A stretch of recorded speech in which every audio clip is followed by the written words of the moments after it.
Hello and welcome, ladies and gentlemen, to day two of the second round of the Iame Series Benelux season, live and direct from Racing Kart JPR in Ostricourt. Well, day one had very, very hot temperatures, both out in the local air temperature, but also out on track. Today is another story. A lot of low-lying fog in the background, as you see the drone shots showing the paddock and also part of this 1,450 meter circuit. Yesterday, 9 heats for seniors and the other few races with regards to the junior contingent. But with rainfall, there's some rainfall this morning, means that we have had to go to wet weather tyres. So the stage, in terms of the track, and also what the drivers and the mechanics and the teams are having to do in terms of setup, has brought them on to a different adventure into the unknown over the course of today. And once we've completed all the heats and we've completed the finals, we will eventually find out who will be our provisional top 10 in both the X30 Junior and La Catégorie Reine of the Iame World X30 Senior, who will be our championship leaders heading into the third round out of 6, which goes to the home of champions in the Limburg region of Belgium at Kart in Genk on the 25th to the 27th of July. And then the final 3 rounds will take place once again just a few weeks later, the 15th to the 17th of August for round 4, once again at Genk. And then we head to the Ardennes Forest and to Spa-Francorchamps for the penultimate round on the 12th to the 14th of September. And then the 3rd to the 5th of October will be the championship finale, where we started things back on the first weekend of April at Karting de Fagne in Marienburg. Hello everyone, Alex Goldschmidt up here in the commentary box, running toute seule, as they would say here in the locality, on my own. But the main thing is we have had some great racing so far over yesterday's proceedings, where we did find out that Matthias van der Kerkhoff was able to put his best foot forward and pick up 3 straight victories yesterday. The 2:36 from Victory Lane representing Belgium. There is the timetable. So we will have heats up until the lunch break. So we'll have 3 senior heats, 2 junior heats, then we'll have the lunch break before we go into the business end at 1:15 this afternoon, with the final 3 heats for seniors and the final 2 heats for juniors will then take us through to the finals of this second round out of 6, meaning that we are a third of the way through this championship season. Of course, up for grabs are tickets to the forthcoming Iame Warrior final, and that will take place at the Cartódromo Lucas Guerrero in Valencia in Spain, 27th of October to the 1st of November. And a warm welcome to all the viewers on the Iame Series Benelux YouTube channel. So clear and slightly coloured tinted visors will be the better choice by a few of the individuals, especially with the front row and the grid that we have here, as we are very shortly getting underway with heat number 10 of the competition for groups B and E in X30 Senior.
"25 drivers will take part in this particular encounter over 10 minutes plus an additional lap. That's for all of the respective heats, not just for the seniors, but also the juniors as well.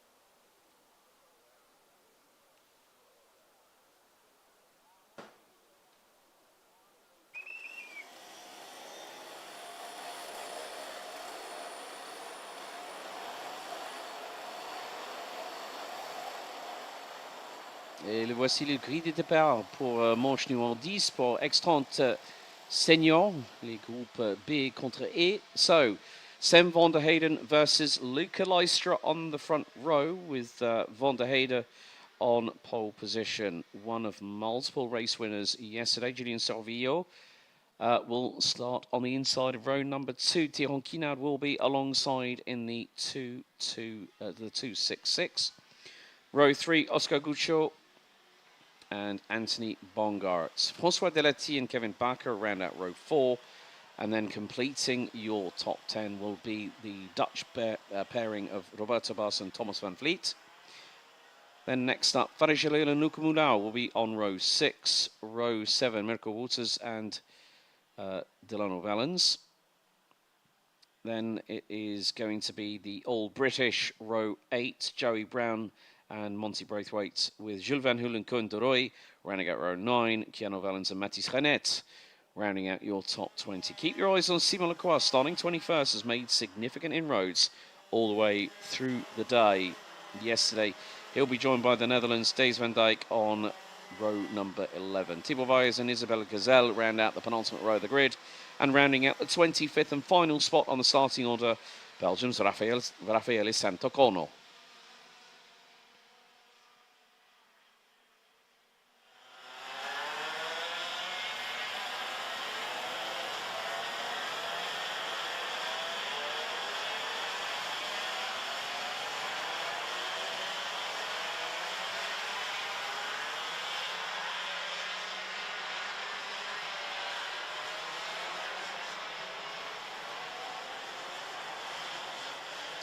So race winners yesterday, Tobias Norman, Kevin Lantinga, Matthias van der Kerkhoff, Patrice Kowalski, Wouter Bergano would inherit the win for Senior Heat B versus D after Julien Sorvillo was found to be have a technical non-conformity, thereby excluded. Matthias van der Kerkhoff did pick up 3 wins out of 3, with Sam van der Heyden and Luca Lystra being the 2 other different race winners yesterday late in the afternoon. A different air of anticipation here at Racing Kart JPR at Ostricourt. Drivers will have to be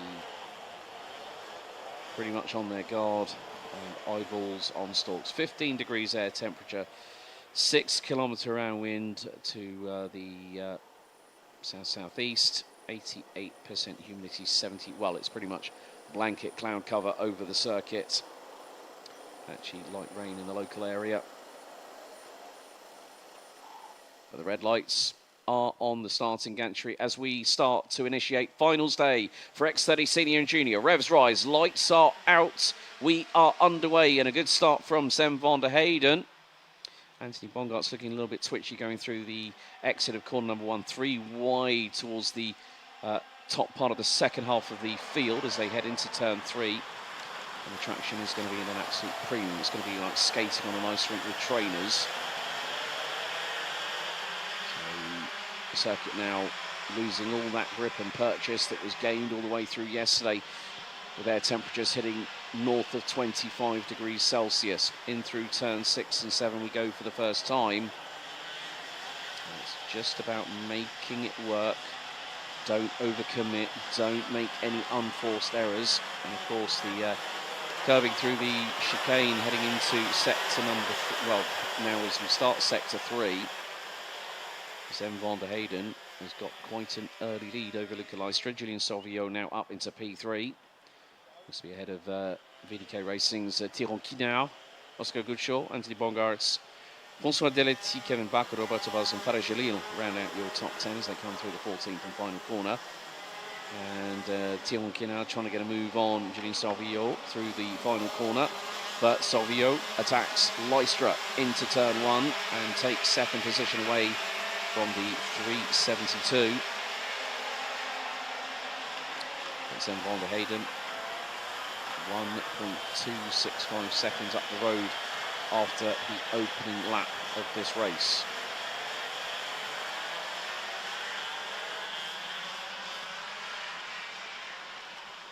And through into turn 5, a couple of positions being changed. We're now into turn 6. Some drivers getting a bit brave. A little bit of a clash towards the back end of the field. So one underbraking slides a little bit in terms of traction. And through into 8, now into 9 and 10, and then heading over into the next couple of corners. Julien Sauvio trying to close that gap down as things stand. It is about treading on eggshells at the moment. You've got to be very, very careful. Sometimes some of the curbing will pitch the cart sideways because those are pretty much catchment areas. You know, the surface on them will be slippery, slick, and even with wet tyres with grooves in them, you still might have a bit of a tall order to keep that cart on the circuit. As Anthony Bongarts looks to move up the inside, but Oscar Goodshaw and Mirko Wolters. Oh, great move there by the 201 from Eichmann's Grand Prix. Gets through on the battling pair in front. So, oh, mistake there from Goodshaw coming out of turn number 4. Meantime, Mirko Wolters looking for another move. That's up the inside through on Tyrone Kinau. That is 4th place. And now he's going to charge after Luca Leistra in 3rd. Julien Sauvio, fastest lap of the race so far. We are only on lap 3 on 2:64. Has done 1 minute 11.974. Van der Heyden, overall fastest in the opening sector. We've lost Dinalo Vellens and Rafael Santacono early. Santacono did not make it past the opening tour, I'm afraid. And Mirko Wolters is going to dive up the inside. Great anticipation from the 201. We've got a 5-second time penalty. Going to, I think that might be, just about make it out. It's a 3 and a 1 at the end of it. Might be 3:21 possibly. So, right, 2:51, wrong starting position. And that's Monty Braithwaite gets a 5-second time penalty added to his time, his race time post-race. Anthony Bongarts now trying to hustle along Tyrone Kinau for what is 5th position. As they head through into turn 8, now into 9 and 10 before heading into 11 and 12, which is a fast right-hand king, and then into the hairpin. Mr. goes defensive to the inside. Junard has got Bongarts to his immediate right into the next left-hander as they go down the hill once again. Still opportunities to make positional gains in this race so far. As we hit the halfway point, mechanical black flag. That could be for, I'm thinking that might be the 299, Isabella Gazelle. Unfortunately, the driver who started 24th is going to have to park that car in the next 3 laps. And that will mean a DNF for the 299. A real shame there.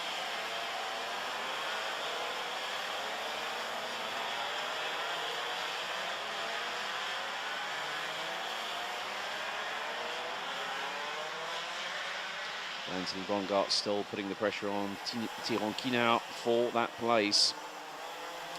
And at the moment, well, Kinau is just putting up a very solid defence, just not putting in too much steering direction to compensate for the lack of traction that the drivers will have.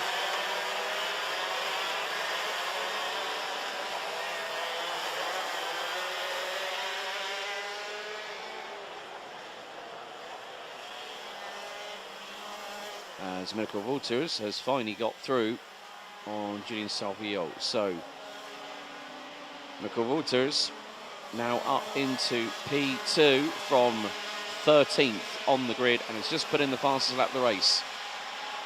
So 3 minutes and 45 seconds plus an additional lap remaining. There is an opportunity for Mirko Wouters to bring along Julian Salvio and chase down the race leader, Sam van der Heyden.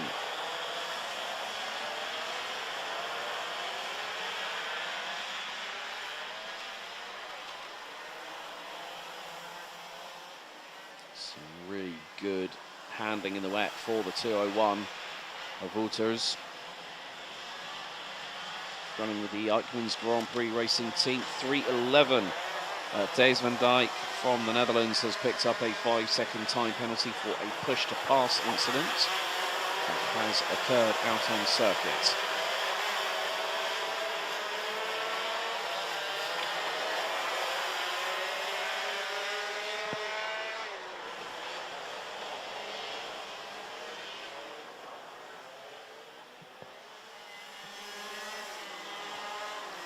Tiamonkina now has got, I think that's Oscar Guccio, who has gone in front and pulled away from Anthony Bongarts, the only rookie.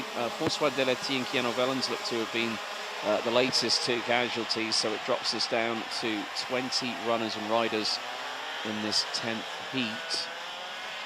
And Guccio up the inside of Tiamonkina, finds a little bit deep. Of course, you've got to be very, very measured in these wet weather conditions. Use a little bit of alternative line. I did see something in the background there as these two went through turn 4 as to whether someone has had something come loose from the cart. Now, if it's of a safety related item, such as, I don't think it was big enough to be a chain guard, because their shapes are quite significant, and cover the chain and the sprocket on the back axle as with the engine.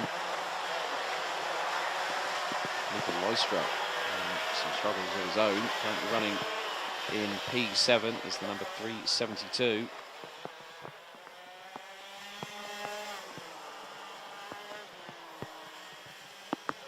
Driver with MCK Racing, as Isabella Cazell has been confirmed as a retirement. And Mirko Wouters has found himself, he's been he's right with Sam van der Heyden. And look at the amount that the nose decided to pull to the left as Wouters was under braking into turn number 3, but he's really got a good amount of pace. He took over 6.5 tenths of a second. He's going to dive for the move for the inside. Here for the lead, the rain starting to intensify once again here at Racing Kart JPR. And Mirko Wouters makes it to the front of the field with a minute remaining. So I would imagine that that rainfall is significantly coming down now. It looks like it could be settling in, people running for cover, and also the fact that the brollies, the hooded jackets will be on.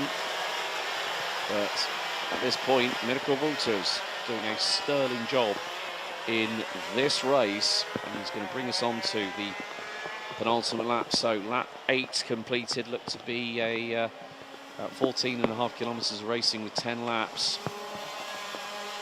So 2 to go.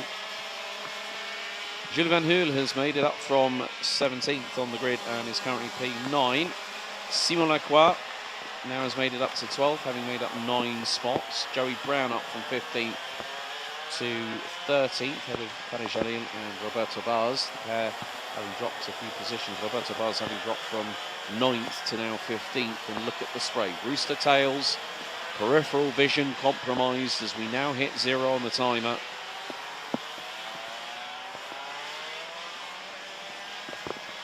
And Mirko Wouters has made the best of it in these significantly worsening conditions at Ostricourt.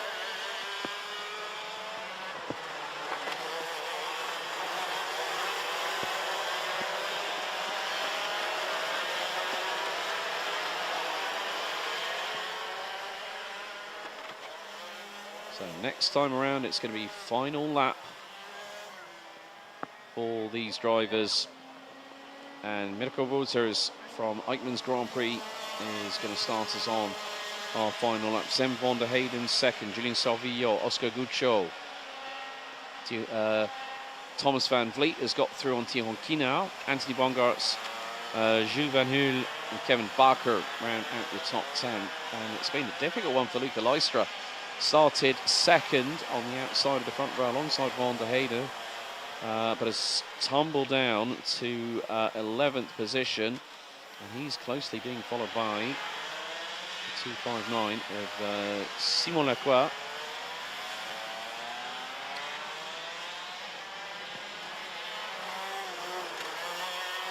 Mirko Wouters has not really put a foot wrong, just kept on motoring. And so far this weekend, Mirko Wouters has not featured in the top 3 in any of the races so far. But he's going to become a different race winner. As through the final chicane, now the final right-hander.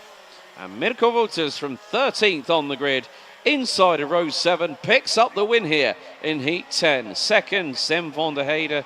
Then Julien Salvillo rounds out your top 3. Fourth, it's going to be Oscar Guccio with Thomas van Vliet, I believe, now across the line in 5th. Tihon Kinard, Anthony Bongarts and Luca Munard round out the... and a thumbs up there from Sven van der Heyden to Mirko Wouters saying great job. And the hand signalling between the drivers is a little bit of a code, if you will, that the drivers will understand between themselves. Kevin Barker rounds out your top 10. Joey Brown from the UK moved up to 11th in the end, finishing out of Simon Lacroix. Luca Leistra started on the outside of the front row. The MCK racing drivers struggling in the significantly worsening conditions over the course of the race, finishes 13th. Farid Jalil and Roberto Vaz round out the top 15. Metis Renet, Kunderoy, Thibaut Wires and Monty Braithwaite round out the 19 finishes after 10 laps of racing. Thijs van Dijk out on lap 6. François Delati and Keanu Valens out on lap 5. Isabella Gazelle unfortunately retired due to mechanical black flag. Raffaele Santacona did not make it past the opening lap, and Delano Valens was due to start 14th. Didn't even make it to the start, but Wouters wins from the inside of row 7, winning by 2.148 seconds.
So now we have the starting grid for heat number 11 X30 Senior D versus F. One tried to start from the dummy grid, has just got about going. Someone else is having problems, but here is your starting order. Roxane Lantinga will lead from pole position. She'll be joined by Mathis Merchant on the front row. Merchant has featured in the top three in the three heats, 2 seconds and a third.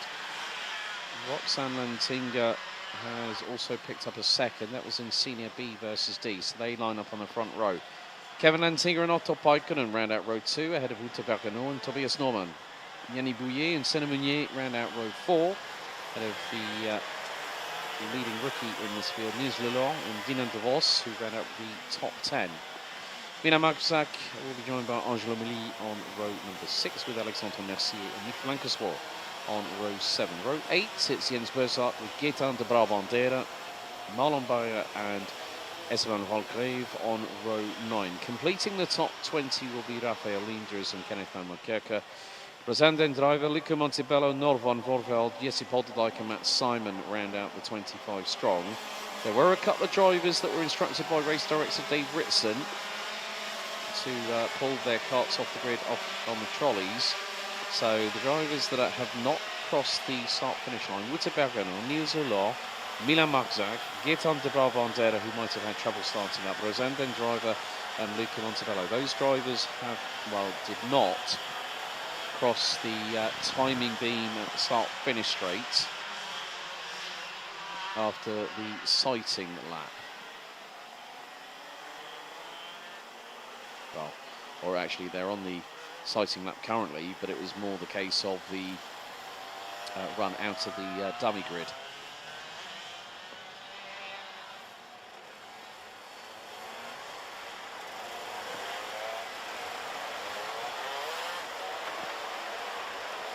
So looks like we do have some drivers at the end of the dummy grid that will have to play catch up from the moment the lights go out. 25 competitors in this race.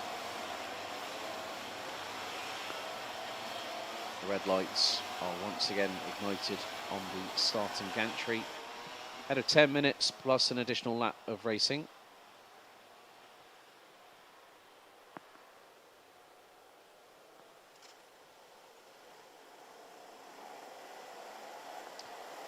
So Roxane Lantinga and Mathis Merchant on the front row of the grid. Lantinga on the left-hand side of your screens is on pole position. Revs up, lights on. Lights are out, we're underway. And a good start from Kevin Lantinga. Well, Roxane runs very, very wide indeed. Nearly loses the lead to her elder brother, who dives to the inside at turn number 2 and gets the race lead. So it's the Lantinga siblings leading the way with Kevin ahead of Roxane. Mathis Merchant, I think, is running in 3rd position at the moment, but look at the rooster tails going through 4. An absolute cavalcade of carts at the moment. So Merchant is 3rd, Paikkonen, and look at all the rubber on the outside of turn number 6. And that was from yesterday, so those are going to be just as slippery as the curbing on the inside and the outside of the circuit as they bump their way through the chicane. Milan Marczak's dropped all the way down to 21st. Nils Lelong, I don't know, he may not have even been able to take the start. The rookie that started 9th. 3 wide, a little bit further back. A Birolart to the outside. And look at how sideways some of the drivers are getting, especially Senna Meunier in the 248. Coming out of that chicane, bumps over the curves. It spits the rear out sideways to the right-hand side. Some drivers able to take advantage of not just the spray, but where the grip, where the purchase is out on the circuit. Some drivers toing and throwing. I think it was Angelo Mili that's got through on Senna Meunier for 8th place. So you also got behind him Dylan De Vos and Jens Bozart. But just look at the amount of steering correction they're having to do through turn 6 and 7. Oh! One went a little bit wide out of through 7. That was the 253 of Dylan De Vos. He's had Let's get on the Brabandera in the 2-3-1 just up ahead.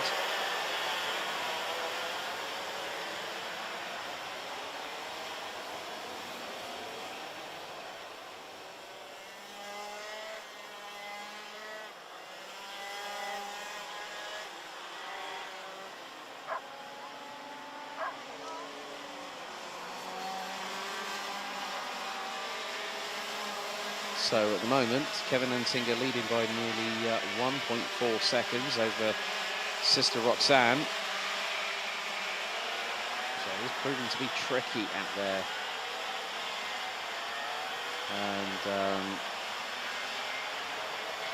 it is more the case of, well, the fastest lap at the moment being set by Kevin Lantinga, 1 minute 11.295. He's purple across the board, and he's further expanding that gap. And he just did a 19.290 in comparison with his sister Roxanne, who was over 2/10 slower, and he's just gone purple in sector number 2 and was about 67 thousandths of a second quicker. And so good to see Damien Allo and Simon Strauver in the chat on YouTube. So don't forget, if you want to like, share and subscribe, please feel to do so. If you want to show your support for the drivers, I'll definitely make sure that you get a shout out at some point during the day. But the traffic and the lovely move there. That was by Gaetan de Brabandera, I believe, on, of all people, Tobias Norman.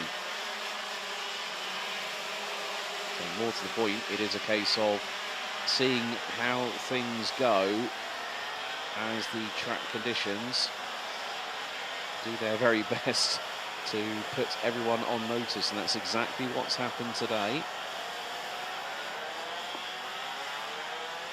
So we are 50 seconds away from getting through the halfway point of this second heat out of 3 here today. So they will be racing, well, we'll have Senior A versus C next, and then we'll go to the penultimate 2 Junior X30 races before we have the final 5 heats overall after the lunch break.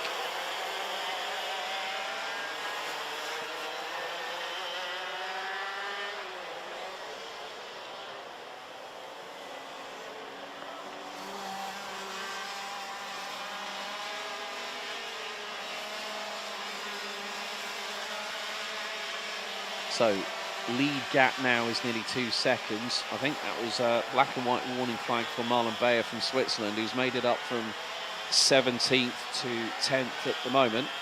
Damien Allo, I try not, can we get a fastest lap data on the screen? Well, with the technology that we have, you know, we try and give as much information as we can, but I will endeavour to give you all an update on the fastest lap as I see it on the live timing as we speak.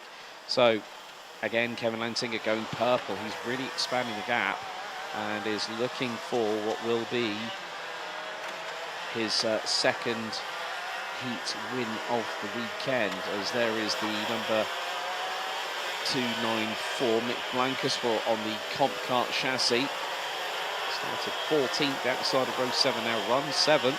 Side by side behind Gaetan de Brabandera versus Tobias, well, no, it was Marlon Bayer versus Tobias Norman.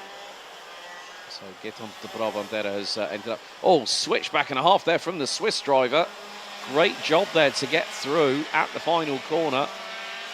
That's where a lot of the overtaking seems to be happening, but then as soon as you go through into turn 1, it's boot on the other foot, so to speak. But Bayer and Norman going side by side, wheel to wheel through turn 2 into 3.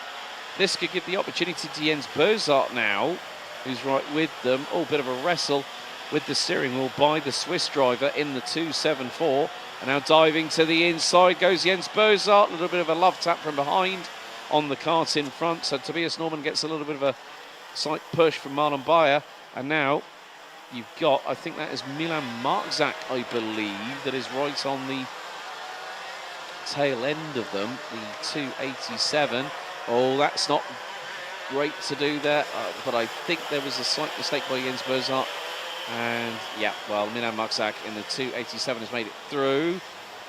And well, Tobias Norman loses out a position to the 287 of Marlon Bayer from Switzerland. Oh, there has been drama. That looks like, well, that's the 248 Sedeminier with a little bit of tyre rubber having attached itself to the left-hand side pod.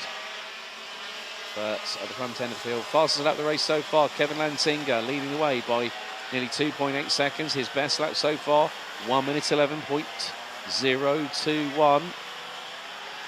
Angelo Mili for the TB Kart team, battling away with Gaetan de Brabandera. So, de Brabandera running on the red speed chassis. Hopefully he can to close in on the TB Kart in front of him. So 2 minutes remaining plus an additional lap in heat number 11 out of 15.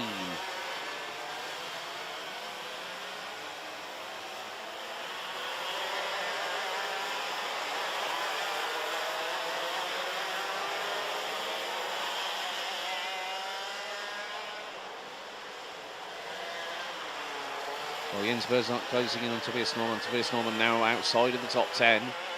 They got, I think, Kenneth Van Makerka. Right, mechanical black flag. Oh no, that's Mathis Merschalt. I think has just had the mechanical black flag thrown his way. So that is going to deprive him of a fourth race in a row where he's been in the top 3.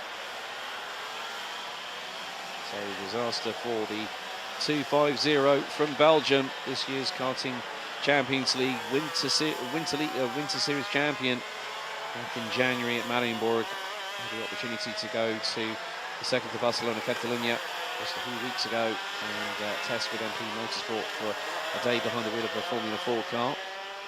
So his weekend has taken a slight turn for the worse, I'm afraid, but meantime, Kevin Lantinga is going to bring us on to our penultimate lap of this race. So lap 9 out of 10 underway, and it's Sister Roxanne behind him.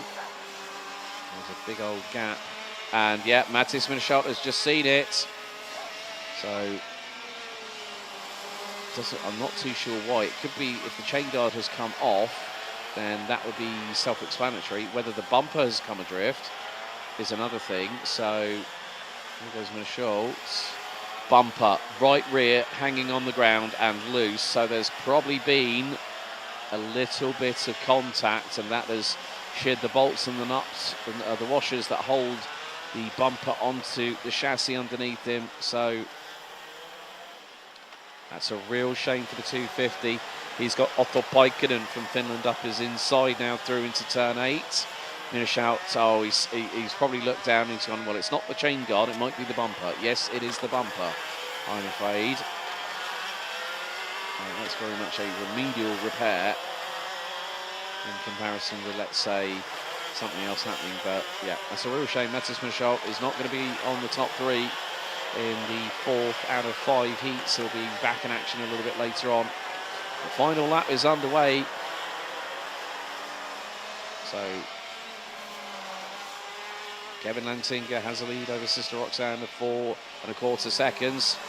And there he is going through into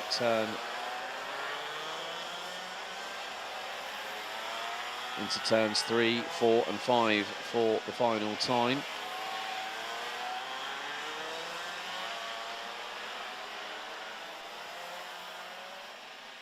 It's been a calm, composed performance by the 332 on the Croc Promotion chassis.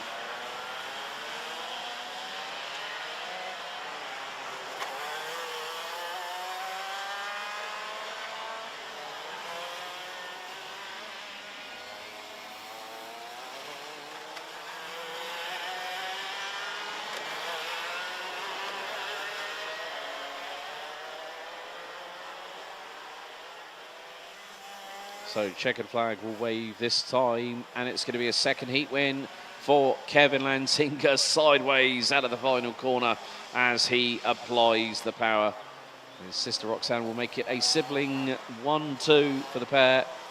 She finishes 4.35 seconds behind. And thumbs up to little sis behind him. Otto Paikkonen taking P3 after a bit of a shame for Mattis Schultz. Technical black and white, technical black flag for the right rear side of the bumper. Dragging on the ground. That is a safety-related item, so that has to be attached to the chassis. If not, then that's why the mechanical black flag happened for the 250. Yanni Bouillet, Gaetan de Brabandera up 11 places from the outside of row 8 to finish 5th ahead of Angelo Mini, Milan Maxak.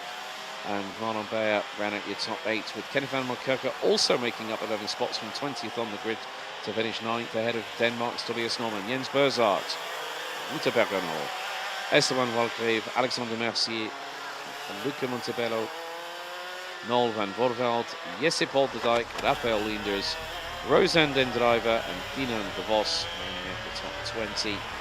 Senna Meunier and Mattis Michelt. Well, Michelt looks like he took the flag. Finished down in 22nd. Nick Blankensport and Matt Simon out on lap 7, with Niels Law not making it to the start. But Lantinga picks up his second win of the weekend at the heat stages for X30 Senior.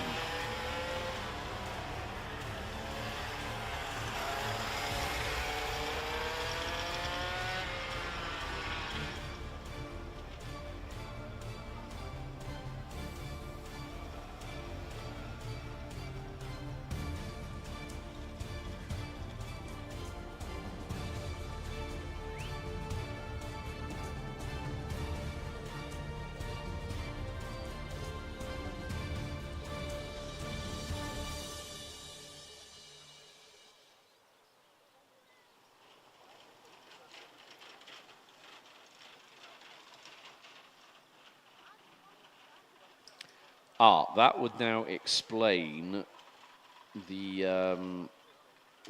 well, there are the two carts of Matt Simon and Mick Blankensport being picked up by the recovery vehicle here at Racing Kart JPR. A big thank you to their team behind the scenes, helping us to host this second round of the championship season.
Thanks, mate.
Right, Heat 12 up next for X30 Senior. As we'll head back to juniors after this one. Here's your starting grid.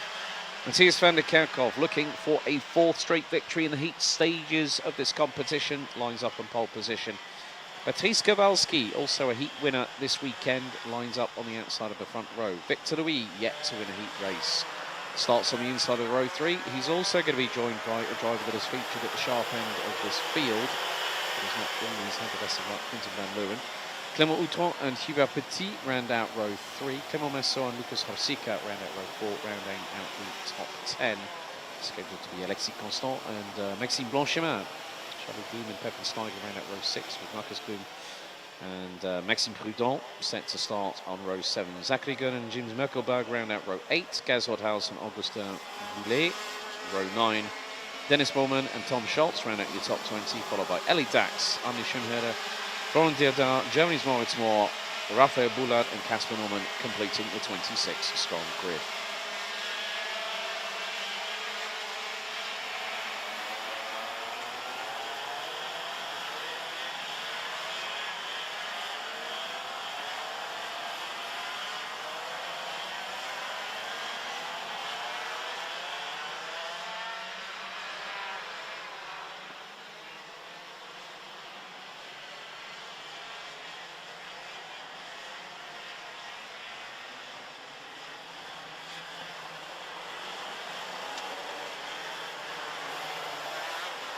So Maxime Blanchemin and Maxime Prudent, non-starters as we had yesterday.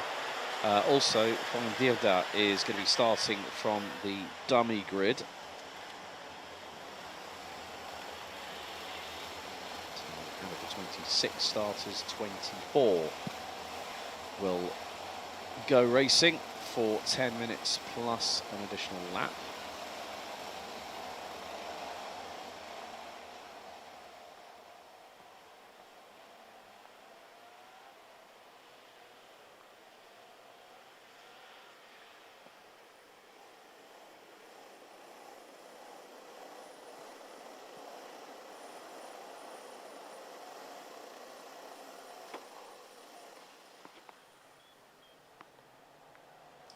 So, revs up, lights on, et c'est parti! We are green, we are racing. And van der Kerkhoff decided to switch to the outside of the front row. That is at the pole sitter's discretion, but he's being hounded initially by Quentin van Leeuwen. Patrice Kowalski has dropped a couple of places in the early skirmish. He's dropped down from 2nd to 3rd place as they come into turn number 3. One driver might be going onto the muddy grass, just about avoids it. I think that could have possibly been Marcus Bloom in the 2-1-0 as diving to the in. Look at the bump there going into turn 6. So that is where the undulation lies, and that can catch out the drivers, especially when you've got these kind of weather conditions very much front and centre. Too wide into the chicane. Oh, that's close.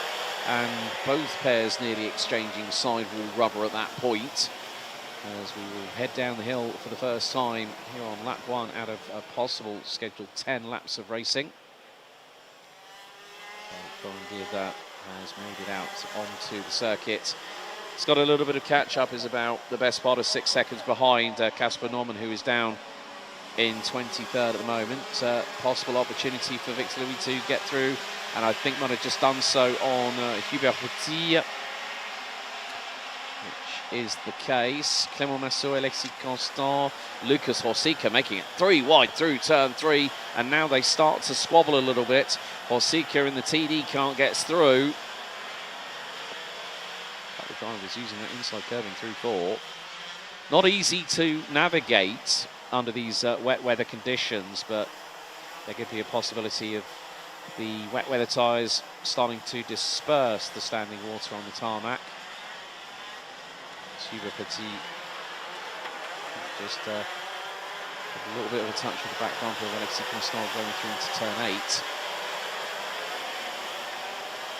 At the moment, Matthias van der Kerkhoff in the white crash helmets at the front of the field is currently fastest driver out on circuit. We are very shortly going to be completing lap number 2. So Matthias van der Kerkhoff leads. Oh, dive and a half there on Clément Massot.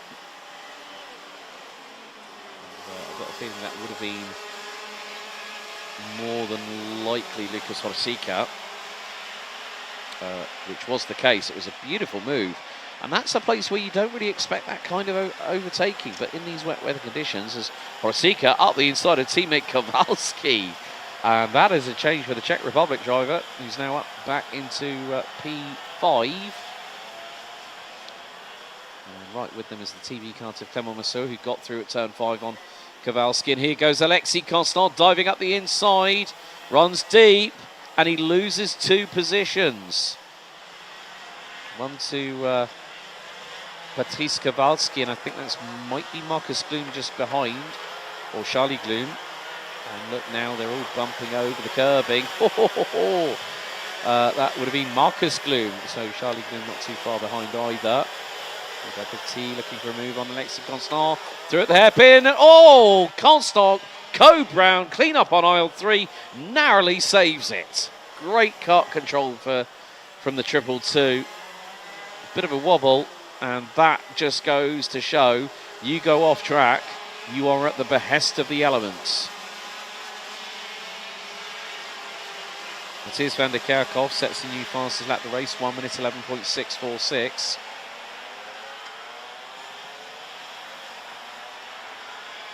He has a lead of just over 3/4 of a second. Alexis Constant losing out to Gims Merkelberg, and there is, I think that's Pepin Steiger in the 227 trying to get through. Nearly tries to get up the inside through into turn 5. A little bit of a love tap to the rear bumper of Constant. Another one heading into turn 6. Just trying to unsettle, but obviously doing too much of that might cause the clips on the front bumper to go inwards, and then that is a non-appealable 5-second time penalty.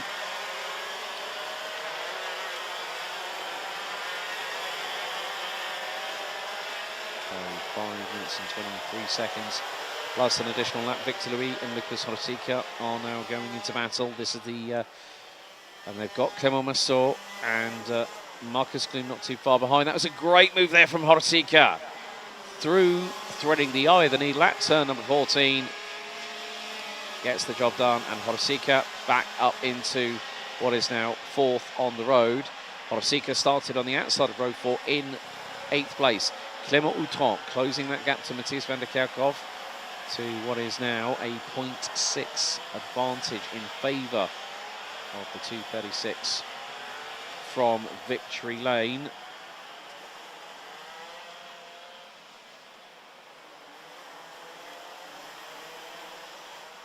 Clément Massot also has a nice little turn of pace with rotation through the corners. He's going to dive to the inside through at turn 8 and gets through. So good move there by Clément Massot on Master Karting's Victor Louis.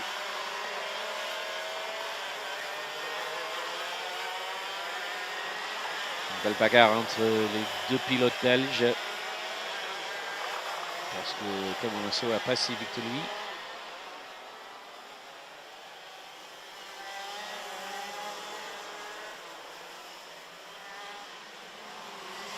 Right, black and white warning flag going out to the 227 of Pepin Steiger from the Netherlands as Lucas Horsica through. That's third. That's third for the TD racing kart driver. No, he did not quite get through.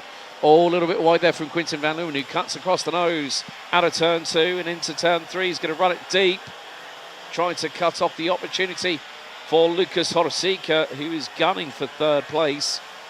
And then there could be a few drivers waiting in the wings while Clément Massot is clearly there. Horsica tries to look up the inside. Van Leeuwen again closes the door very quickly through at turn 6 out of 7.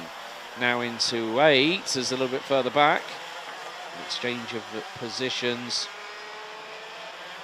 between Victor Louis and I think that's yeah, that's the, well, that's 216 of Victor Louis ahead of Marcus Gloom.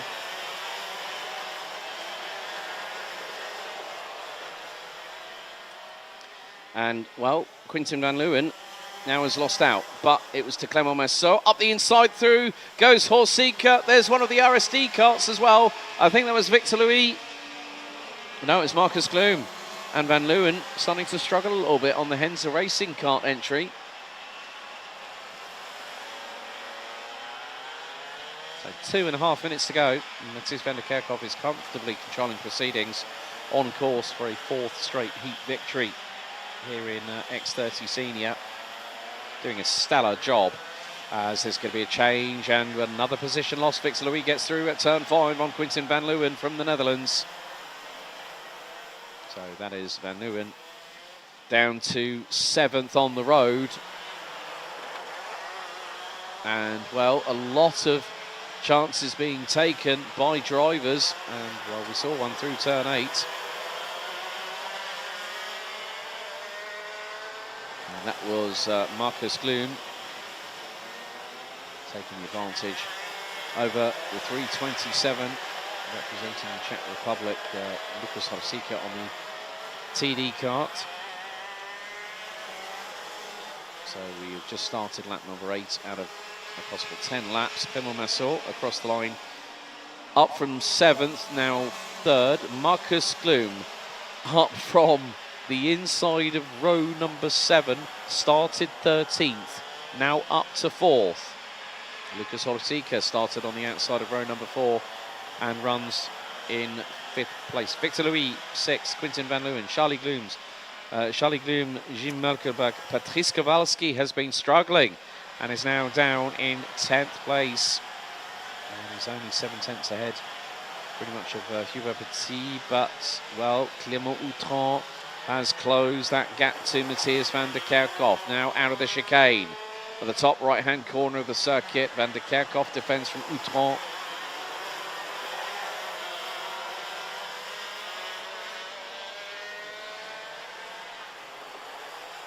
So Outran trying to see if he can make the move stick. And at the moment, van der Kerkhoff is holding his line, but up the inside, side by side across the line, van der Kerkhoff goes to the right. Outran, will he take the lead at turn 1? The answer's a resounding yes, but van der Kerkhoff's going to switch to the inside, through into 2, and they nearly clash sidewalls. Van der Kerkhoff back through, slides to the right via the rear axle, under braking for turn 3.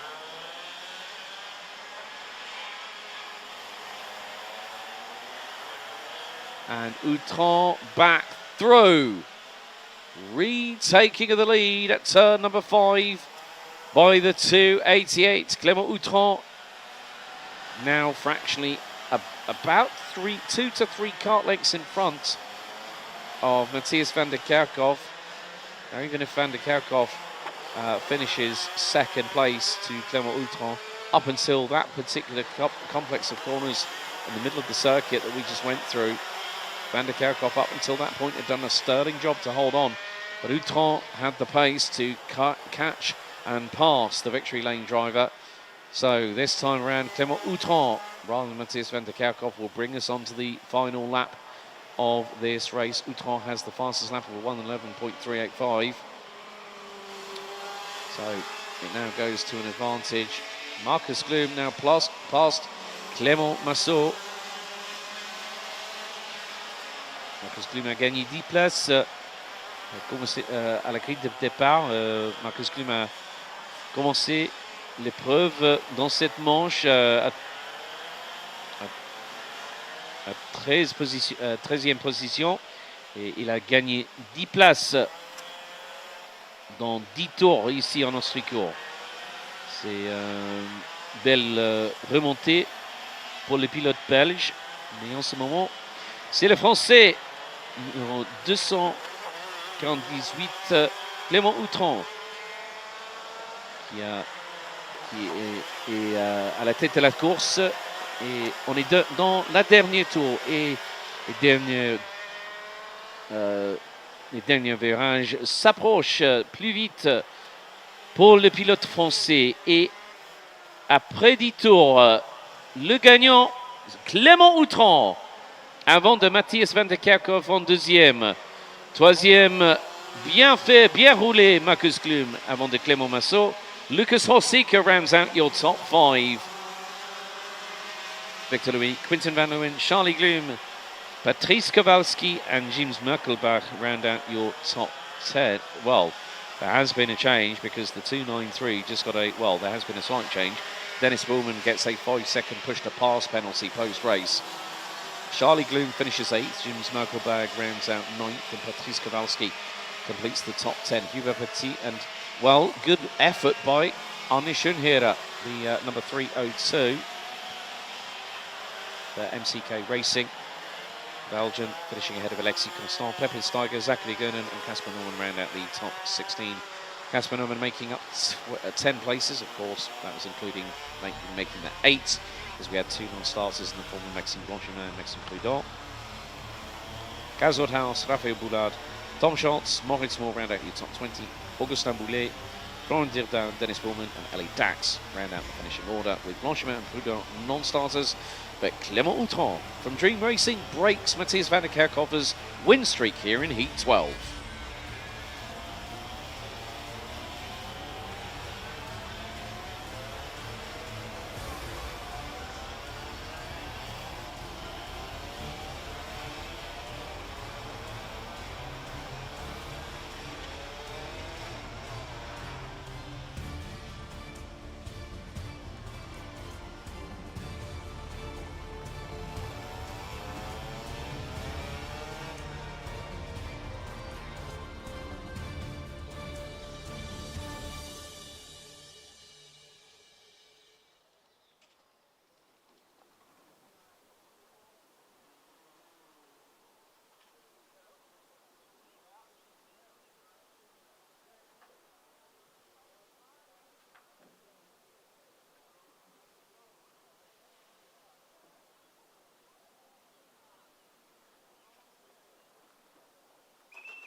So we return to Junior X30. It's time for heat number 3. Antoine Duval starts on pole position, joined by Henry Carter on the front row of the grid. Stig de Rademaker and Didier Klieft round out row number 2.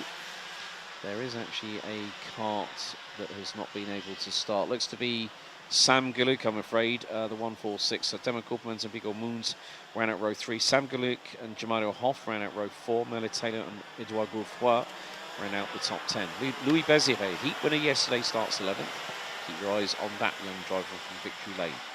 Beziré joined by Lucas Metz on row 6. Tom Anderleisten and Alexandre Point ran out row 7. Ryan Bernardens and Noah Potkins ran out row 8. Anton Batidour Mathis Londen ran out row 9. Lennon Henriquez and Jan Rodriguez round out the top 20. Lorenzo Notorigo, Sacha Diquet, Bruce Ramboa, Leo Hardouin, Cyril Grosjean, Kiani Jolie Optov, and Bink von Schendel rounds out the 27-strong grid on this particular occasion.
So the drivers getting ready. Louis Baziré and Didier Klieft have a win apiece. coming into finals day for X30 Junior here at Ostricourt. As for 10 minutes plus an additional lap. Red lights are on, revs up, lights are out, we're underway, and it's the drag race to turn 1. And Duval stops any advance from Henry Carter. Loses out in initial position as Stig de Rademaker jumps up to P2, little bit of jockeying for position on the run to 3. Carter completely sideways under braking, but de Rademaker tries to go round the outside. He nearly tried to get 2 for the price of 1, nearly put it around the outside of Antoine Duval, and he's not an easy person to get past. So it was Sam Galuk. Race helmet off for the 146, due to start 7th. That's a real shame for the Dutch driver, and we'll have to wait until the next set of races a little bit later on, as they'll be competing within the lunch break, after the lunch break for the final 2 times.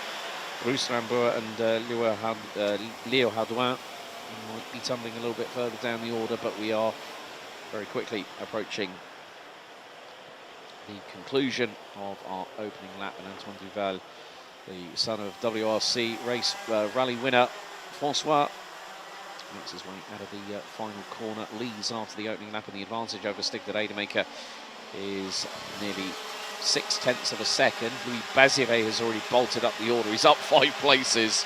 No surprise, he was an absolute whirlwind this time last year, but day 2 was still a very, very hot weekend at that point in May. But good to see that competitiveness is still very much alive in this class at the moment. So Louis Bazire goes purple in the opening sector, 1:44, trying to make a move. Jamaro Hoft, the Dutch driver, who also has Surinamese roots, jockeying for places. But,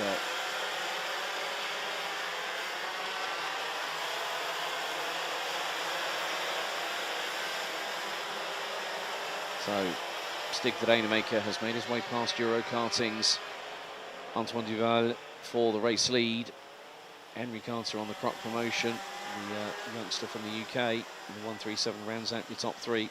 So 2 laps in, 2 different leaders. De Rademaker leads for Fusion Motorsport, Benelux Progress Racing, Euro Karting's Antoine Duval, and Croc Promotions. Henry Carter round out the top 3. Didier Cleef makes it 2 Fusion Karts in the top 4, but he's closely being hunted down by Louis Bazire from Victory Lane as Carter gets through, but Duval switches back through at 3. Nice move there by the youngster from Belgium, the 123. Bazire's got the fastest lap in the pocket at the moment, 1:13.097. Edouard Gauffoy, the 105 from Belgium, also making good inroads, following in the wheel track, so to speak, of Bazire. So Sam Galuk not able to take part in this race. That's going to really hurt the 146 in terms of the final intermediate classification before the finals. Bing van Scheidel now up from 27th and is running 16th at the moment. So good job there. Number 7, there's Bazire up the inside of Duval. That's 3rd for the Frenchman.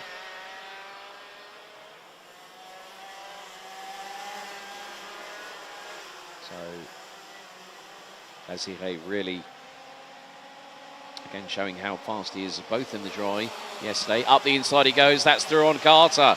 Bazire now up 9 spots, and Carter goes into the wheel tracks of the French driver from Victory Lane. I don't know what that is hanging off the back of Henry Carter's race helmet, unless they decided to put some extra protection on that. It may be whether he's got a fresh new paint job on that race helmet, or it's probably just, oh right, we've got someone off at turn 1, so someone's not going to make it through to the end of the race. I'll wait for everything to adjust when we go through sector number 2. Times are coming in for that second sector.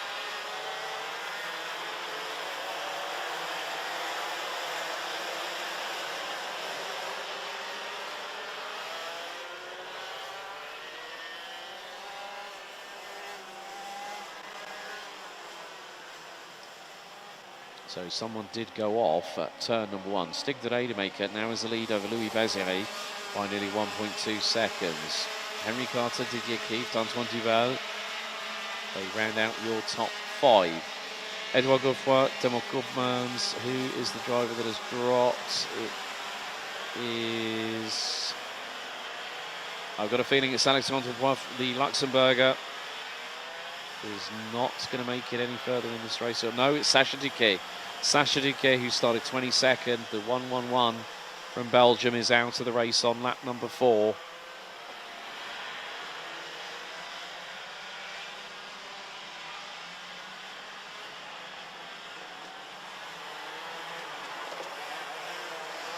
Stig de Rademaker, one of the Junior A final at the season finale.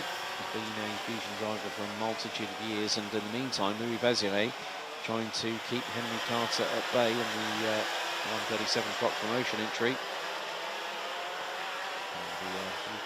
And the clock promotion team these days based out of Towcester, not too far outside of the home of British Motor Racing at Silverstone, were at one point based off of the pit lane at Wilton Mill in Northamptonshire. Stig de Rademaker, new fastest lap of the race, 1 minute.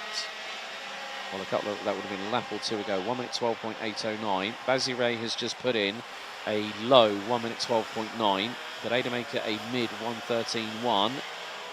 As there is Antoine Duval, who I think has got, looks to be possibly Edouard Godefroy in the 105. Godefroy just behind, which is it is the case. It's the VD Kart Racing driver. So 3 minutes plus a little bit of change to go, plus an additional lap. Fastest in the first sector is the race leader, De Rademaker, and Baziré through for the race lead. It was only a matter of time. Now, looking at the opening sectors, well, Baziré was quicker, but it was De Rademaker that lost a lot of time in sector number 2. He lost over nearly 4.5 tenths. Now, Baziré leads the way, but a 5-second time penalty coming to one of the drivers. Might be, I think that's possibly Merle Taylor, the number 103, the Belgian lady driver.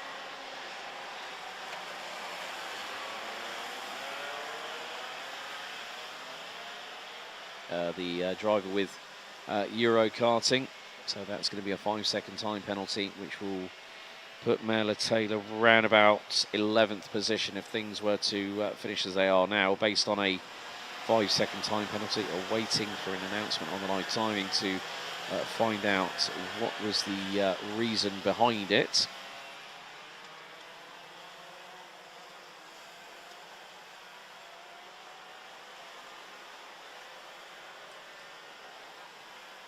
But in the meantime, Stig de Rademaker is not letting Louis Baziré get away. Going down the hill again, but Baziré might be able to get a good run coming out of the 14th and the final corner, around about turn 15 or 16 here at Ostricourt, as we complete another 1.45 kilometres. Baziré leading ahead of Stig de Rademaker by nearly just over 4.5 tenths of a second. Henry Carter is closing on in. Bigot Moons now ahead of Merle Taylor for 8th place. Jamaro Hoft and Brian Benarins have dropped down to 15th and 16th respectively. Bing van Schendel up 17 places. Oh, he's in the top 10, is the youngster from the Netherlands on the Falcon Racing chassis.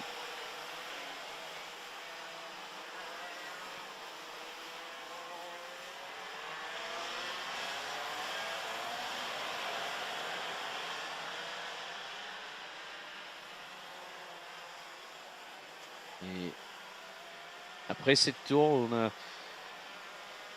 jusqu'au fin de cette manche qualificative numéro 3 pour les pilotes X30 Junior. À tête de la course, le pilote français Louis Baziré de l'équipe Victory Lane. Avant de Stig de Rademaker, le pilote belge, et en troisième, le pilote britannique Henry Carter. Avantage entre Baziré et Stick de Redemaker. Plus de 0,8 secondes en ce moment. But we are now on lap number 9, and Louis Bazire looking to strike well. And at the moment, well, Didier Klieft, who is in this race, is currently running in P4. Time second penalty for Merle Taylor. Wrong starting position, I'm afraid, for the Belgian driver for Euro karting. But Louis Bazire is on course to doing something very special at his home circuit. If he picks up another win, that's going to put him on pole position for the A final. Bruce Ramboa having a bit of a battle with the likes of Lorenzo Notarigo and Cyril Grosjean. They might be a little bit further up than where Ramboa was. He was currently 18th as they go into turns 6 and 7 for the penultimate time.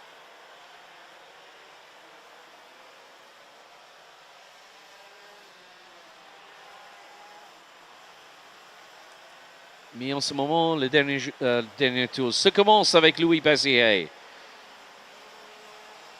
So Louis Bazire starts the final lap of this race, and he has a lead of now 1.4 seconds over Stig de Rademaker, Henry Carter, Didier Klieft and Antoine Duval round out your top 5.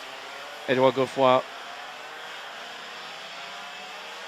Timo Koopmans, Viggo Moons, Merle Taylor and Bink van Schijndel rounds out your top 10. But it's this driver here who has broken the deadlock. One win apiece between this young, exciting French talent in the form of Louis Bazire. A great job as the 83 from Victory Lane and has broken the deadlock. Didier Klieft, even if he gets a second win later on today, if Bazire gets 3 from 3, he will be on pole position for the A final. Nous avons, après 10 tours, dernier virage, et la deuxième victoire ce week-end pour Louis Bazire. Félicitations pour le pilote français de l'équipe Victory Lane après 10 tours. Avant de son victoire, avant de Stig de Rademaker et Henry Carter, qui est dans le top 3 de cette manche qualificative numéro 3 de X30 Junior. So, second win, a third one could be on the cards for the young Frenchman, and it's going to be a drag race to the line for 16th. And who takes it? Mathis London. It was fast and furious out of the final corner. Got the dive bomb on Jamairo Hoft. We also had a penalty for the 1-4-3. Bruce Ramboa, 5 seconds for causing a collision. But félicitations. Deuxième victoire dans les manches qualificatives pour le pilote de Victory Lane, Louis Bazire, ici en Ostricourt. So Louis Bazire once again starts 11th, finishes in the winner's position by nearly 1.5 seconds ahead of Stig de Rademaker. Henry Carter rounds out the top 3. Good showing from the Croc promotion driver from the United Kingdom. Didier Klieft, Antoine Duval, Edouard Godefroy, Timo Koopmans, Viggo Moons, Bink van Schijndel from stone dead last, up 18 places. But the Vulcan Racing team rounds out the top 9 with Merle Taylor finishing on the road in 10th, ahead of Anton Batidou. I would imagine that's going to change very shortly because 5 seconds added to Merle Taylor's time will put her on 21 seconds, 21.3 after the race leader, so that will put her 14th. So that will promote Anton Batidou, Lennon Henriquez, Lucas Metz, Jan Rodriguez.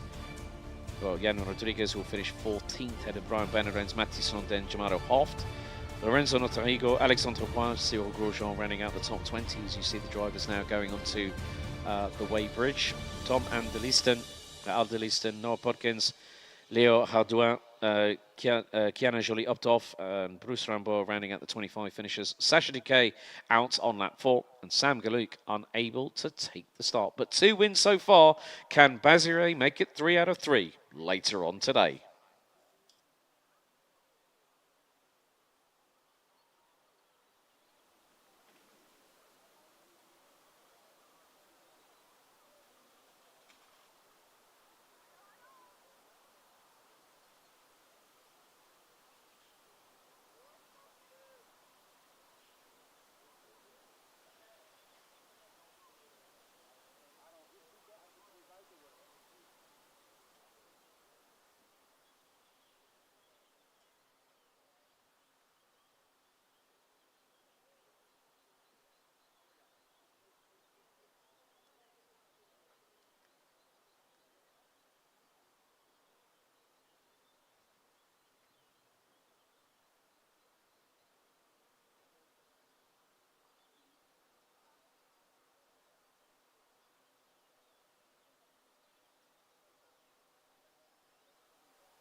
So we go to our fourth heat for X30 Junior. Just before the lunch break, it's Groups B versus D. Adam Vida and Lorenz de Kock will be on the front row of the grid. Aurélien Lemaire and Aurelio Giustinelli will round out row number 2. Finn Rossen and Noah Crinier will complete row number 3. Flavio Caira and Maurice Vercroys will round out row 4, ahead of Cesc Pedersen, with Matthias Mulch rounding out the top 10. Antoine Boots and Yanis van den Bosch round out row 6, ahead of Dennis Kozlowski and Maxime Linders from Germany and Belgium, respectively. Danny Burs from the Netherlands will be joined by the UK's Charlie Myers on row number 8. Leopold Ferman and Jules de Koen round out row 9, with Yves Rie and Milan Chekin rounding out the top 20. Manuel Charbonnier, Timio Riflard, Finn Albers, Jules de Vries, Nathan Best, Harry Myers and Levi Papp complete the 27-strong grid for this race.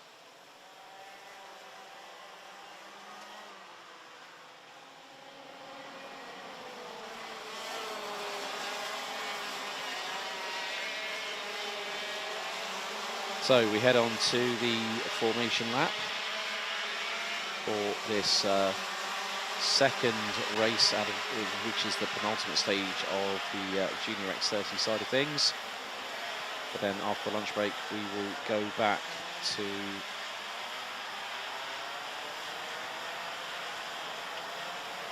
Senior X30 after the lunch, and then it's going to be the case of who will be top dog and gain 80 points towards their tally. So, we've got dramas. That is the 139 from MCK Racing that's had to get the kart. Maurice Vercroys, due to start 8th, had trouble, and the kart decided to falter a little bit going into, I think that was turn 6.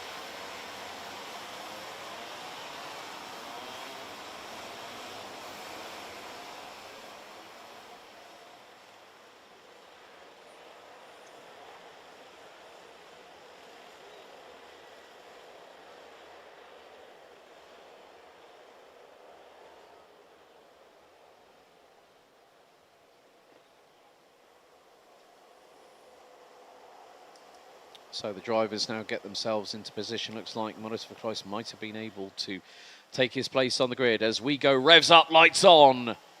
Lights are out, we're underway for heat number 4, and a good start from the front row of the grid.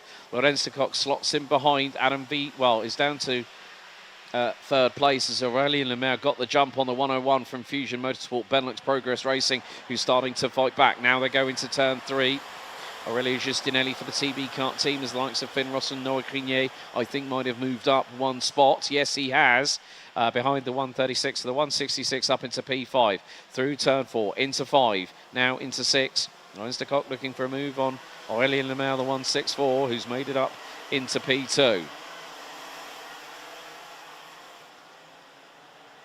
So, Maurice Vercroys has parked it. That's a shame.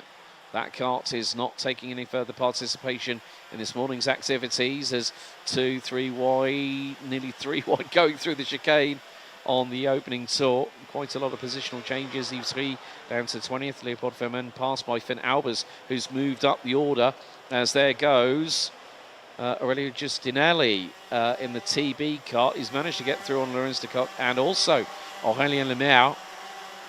And Lorenz de Kock is going to get the slipstream coming out of the final corner into turn number 1. Might get the run, not quite. But great to see the action drone we've got. One driver losing a couple of positions. Was not too sure who that was. Grenier has dropped to 7th. Charlie Myers, where have you sprung from? 11 spots from the outside of row 8 and now runs 5th. Great work there by the 104 from the United Kingdom with the Optimum Performance Group team.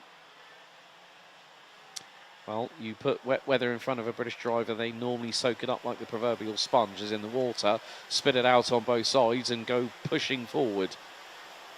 Finn Albers started 23rd, has also made up 11 spots like Charlie Myers, now runs 12th. as Myers looking for a move up the inside, through for 4th position. As Ostricourt puts the right rear wheel on the outside curbing, it pitches the left front tyre into the air. So steering at a bit of a premium there for the Belgian. But Charlie Myers now starting to go hunting. Aurelio Giustinelli, new fastest lap of the race, 1 minute 12.091. And the gap between the TB car and the Henze Racing car of Adam Vida was 1.4 seconds. There is the number 38 of the Netherlands, Cesc Pedersen, getting through on Finn Rossen. That's for 7th. Rossen trying to look for the move, coming out of 4 and into 5. Moving in the end there for the 160, I'm afraid. And there is seeing the likes of Maxime Leaders, Flavio Caira, Danny Buzz, Yves Rie, Manuel Charbonnier. Finn Albers has made it up from 23rd on the grid. So we still have 26 runners at the moment. Check-in from France in the 170. Now has dropped to the bottom end of the table. But more to the point,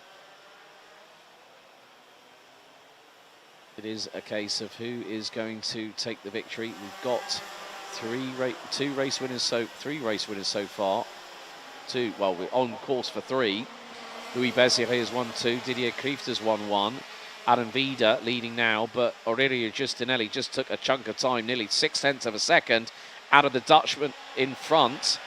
And look, the gap is closing. Charlie Myers now up to P3. Aurélien Lemaire, Laurens de Kock, Cesc Pedersen and Noé Grenier. Well, where is Grenier in all of this? I think might actually be 4th behind Charlie Myers. Let's take a... No, it's not. It's Aurélien Lemaire, Laurens de Kock. Then there is Noé Grenier, head of Cesc Pedersen. They've got Finn Rossen about a second behind. Look up the inside there. That compromised. Noé Grenier going through into turn 8, and Cesc Pedersen got through. And they come out of the chicane and into the right-hander, one to the inside, one to the outside. Very, very close indeed. I think the one going to the outside was Noé Grenier. In the meantime, Aurelio Giustinelli, as we come up to half-time, is closing hand over fist on the Henze Racing 168 of the Netherlands. Adam Vida, the gap last time was nearly 3/4 of a second. It is now less than 2/10, and a new fastest lap by the man in second, Aurelio Giustinelli, looking to pull the pin up the inside through at turn 2, and the 136 from Belgium takes the race lead. Further back, change for 5th. Cesc Pedersen, I think, just got through on Noé Grenier at turn 3. That was the change for 5th position. But what a run of speed that the TB car underneath Aurelio Giustinelli had coming out of that first corner, and Adam Vida couldn't really fight it.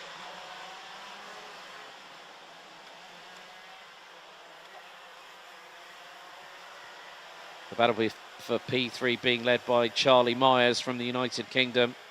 The 104 for the Optimum Performance Racing Group team, doing a great job. We saw that. We've seen a good performance from a couple of the Brits in these last 2 heats. Henry Carter in the last one provisionally finishing P3. 60% of the race time is elapsed, 40% to go, plus that all-important additional lap.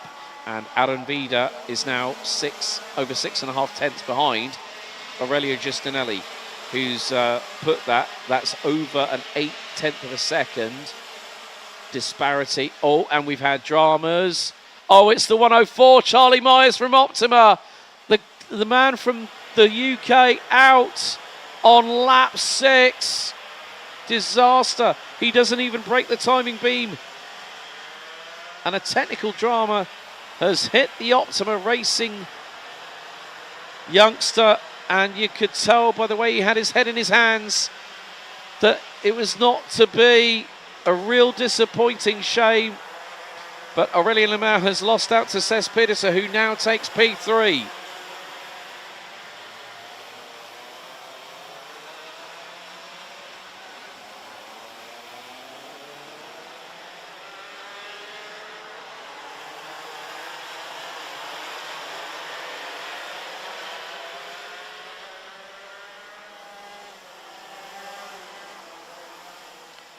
for this battle where we've got a trio being led by Noah Grenier, Aurélien Lemaire looking to slingshot up the inside through into T1. You can see there's a dry line starting to form.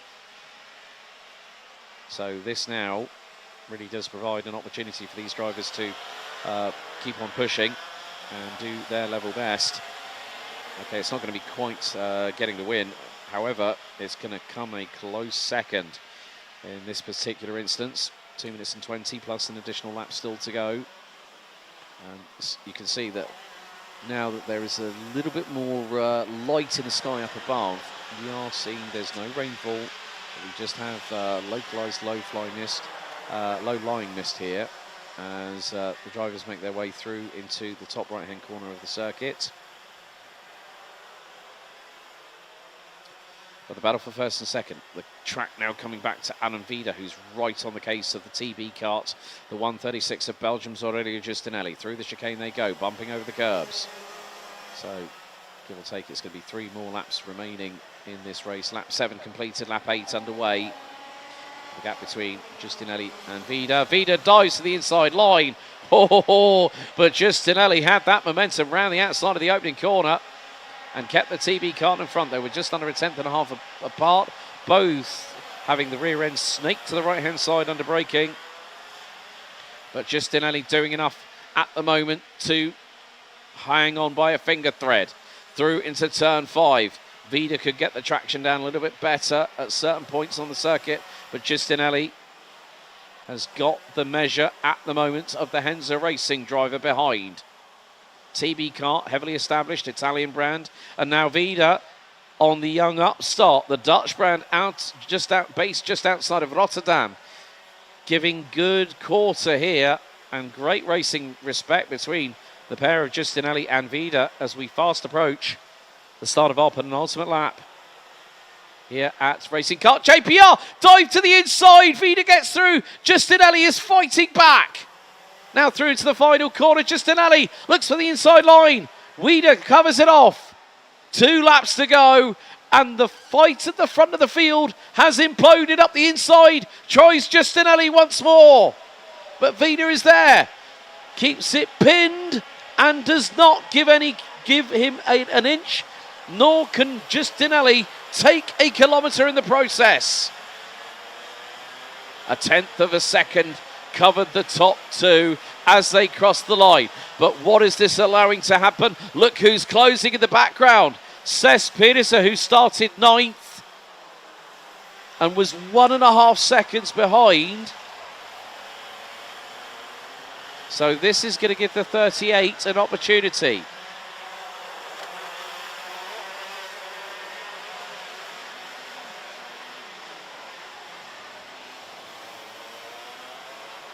The timer has expired and Justinelli now on the fight back against Adam Vida for the race lead. After this complex, we will have 1 more lap remaining, and Adam Vida has done a great job to keep Aurélien Justinelli at bay. 5-second time penalty looks to be for the 1.70, I believe, of Milan check-in, possibly, as we go onto the last lap. Cesc Pedersen. Yep, so it's the 170 Milan check-in gets a 5-second time penalty. Cesc Pedersen up the inside through at turn number 3. Did not get the job done on Justinelli, but Adam Vida has got enough of a buffer at the moment. Lorenz de Kock in 4th place just puts in the fastest lap of the race, and he's closing in on the trio at the front. As Cesc Pedersen putting the frighteners on and the pressure on Aurélien Justinelli, who's trying to hang on, hold on to that second position through the exit of turn number 8, side by side into the chicane, and the TB Kart gets through. Threading the eye of the needle, and here comes Lorenz de Kock on his T-baits. Cesc Pedersen now has got a decision to make, but there's corners fast running out as Adam Vida is going to become our 3rd different race winner of the weekend so far. Henze Racing's Dutch Wunderkind crosses the line after 10 laps, takes the checker and wins by nearly 9.5 tenths. Aurélien Justinelli, well done to the TB Kart driver. The win was on the cards, but it's second best this time around. Starting 4th, finishing P2. Lorenz de Kock pips Cesc Pedersen, who is on course to take third place, the 101. Pips his teammate by 85 thousandths of a second. Cesc Pedersen, Noah Grignier, Aurélien Lemaire, Flavio Caira takes 7th. And with it, the fastest lap of the race, a 108.136. Finn Rossen, Yannis van den Bosch. And well done to Manuel Charbonnier, 21st to 10th at the flag. Yves 3 makes up 8 places to finish 11th, ahead of Timur Huifla, who made up 10 places in his own right. Maxime leaders, Nathan Best, Danny Burrs, Jules de Koen, Gert de Vries, Finn Albers, Denis Kozlowski, and Luxembourg's Matisse Mouche round out your top 20. Antoine Boots, Levi Papp, Harry Myers, Leopold Furman and Milan Chekin round out the 25 strong. Disaster for Charlie Myers from Optima, running P3. Technical drama for the 104, possibly eliminated him on lap 6 with Maurice Vercroys from MCK Racing, unable to take the start. But Adam Vida becomes your third different winner in X30 Junior Heats here in Ostricourt this weekend.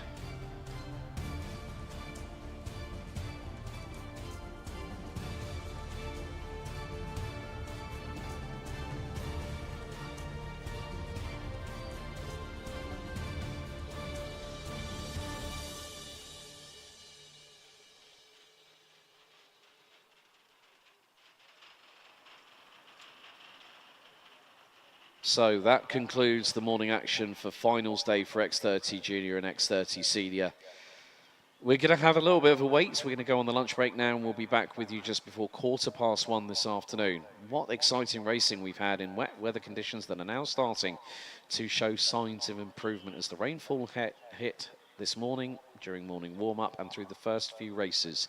But things could evolve to a powder keg kind of situation here at round 2 out of 6. Join us in just about an hour's time as we'll get to the business end of round 2 for round 2 of the season here at Ostricourt.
Welcome back, everybody, to the afternoon's coverage of day 2 here at Ostricourt.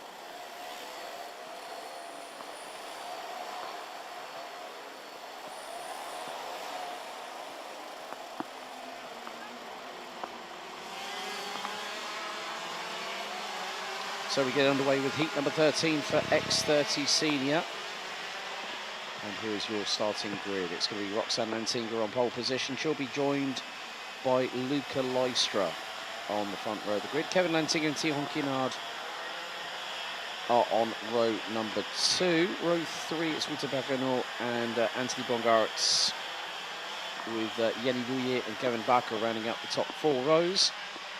Completing the top 10, Niels Lelot and Thomas van Vliet. Milan Magzak starts 11th, ahead of Luca Moulard, Alexandre Mercier, Delano Vellens, Jens Bozart, Monty Braithwaite, Marlon Beyer, Kunt de Roy, Raphael Linders and Matthijs Renet rounding out your top 20. Rosend den Driver, Thijs van Dijk, Noel van Vonveld, Isabella Gazelle and Matt Simon round out your 25 strong contingent. 9 drivers so far have won out of the 12 heats that have already transpired. So the rain has come back with a vengeance as the drivers now head onto the formation lap here at Racing Kart JPR here in Ostricourt.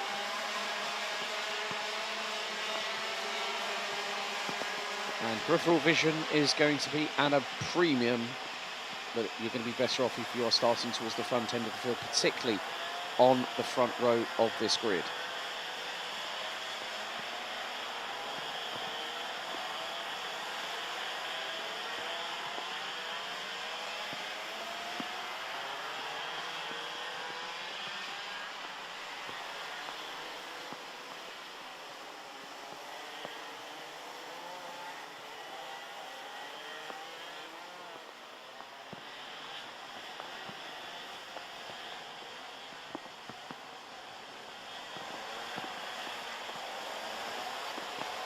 And with a lot more standing water to contend with, it's going to make it a little bit more difficult to disperse. Air temperature has gone up to 18 degrees centigrade.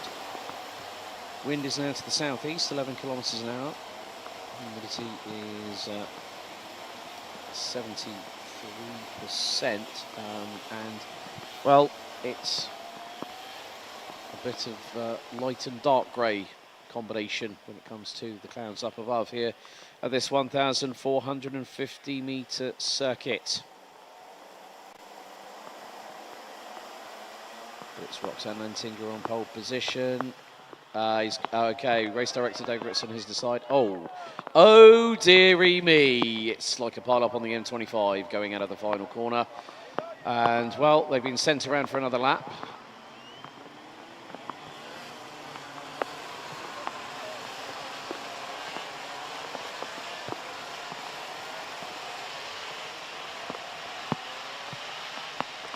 So we have the 203 on top of the 299.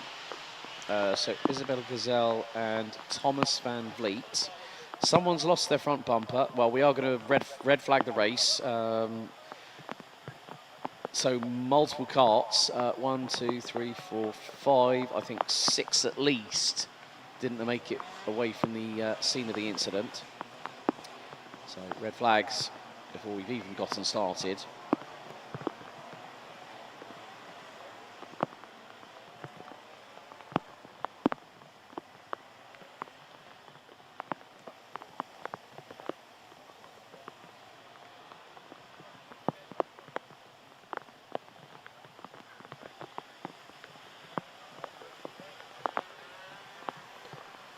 So with a sizable amount of carts, at least a sixth of the grid have ended up stricken on the start-finish straight,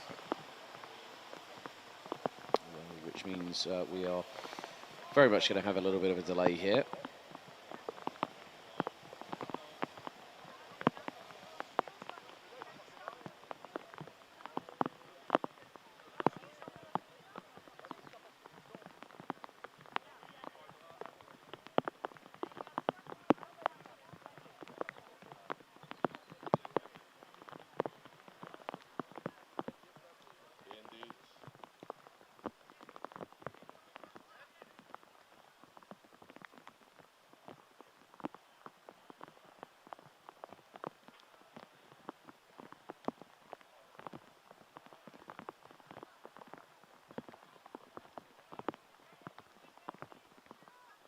So we are going to have around about a 10 to 15 minute delay whilst the clean-up operation on the start-finish straight continues here for Heat 13, Groups D versus E. So the drivers that did make it out of the calamity and mayhem at the back end of the field, from what I understand, big thanks to one of our cameramen, Philip, who noticed that one of the drivers started accelerating, one changed direction, and then, well, all hell broke loose. But so we have a delay, which means it could be the fact that we're going to have Heat 13 done a little bit later on. So we're going to have a 10 to 15 minute delay approximately whilst the clean-up operation continues here. So please bear with us. As they say over in the US, don't touch that dial.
So after a slight delay, we get the action back underway. Heat 13 will take place later on, but so we quickly move on to X30 Senior Heat 14, A versus F. So it's going to be Matthias van der Kerkhoff on pole position, looking for 4 wins, and that will effectively put him on the pole position for the A final a little bit later on. Alongside him will be Mathis Marchalt, Victor Louis, Otto Paikkonen, Clément Houton, Tobias Norman, Clément Massot, Senna Meunier, Alexis Constant and Dinan de Vos round out your top 10. Charlie Gloom, Angelo Mully, Marcus Gloom, Nick Blankenswaard, Zachary Gernen round out your top 15 with Gaetan de Brabant, Gaz Rodhaus, Esteban Walcleve, Dennis Bowman and Kenneth van Markerke rounding out the top 20.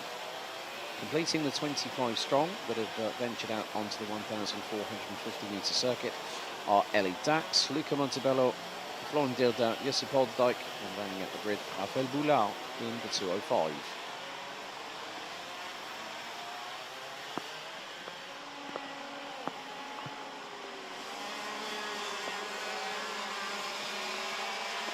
The drivers now going on to the formation lap. Now, Alexis Constant has not broken the timing beam, which slightly concerns me on that front.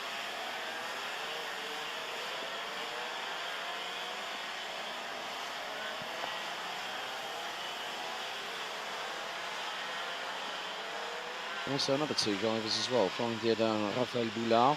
So we could have some drivers starting from the dummy, the repair area, just in front of the dummy grid. Once again, as I said, peripheral vision will be compromised in some way, shape or form, depending on where you are on the grid. Now, we did see, obviously, by that incident in the beginning of Heat 13, which then quickly then brought out the red flag as a direct consequence because of the 6 to 7 karts that were stricken on the start-finish straight, just before the start-finish line thereof. The drivers have to be very, very mindful.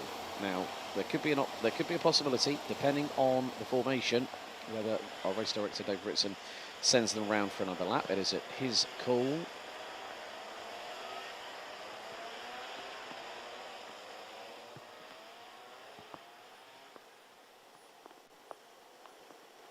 So red lights are ignited on the starting gantry here for heat number 14, groups A versus F in X30 Senior. Into the tram lines we go. Revs rise, lights are out straight away, and well, straight away Matthias van der Kerkhoff gets the shot that he needs, and more to the point, he gets away. That gap is absolutely mighty after the opening 2 corners. Matthias Marchalt holding on to second. Could be possibly Clément Houton trying around the outside through into turn number 3. Look at the spray coming through turn 4.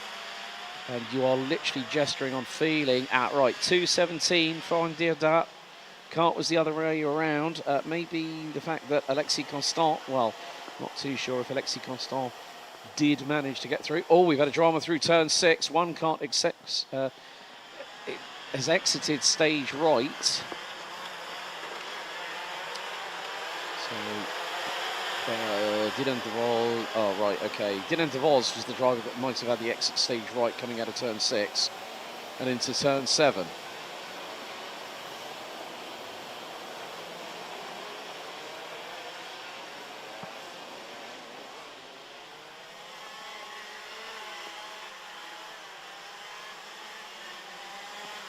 But after the opening lap, Matthias van der Kerkhoff's lead is going to be pretty mighty. 1 3/4 seconds off the opening lap. Are you kidding me?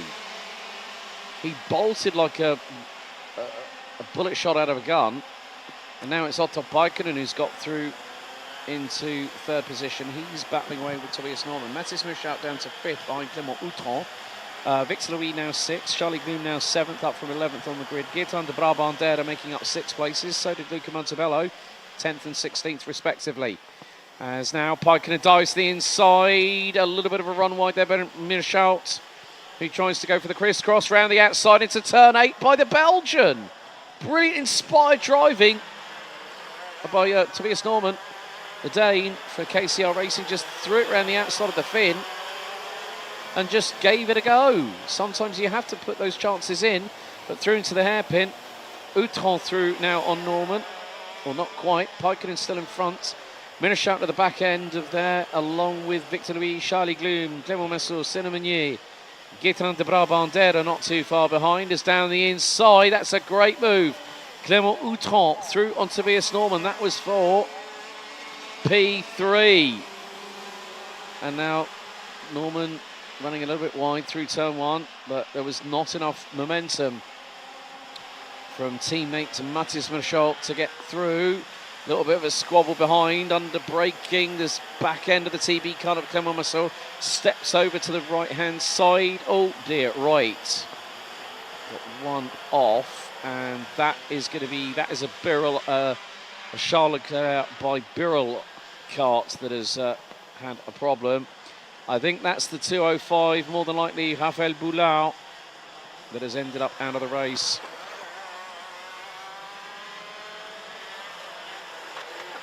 Yep, that was a Charles Leclerc chassis. Boulard out on lap number 2.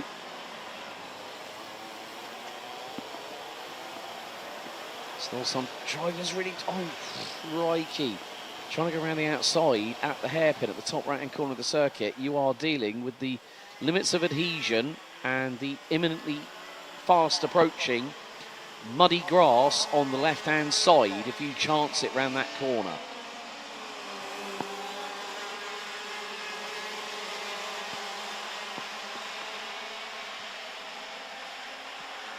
But now Clément Outron right in the wheel tracks of Otto Peikkinen heading into turn 3. Matthias van der Kerkhoff has got a lead of 4.8 seconds. Well, we know who is definitely out front and clear away from everybody else. Meantime, look at the peloton behind. I think it's being led by Tobias Norman in the 353, the Dane. In front of the a multitude of Belgian drivers. Matthias Minishout, Charlie Gloom, Victor Louis, Clément Messot, Gaetan de Brabandera, Cinnamonier. And they are covered by 2.3 seconds.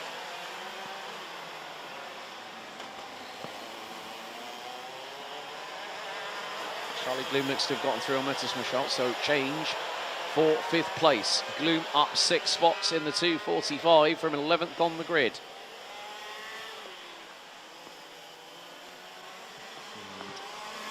A 1 minute 11.1 exactly to the decimal point.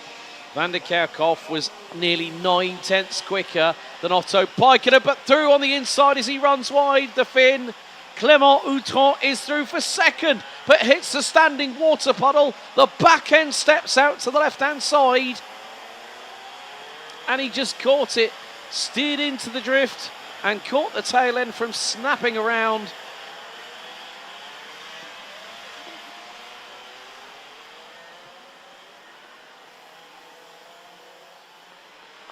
But great kart control. We had a moment for Alexis Constant a few races ago, and Clément Outron nearly suffered the same fate at one of the fastest parts on the circuit after the start-finish line. And a little bit of a robust manoeuvre there. That was more than that was possibly Clément Messot. And it was into a KCR Racing car. All 3 squabbling for traction coming out of turn number 10. One of them in the middle, Gaetan de Brabandera. At the back end of that looks to be Tobias Norman. So, route changes a foot. Oh, lunge and then some from Gaetan de Brabandera through the final corner. There's some gesticulation and saying, look, don't play that kind of tomfoolery here. We don't need that. We all need to survive. And for good reason. And under braking, Victor Louis, the back end of the kart, steps to the right, then steps to the left, steers into it, full on commitment in the wet, and well held by the 216 who started on the inside of row number 2. Matthias van der Kerkhoff is absolutely flying at the moment. He's just taken, he's just added another just over 2.5 tenths over Clément Outron. Will make that 3 tenths in total over the last 2 sectors alone. So his lead is probably going to be the best part of 7.5 seconds by the time we complete lap number 6. 3 minutes to go, plus an additional lap.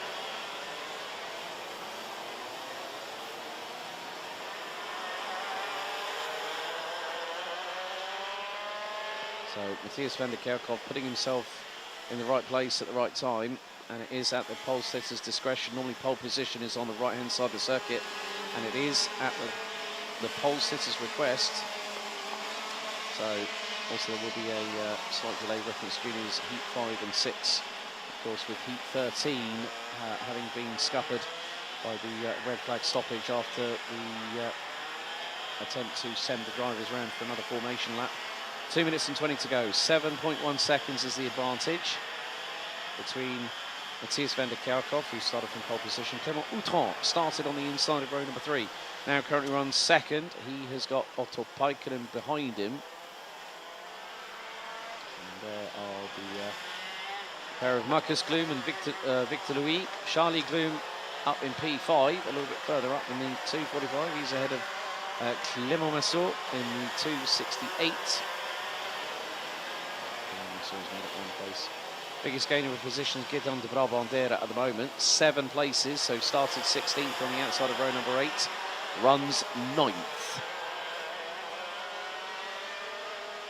Angela Milly has become another casualty, I'm afraid. The 2:24 from Belgium out on lap number 6. Now Clément Outran is starting to pick up the pace here. Van der Kerkhoff has set the fastest lap of the race so far, 1 minute 10.943. His last lap was a 1 minute 11.579. He knows that he has time to play with, does the Victory Lane driver. Into turn 7, you see a lot of rubber marbling at plenty of corners on the circuit, especially here through the chicane. Through turn 6, the first of the 2 left-handers, that brings us back onto the corresponding hairpin that follows. Dylan de Vos and Luca Montebello have made up a position each this lap. So Dylan de Vos passed Kaz Oorhaus, Luca Montebello passed Jesse Polderdijk, who has made up 5 positions. Ali Dax and Nick Blankensport are the last 2 runners and riders in this race. 2 laps to go as Matthias van der Kerkhoff puts in 1 minute 11 points, mid 1:11.7. Clément Outran takes another 2/10 out of it on that talk, 6.678 seconds. Is the leading margin that the 236 from Victory Lane has over the 288.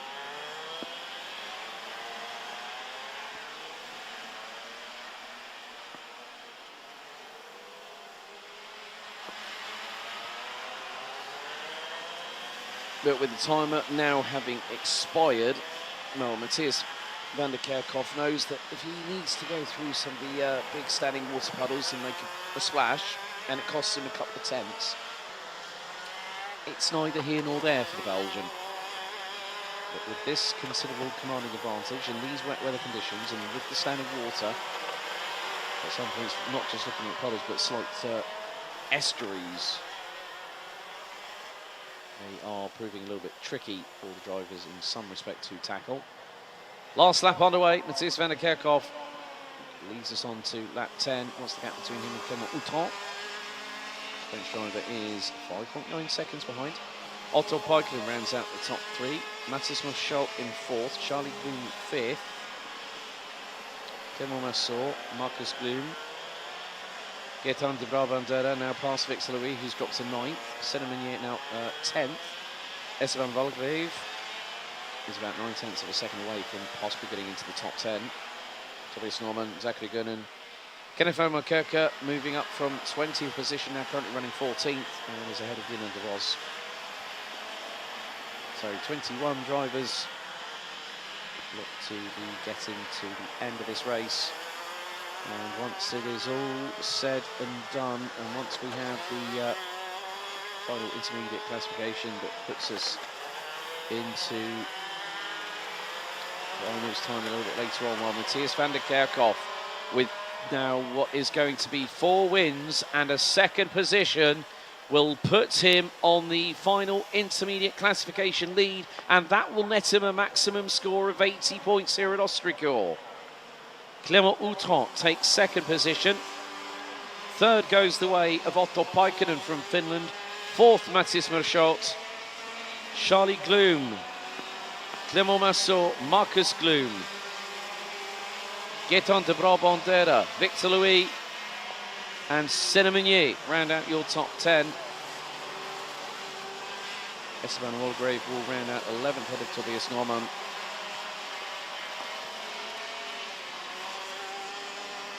As the rest of the drivers make their way across the finish line.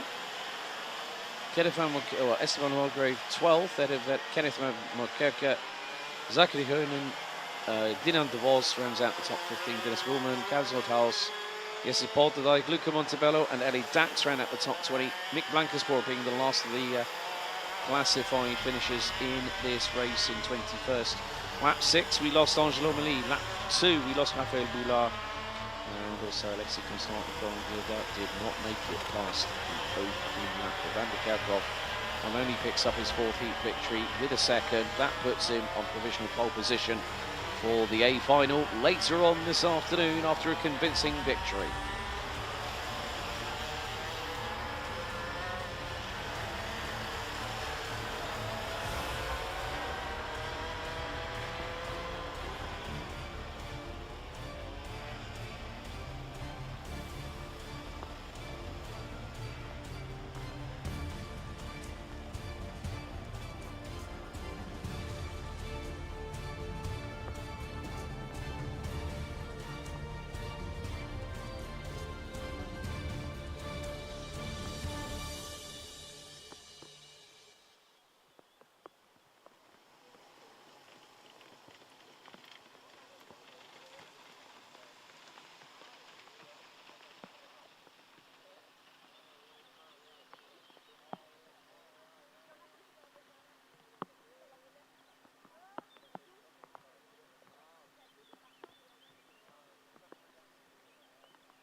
So we now get underway with our penultimate Senior X30 heat. And here is the starting grid. On pole position will be Zen van der Heyden, who will be joined by Patrice Kowalski on the front row. Both drivers have picked up a win so far this weekend. Julien Sauvillot and Quentin Van Leeuwen round out row 2 ahead of Oscar Guccio and also Hubert Petit, François Delati and Lucas Horsica round out row 4. Completing your top 10 will be Roberto Boss and due to be Maxime Blanchemin, but Blanchemin has been a non-starter for several heats. Farah Jalil, Pepin Steiger, Mirko Wouters round out the top 13. Maxime Prudhomme may also be a non-starter as well, so that could eliminate another driver from the grid, due to be 26 starters. Joey Brown, James Merkelberg, Jules Van Huel, Augustin Boulet, Keanu Vellens, Tom Schultz, Simon Lacroix, Arne Schoenheder, Thibaut Bayers, Moritz Moore, Raffaele Santocono and Casper Norman round out the grid.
So we have 3 non-starters, Maxime Blanchemin, Maxime Prudhomme, and Augustin Boulet. So that is going to bring us down to 23 drivers, but Hubert Petit is the only one that may be starting from the repair area. But 10 minutes on the clock, plus an additional lap. The field slows to a crawl as they approach turn number, the final corner on the circuit. Red lights on the gantry. Van der Heyden and Kowalski on the front row. Into the tram lines, revs rise, lights are out. And a good start from the outside of the front row. Van der Heyden leads the field into turn 1 amidst a big plume of water hitting the air as they head down to turn 3 for the first time of asking. The driver's trying to brave it around the outside. Sometimes that can be help or a hindrance. One driver, I think, might have flirted with the grass on the outside, and there's going to be mud coagulating in the grooves on the wet weather tyres as we head through into turn 6 and 7. So Hubert Petit was released after the field got going. Oh, look at that. Oh, there was a massive standing water puddle. Quentin Van Leeuwen absolutely threw the Henzer Racing Cart right in it as Julien Sauvillot gets through at the hairpin on Patrice Kowalski. Lucas Horsica looking up the inside of Oscar Guccio, and there is someone who is trying to make it 3 wide at that part of the complex. That will never end well. But Julien Sauvillot has got Patrice Kowalski trying to chase him down. It might not be, no, it's, yeah, Julien Sauvillot. Patrice Kowalski, Mirko Wouters has got through on Oscar Guccio and Lucas Horsica as the fight now for 3rd place is being hotly contested. Sauvillot back up the inside, nearly catches the curbing on the inside of turn number 3. Mirko Wouters from Eichmann's Grand Prix. You might remember he won senior, well, the first heat of the day. So that was heat number 9. And won it from, what was it? Yeah, 13th on the grid, like he did where he started last time. So Benelux Walters has been a bit of a dark horse and is really very much the case of really making sure of the case. Now, just to let you folks at home know, there will be a delay with regards to the timetable reference juniors for their 2 final heats. So, of course, we've got heat 14 still to go. That needs to be sorted out. But Benelux Walters is on an absolute tear at the moment. He's got the fastest lap of the race in his pocket. A 1 minute 11.786. But some great racing here at Ostricourt, despite the rooster tails going skyward here at this 1,450 metre circuit. Tom Schultz, Annie Schönherr, Moritz Moore, they have all fallen down towards the back end of the order. Well, Moritz Moore has gained a position because of the fact that the 3 drivers, Augustin Boulet, Maxime Prudent, Maxime Blanchemin, opted to not start.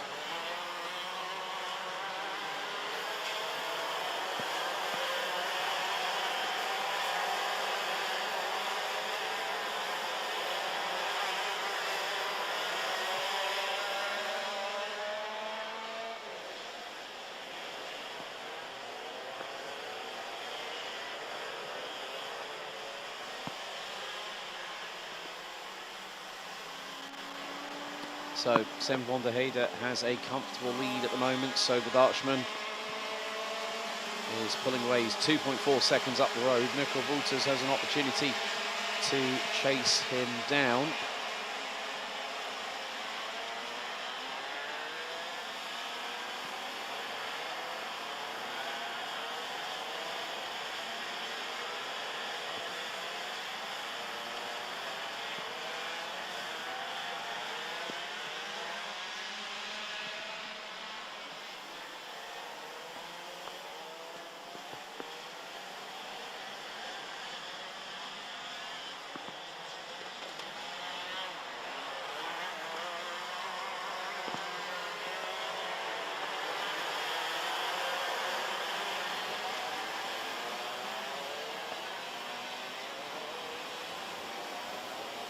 So we're coming up to just under 5.5 minutes to go, plus an additional lap in this penultimate heat of the weekend for X30 Senior. The light is trying to, in some ways, try and break its way through the cloud cover up above, but that's going to take a little bit more strength than that for this track to evolve with the amount of standing water we have on the circuit. Meantime, there's a possible opportunity of an overtake happening here. Lucas Ostricourt versus Quinten van Leeuwen. Julian Salvio makes it 3 to the party. Then Patrice Kowalski. Joey Brown has catapulted his way up the order from 15th on the grid. Now currently runs P7. He's ahead of François Delety, Oscar Buccio, and running at the top 10, Faris Jalil. Simon Lacroix not making so much inroads in this particular occasion. The number 259 is now currently running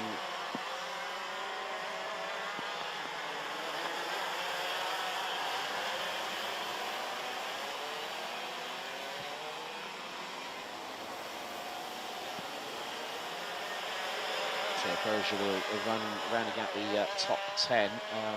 Casper Norman up halfway through the grid. Well, it's 10 places on a physicality, not a technicality. Technicality would be 13 places, so he was due to start from the back end of the grid.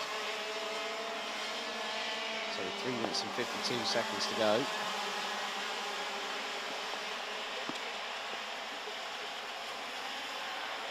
There's still that possibility of unpredictability in the air here, and that just goes to show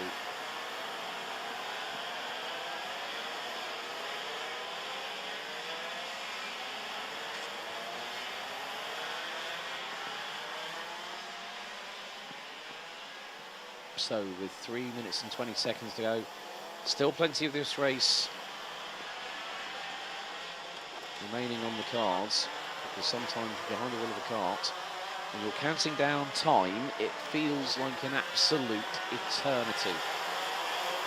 It's even more prevalent in wet weather conditions like these.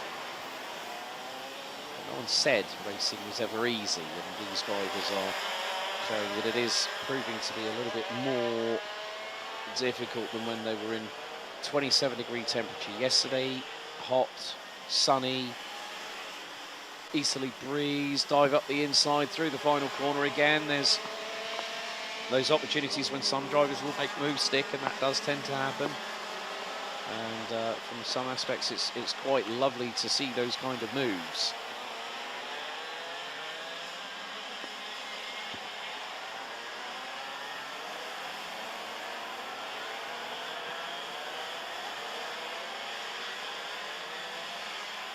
So Sam van der Heyden at the moment has got one heat win.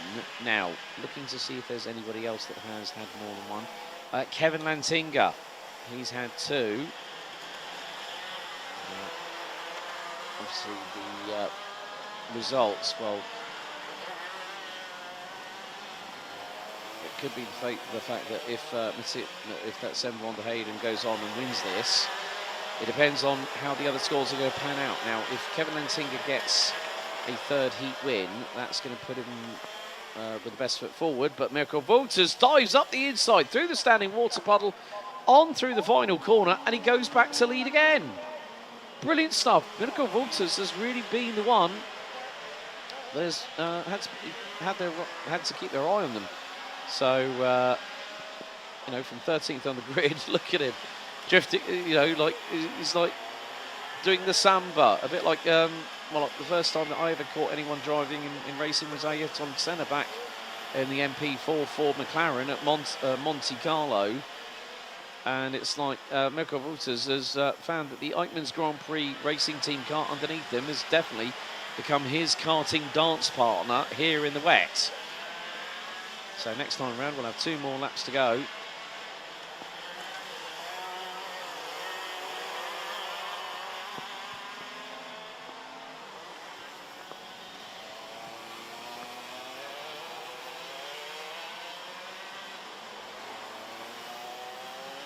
A little bit further back, Quinten van Leeuwen. Oh, well, it's definitely kicking off there, because very shortly we're going to be going on to our penultimate lap of the race. So Mirko Wolters doing a stellar job at the front end of the field, and over Sam van der Heyden, he now has a 1.3 second advantage. So 2 laps to go. Quinten van Leeuwen leads Patrice Kowalski. Kowalski looking up the inside at turn 1. Was not far enough, well, was not close enough behind him to facilitate that opportunity. Time expires.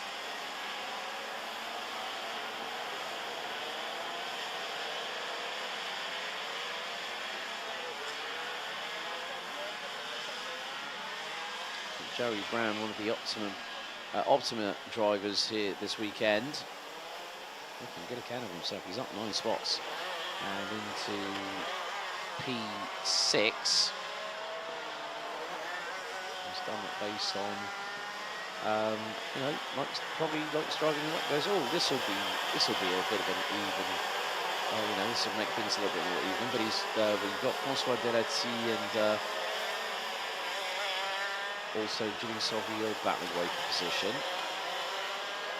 Joey Brown trying to get through on Patrice Kowalski, but the last lap is now underway with Mirko Wolters once again starting from 13th, now in the race lead. Fastest lap of the race.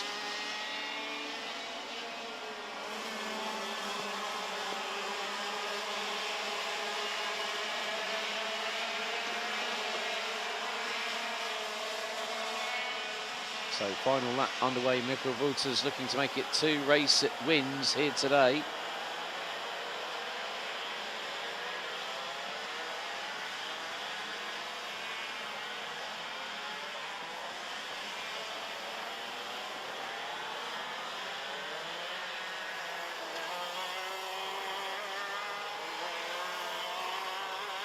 So it has been the case that Mirko Wolters has been the dark horse that we've been waiting to find all weekend long. And now with the wet weather in his favour, it certainly means that Mirko Wolters could be one to reckon with and will rank highly in the final intermediate classification. Out of the final corner, once again, the Belgian does the magician's trick once more. From 13th on the grid, Eichmann's Grand Prix, Mirko Wouters wins Heat 15 ahead of Sven van der Heyden, with Lucas Horsika taking P3. Good work by the Czech Republic driver, and finishes ahead of Quinten van Leeuwen, with Patrice Kowalski rounding out your provisional top 5 as things stand at the moment. Then Joey Brown from 15th on the grid. The Brit strikes gold and ends up 9 spots at the flag and finishes in 6th position.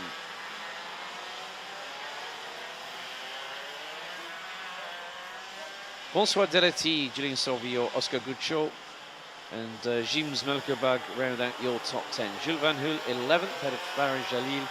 Casper Norman rounds out the top 13. Good strong drive from the Dane, starting from the back end of the grid. Cuba Petit and Simon Lacroix round out your top 15 ahead of Keanu Wellens, Patrick Steiger, Anne Schönheder, Raffaele Santafono. Roberto Baz rounds out the top 20, followed by Thibaut Byers, Tom Schultz, and Mark Small being the last of the classified finishers. Everyone making it to the checkered. Maxime Blanchemin, Maxime Prudent, Augustin Boulet, non-starters, but Wouters does it again.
All right, so back we go again to heat number 13, D versus E for X30 Senior on this particular occasion. So here's the starting order. Roxanne Lantinga will start from pole position, Nicola Leicester alongside on the front row. Then after that, Kevin Lantinga, Thierry Kennard, row 2. Row 3 will be Wouter Bergeron and Anthony Bongarts. Bongarts, one of the rookies. And then we have Yanni Bouillet and Kevin Bakker, row number 4. Niels Lelor and Thomas Van Vliet, row number 5. Milan Marzak and Luca Moulin, row 6. Row 7, Alexandre Mercier and Delano Vellens. Row 8, Jens Berzat and Monty Braithwaite. Row 9, Malambe and Kunderoy. Row 10, rounding out the top 20, Rafael Linders and Matthijs Benet. Rounding out the 25 strong, Rosanne Den Driver, Thijs van Dijk, Noel van Veld, Isabella Gazelle and Matt Simon.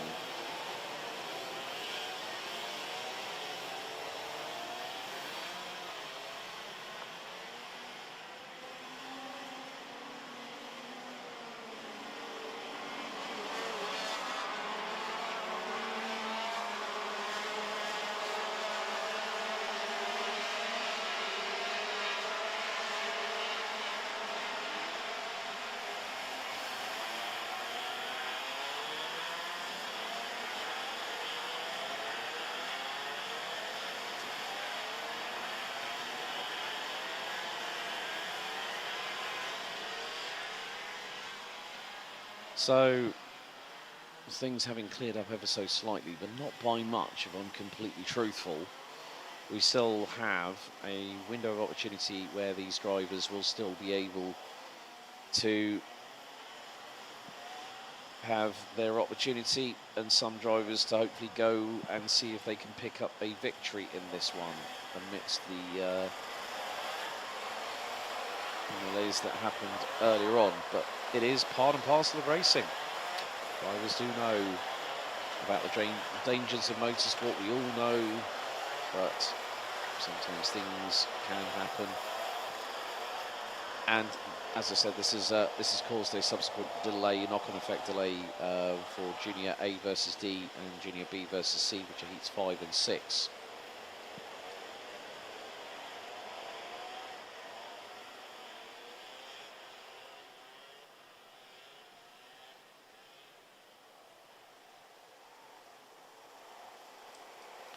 Roxanne Lantinger and Luca Leistra will bring us here to green. Red lights on the starting gantry, 10 minutes plus an additional lap. Lights on, revs up, and do we go green? We are underway here at Ostricourt. Roxanne Lantinger, and it looks like brother Kevin has got through on the run through turn 1. Up to second goes the 3-3-2. As Roxanne Lantinger leads the field into 3.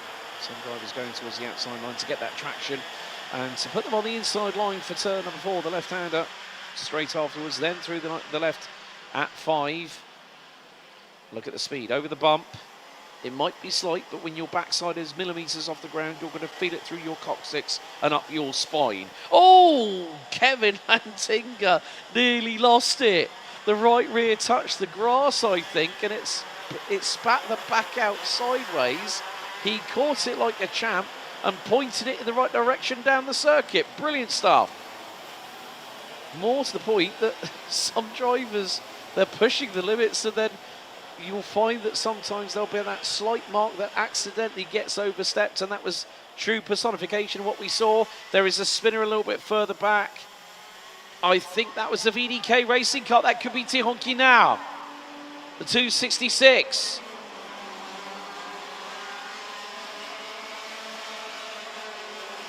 And it is. Tihon Kinard is spun around and dumped all the way down to 20th spot. Kunderoy up 8. And now now up 8 places, rounds out the top 10. Luca Moulin, Milan Marczak have both made up 5 positions apiece. Yanni Bouillet now 4th. And Kevin Bakker now 5th. They are up 3 spots apiece. And Bakker 5th, Bouillet 4th. Leistra keeping within touching distance of the 2 Lantingers. Roxanne leading Kevin. And we have had a 1-2 from the siblings before. That was heat number 10 earlier on today. No, heat number... I think it was, yeah, that was heat 10, or heat 11 actually. So we had 9 heats yesterday. So top 3 covered by just under 1.1 seconds as we complete lap number 2.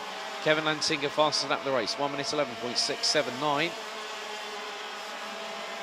Dion Kinard still in 20th and is going to be fighting his way tooth and nail through. He's up 2 places already again after that lap and that drama. So up to 18th. Malambert 16th at the moment. Rafael Linders up from 19th, now 13th. Monty Braithwaite up 4 places from 16th, now 12th. Kunderoy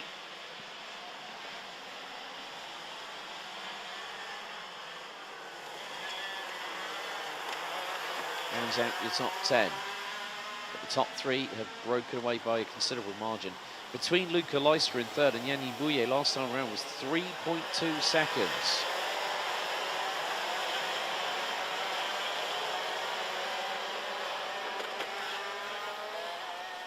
Well, and Kevin Lantinga has got through on his sister Roxanne Lantinga, and this has now brought Luca Leistra back into the fray. Leistra has already picked up a heat win, and that would have been heat 8 yesterday. Group C versus E. The top 3 covered by 2.5 tenths of a second. Air temperature now 18 degrees Celsius.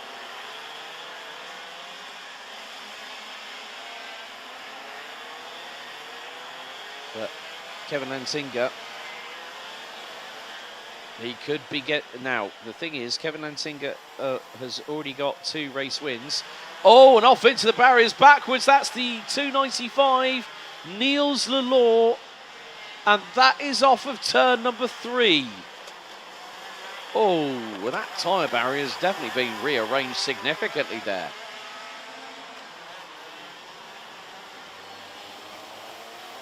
Now, it's either one of 2 things. Either Lelaw has been assisted or spun it on his own. Now, with the amount of speed those drivers are carrying, probably the best part of 120 kilometres an hour going into the braking zone.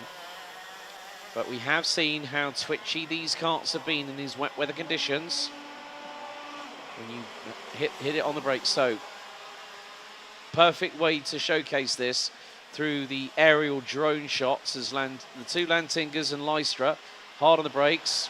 You're now going to go down to terra firma. Chronic understeer there for Luca Leistra in the MCK racing kart, but manages to get himself tracking true once again.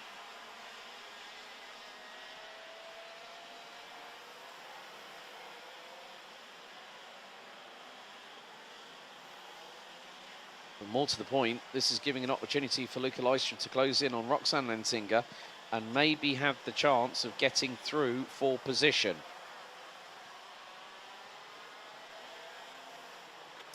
And there's the move through into the right-hander. Neatly on the apex goes Luca Leistra and gets through on Roxanne Lantinga, demoting the lady driver down to 3rd position.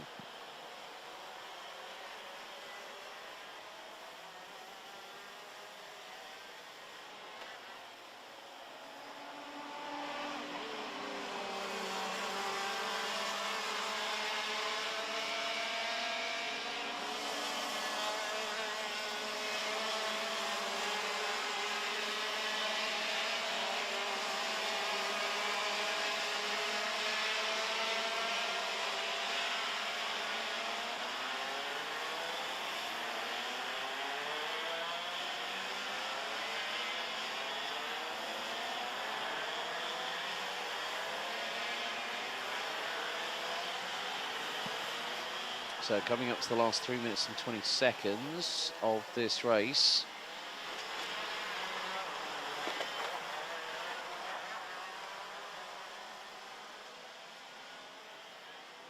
So there is Milan Makzak in between Yanni Bouillet and I believe that's Kevin Barker in the 255 just behind. Kevin Barker running on the Croc Promotion chassis. Makzak having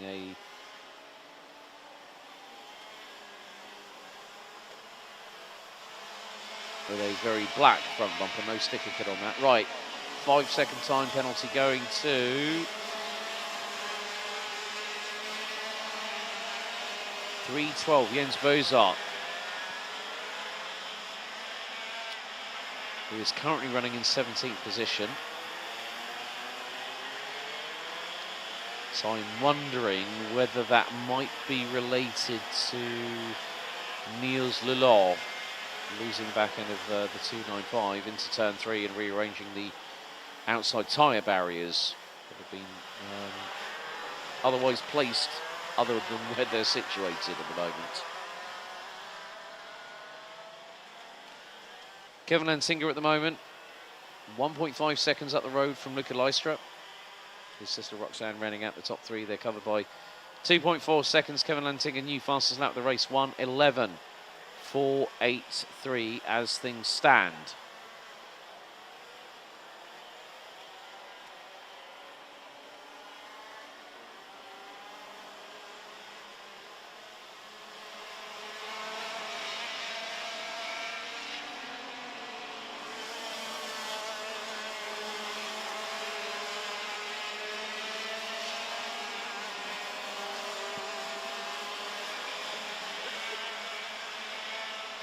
So we're now on to lap number 8 out of a probably scheduled 10 laps of this 1.45 kilometre circuit. And Kevin Lantinga has bolted away into the distance.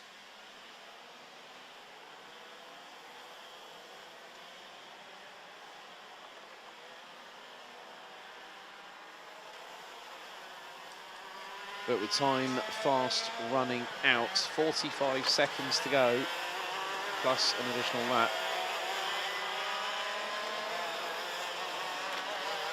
Looks like Roxanne Lantinga has got back pass through on Luca Lystra for second spot on the road here at Ostricourt. 2 more laps remaining in X30 Senior qualifying heats here this weekend at round 2 out of 6 for the 2025 season. And Kevin Lantinga's advantage over sister Roxanne is now 3.06 seconds. Lystra, hard on the brakes, backhand trying to stick itself out on the right rear. Hard on the brakes, and it just, back axle just wants to do its own wayward thing as we hit 0 on the timer.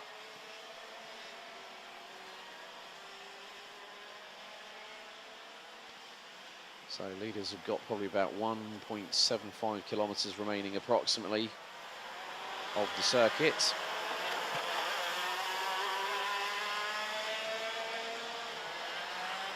But once again, Luca Lystra trying to see if he can throw a move in the dying moments of this race up the inside, or maybe even try around the outside a la Slim Shady on Roxanne Lantinga, but that could be easier said than done. Last lap now underway as Kevin Lantinga crosses the line. Roxanne Lantinga just under 3/10 of a second ahead of Luca Lystra. Yanni Bouillet, Milan Marzac, Luca Moulin, Kevin Bakker, Luca Moulin, Wouter Bergano and Thomas Van Vliet with Kunteroy. Oh, actually, no, it's Monty Braithwaite who's made it up to 10th now. Kunteroy has dropped behind the Brit, and also Belgium's Raphael Leenders, and now is demoted down to 12th position.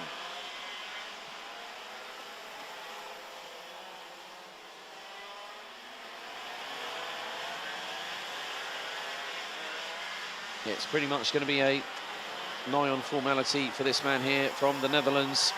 3:32. Kevin Lantinga takes a look over the right shoulder.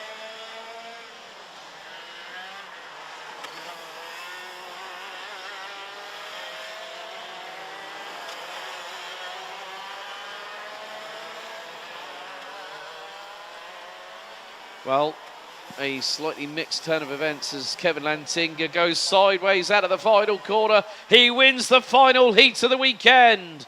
And it's a 1-2 for the Lantinga family once more. Roxanne Lantinga finishing 2.656 seconds behind.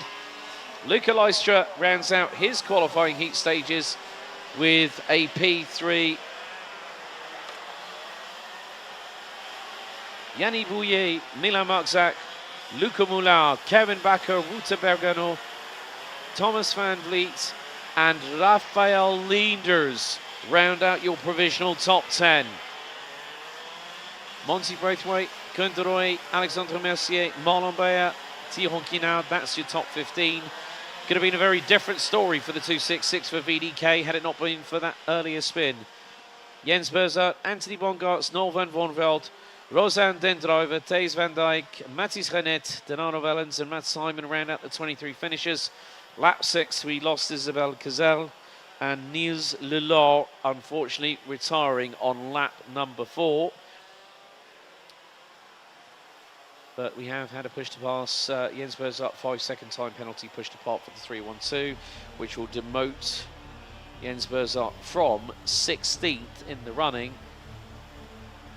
So 5-second penalty will put him, that's been adjusted, 19th.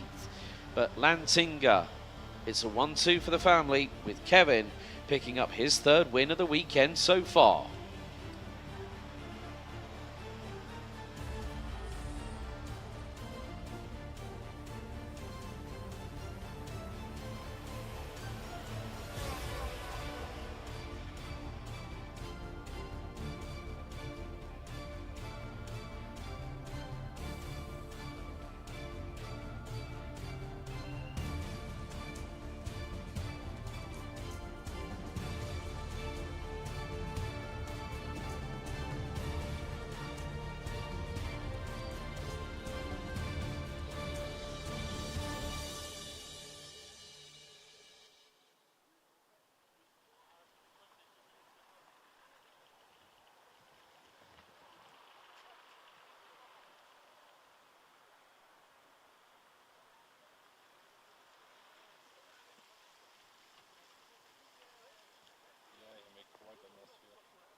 Follow him with the drone on same height as the pilot is sitting.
So penultimate heat of the weekend for juniors. We go to heat 5, A versus D. So 3 confirmed race winners so far.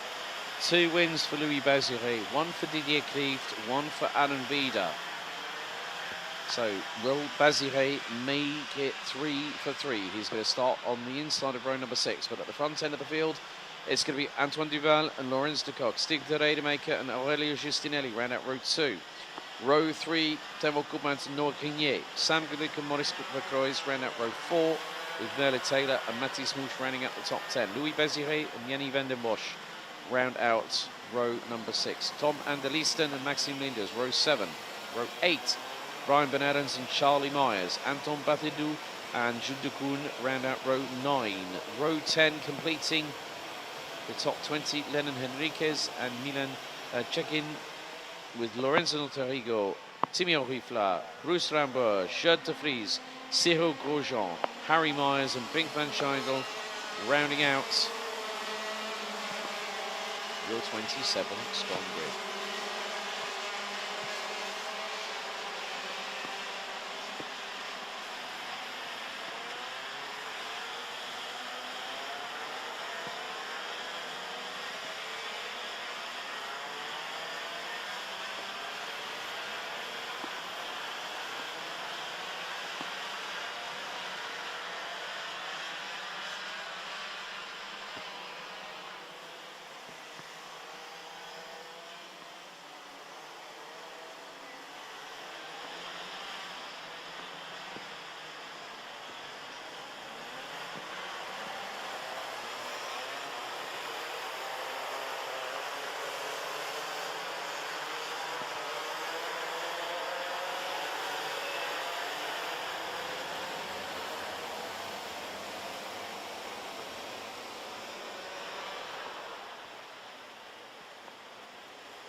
So Antoine Duval and Laurens de Kock will line up on the front row. Euro Karting and Fusion Motorsport Benelux Progress Racing are the 2 teams that occupy that front row along with their drivers. Into the tram lines we go for 10 minutes plus an additional lap. Revs rise, lights are out, we're underway. And Duval gets the whole shot. De Rademacher up the inside of teammate de Kock going through into turn number 1. And we are going to... elbows are out, well and truly. De Rademacher looking to go around the outside at turn 3. That's a tall order, but did not make it through. Baziré's going to be fighting tooth and nail through this pack around him.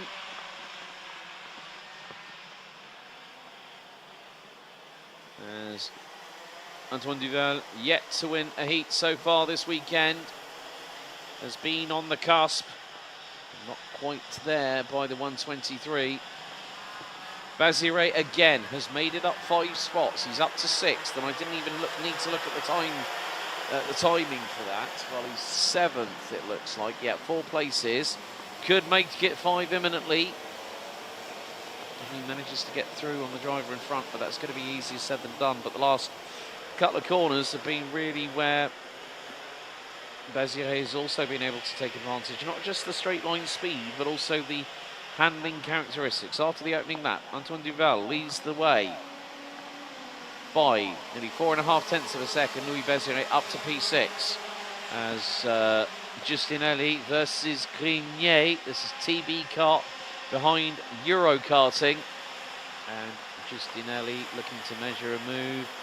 A little bit of a tap from behind on the back bumper of Grignier by Giustinelli. Grignier just moved across once, which is fairly clear, fairly easy to do, and just about judged it. But it was then when Giustinelli's front bumper went into the rear bumper of the 166, last year's Iame Series Benelux mini champion.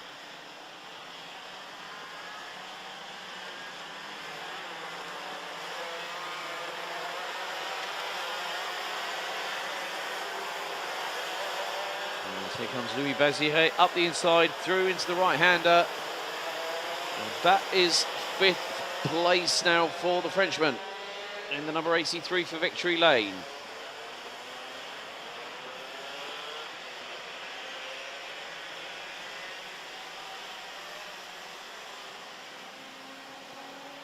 Duval leads again after lap 2. The Rademacher this time not making it 2 different leaders in the opening 2 laps of the race. He's half a second off. Tom Anderleesten, in the meantime, from the Netherlands, has dropped all the way down to last, but still running. Started 13th on the inside of row number 7 alongside Maxime Leenders. Maxime has dropped down 3 positions to 17th. Bing van Scheidel already up 11 spots, and we're not even halfway. 16th place for the number 7 from Falcon Racing. Marquignet gets through on Temo Koopmans, but this could give an opportunity to the Frenchman behind in the form of Louis Baziré. Now Baziré is going to dive to the inside of Grignet. Just about makes it through.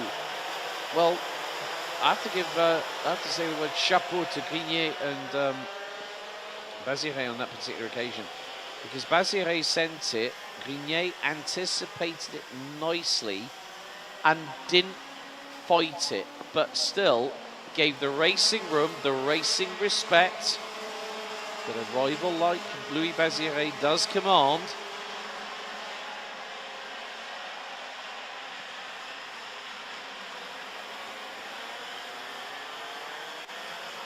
And now Baziré makes his way past Temo Koopmans. So the clean sweep is more than likely on at this moment. Top 2. Duval versus De Rademacher. Last time around were covered by 0.634 of a second. It's probably going to be closer to about 5.5 tenths between the pair as they're about to make their way through into sector number 3. Grignet versus Koopmans. And Grignet gets through at the chicane.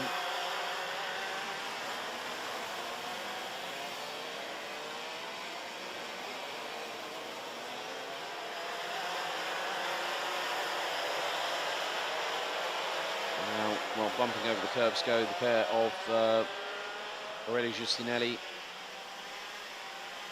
And I think also one of the TD carts. Antoine Duval leads by nearly 7/10 of a second ahead of Stig de Rademacher. Louis Baziré now up into third and going to start chasing him down, but Antoine Duval, with just under 5 minutes to go, has the fastest lap of the race in his pocket. 1 minute 12.888. He's 7/10 up the road from de Rademacher. Here's a dive and a half there going on the inside of the 146. That was Charlie Myers on Sam Galuk, so the Optima Racing driver from the United Kingdom is trying to wrestle his way through up the order. Lorenz de Kock was just behind Charlie Myers before Myers pulled the pin and got through on Sam Galuk. Anton Bethidou and Maurice Verkreuz look to be the two drivers. Oh, Lorenz, you did not need to do that.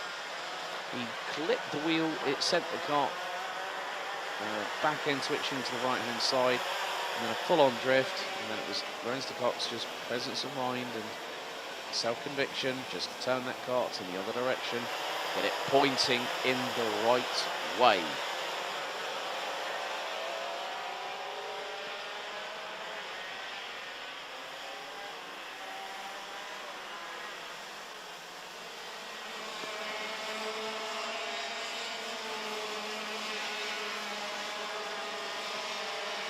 And in a surprising turn of events, every single one of the drivers at the moment, touchwood, all 27 are still running at this moment in time. Whether we might find a little bit of slight attrition towards the end of it, that is anybody's guess. And, you know, Duval looking really, really strong, but Baziré has been strong all weekend long, and this is a home track to him. You would hazard a guess that the favour would be towards Louis Baziré on this particular occasion, but even Baziré is going to find it. You could look at it in two different ways.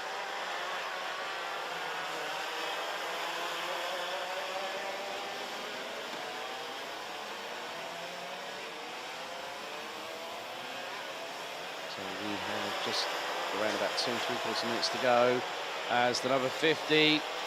Anton Bethidou gets through on the 146 of Sam Galuk. They're about to head through the final corner. Right with them is Lorenz de Kock. Well,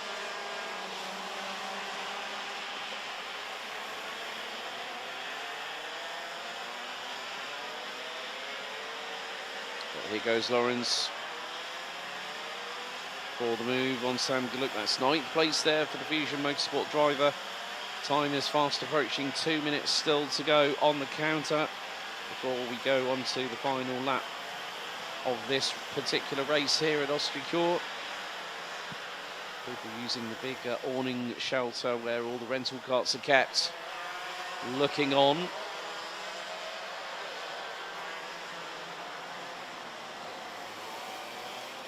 Now Stig the Rademacher has an opportunity. He is closed in on Antoine Duval. Duval has yet to win a heat race, and at the moment, well, with just what has transpired, Stig de Rademacher has gotten through.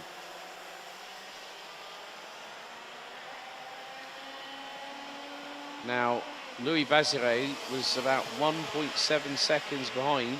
Make that 1.4 because Bazire is flying. Purple, fastest first sector of anybody in this race, 19.502 in the opening sector. He's just posted a 1:12.733, which puts him within about 8 and a bit tenths of a second of Antoine Duval.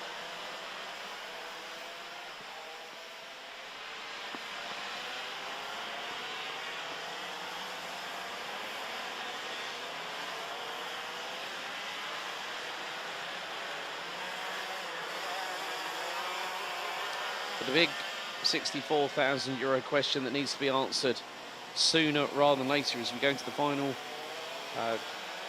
2 laps very, very shortly. Can Antoine Duval close in and, more importantly, pass the 1:16 of Fusion Motorsport Benelux Progress Racing Stig de Rademacher at the front end of the field? We now start lap 9 out of 10. Lead between the top 2 stretches to 1.036 seconds. Duval's last time 1:13.3. Stig de Rademacher. That is going to be, oh, crikey, that is a big old distance between the pair.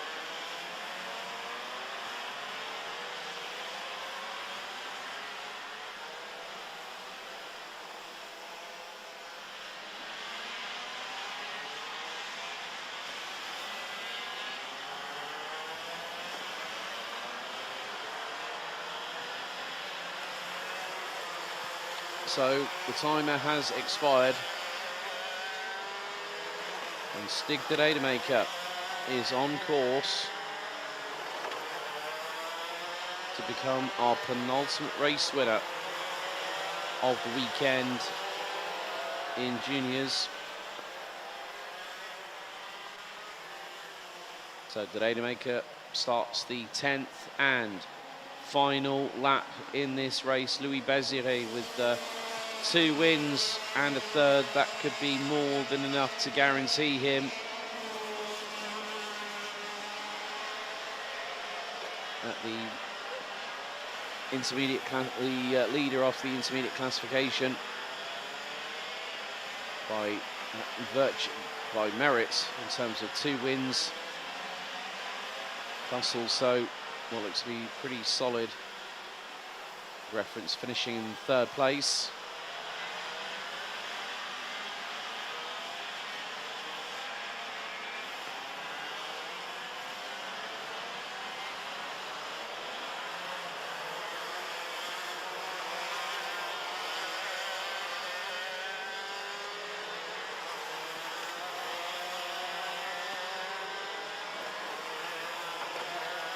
So after this, 1 more race to go, and it is going to be Stig de Rademacher that becomes our 4th different heats winner in Junior X30. The 1:16 from Fusion Motorsport Benelux Progress Racing powers across the line, winning ahead of Antoine Duval by 1 second.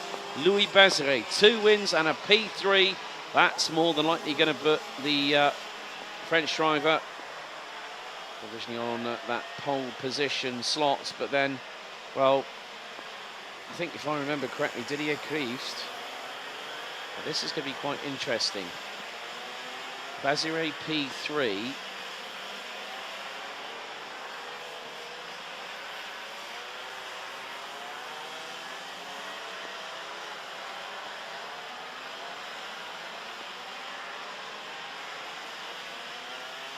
So even if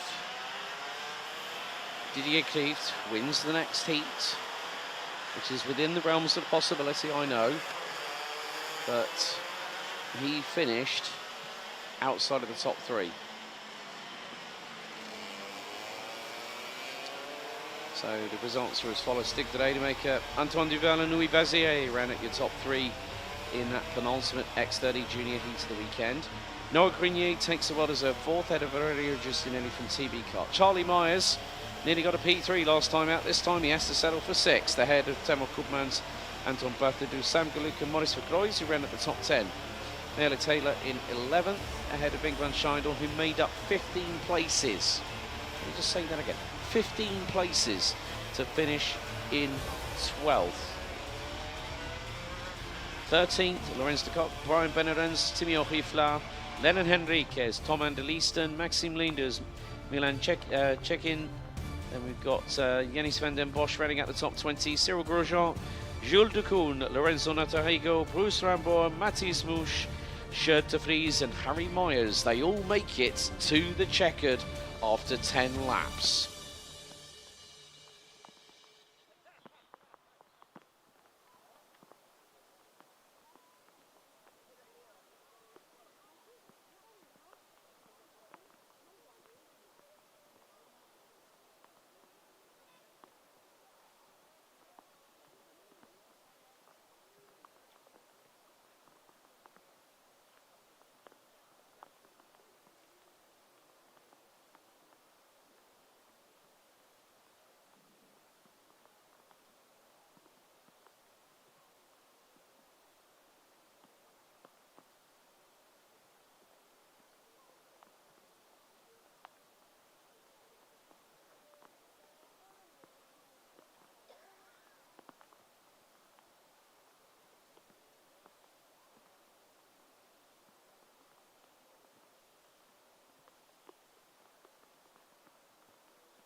Okay, we go to our final qualifying heat for X30 Junior. Et voici le grid de départ. So we are just waiting to change. So Adam Vida will start from pole position. Henry Carter will be alongside of the front row. Aurelien Lemaire and Didier Krieft round out row number 2. Finn Rossen, Vigo Woons, Flavio Caja, Jamaro Hoft, Cesc Pedersen and Edouard Gauffoy round out your top 10. Antoine Boots and Lucas Smets will be next up. On row 6, Denis Kozlovsky and Alexandre Point round out your top 7 rows. Danny Burrs for WJS Racing will be joined by Noah Potkins from RSD Karting on the next row, row number 8. Then we've got Leopold Fermin, one of the privateers. Will be joined by Mathis Londen for Desa Racing, And then we have got Isri and also Rodriguez from Portugal, rounding out position number 20. And Rodriguez for VDK Racing, Manuel Charbonnier, Sacha Duquet. They'll be next up on row 11. Finn Albers on the Tony Kart from the Netherlands will be joined by Leo Hadouin from KHUB Arras Karting, with Nathan Best from Eurokarting, Kiana Jolie Optov from DFK, and Levi Papp from the Young Driver Academy in the 159, rounding out your 27 strong grid. So there is something quite prudent here I need to mention. Now, Louis Béziré has taken 2 wins and a 3rd place. Aaron Vida has taken, when you think of it this way, he has taken a win and a 3rd. So, if we find that Aaron Vida takes a win based on count back in qualifying, if he wins this heat, he is on pole for the final, if it's confirmed, based on the fact that Adam Vida qualified 2nd, Louis Béziré qualified down in 21st overall. Lights are out for the final time as qualifying heat 6 for Junior X30 gets going. Vida hits the front. Lemar and Carter right on the Dutchman's case. Into turn 3 we go for the first time.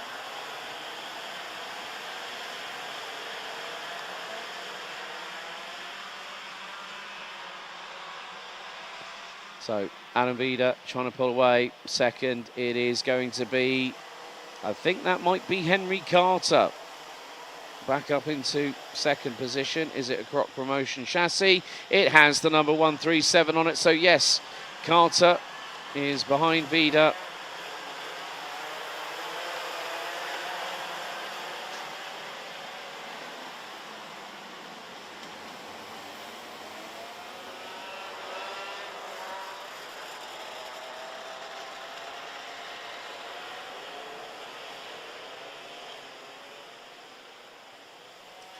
But in the meantime, well, Henry Carter has now got the race lead ahead of Aaron Vida. So after the opening lap, the Brit leads the way ahead of the Dutchman. With Didier Krief now up into, well, Didier Krief has climbed the order steadily and he's got back up into P3. Started from 4th on the outside of row number 2, but he's got to make up some ground. Finn Rossen, Aurélien Lemar, Flavio Caira and Cesc Pedersen go into battle. Caira up the inside through at turn number 3 to retake that 6th position back.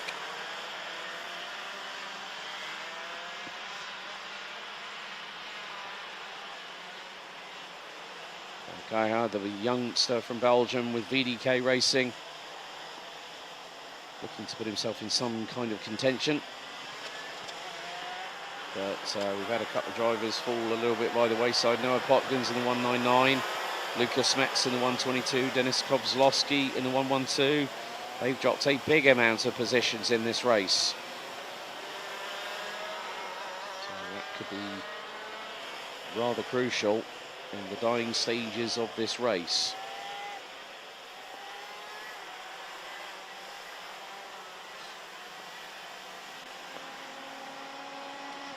So Henry Carter has got a lead. Didier Krief now up to 2nd. Now this changes the dynamic. And Didier Krief at the moment, well, this could put him, if this might, right, Didier Krief has a 1st, a 4th, and now runs 2nd. So that will give him 6 points. The moment Vida has a 0, a 3, now a 3 again. That puts him on 6 points. And Adam Vida would effectively be second in the, provisionally second by my approximate calculations, in the final intermediate classification of the heats.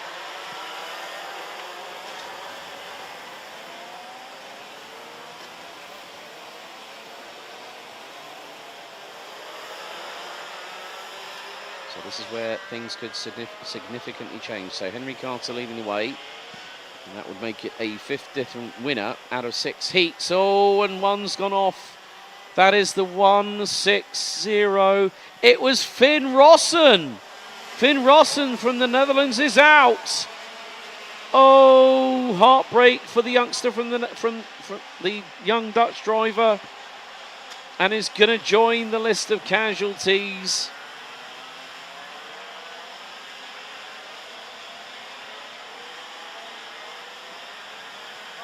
And the DFK driver qualified overall 10th. That is not a way to end your qualifying heats. Finn Albers, in the meantime, biggest amount of gains so far in this race, up 10 positions from 23rd, now runs a genuine 13th.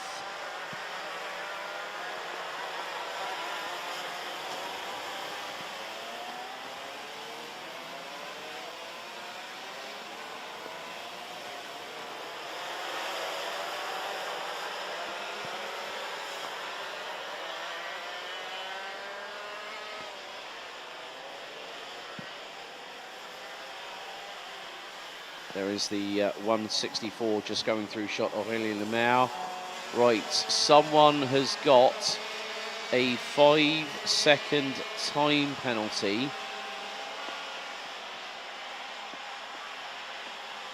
That could be for potentially causing a collision. But the number was a bit difficult to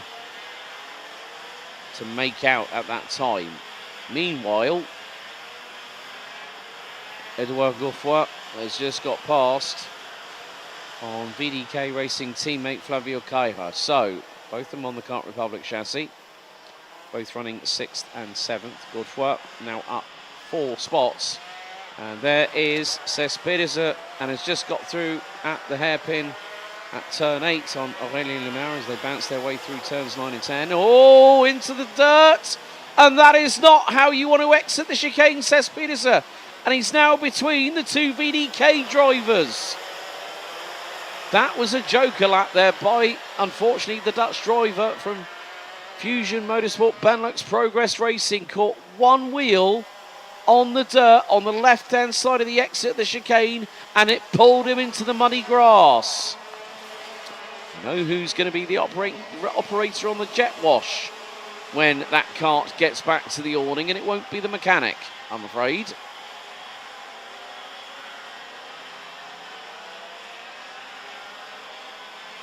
So now that means that the 105 of Edouard Goffroy gets through. Flavio Caira just behind the Fusion Motorsport driver. Aurélien Lemaire just hoping that those two keep on battling each other so he can get away on the victory lane Kart Republic chassis, the 164. Qualified, funny enough, is the highest rookie. 6th in comparison with Noah Grenier, Jamaro Hoft, and Matty Smoosh. 4 rookies qualifying really, really well in the top 20 out of what would end up being a 54 strong grid in total.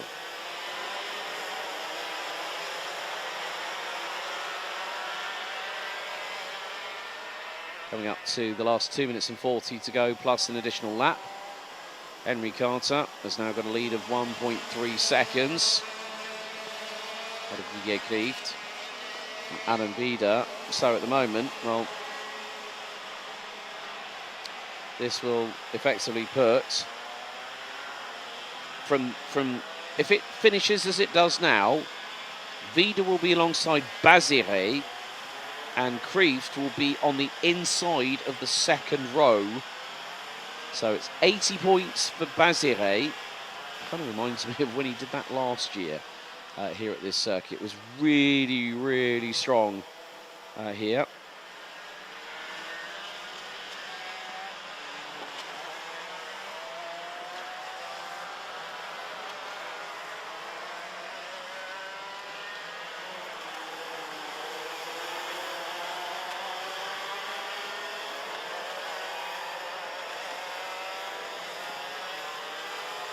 But in the meantime, Lemao has been caught and passed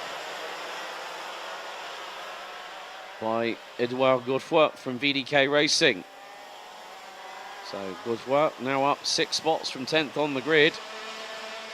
Approximately 3 laps of the race remaining as we go on to lap 8 out of 10. Henry Carter leads the way. Didier Klieft in P2. Adam Vida, Edouard Godefroy, Aurélien Lemao, Cespedes, Flavio Caira, Zamaro Hoft, Vigo Moons, Danny Burrs ran at your top 10. Alexandre Point, Yves Rie, Finn Albers ran at the top 13 with Leopold Fermin. Nathan Best up 10 spots from 25th, rounding out the top 15. Sacha Duquet up 6 spots from 22nd, runs 16th. But Mathis Londen, Kiana Jolie Optov, Antoine Boots and Manuel Charbonnier. That is your top 20. 24 drivers still running. Lucas Metz and Noah Potkins out on lap 1. Finn Hossen out on lap 3 due to a technical drama coming through the final chicane. Leo Hardouin and Levi Papp rounding out the 24 riders that are still running around the 1.45 kilometre circuit. But next time around, Henry Carter will bring us on to the penultimate lap of both X30 Junior and X30 Senior qualifying heat stages here for round 2. A clip of the curb, but it spits out the right rear sideways for Aurélien Lemao, right in front of Cespedes. As now we've got this and one more lap to go. So Lemao has to be very, very careful. Back end's wanting to step out under acceleration whilst turning through the right-hander.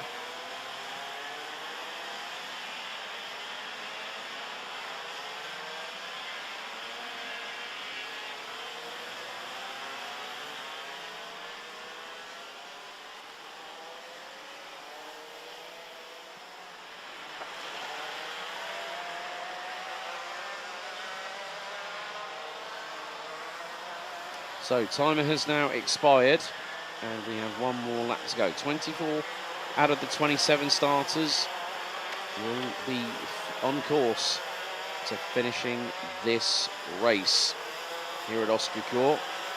And then we'll have a little bit of a breather before we come back for the finals, scheduled to take place at 4 o'clock. There may be a slight delay. We're about 50 minutes away from the respective finals, so seniors first to 36, the A final.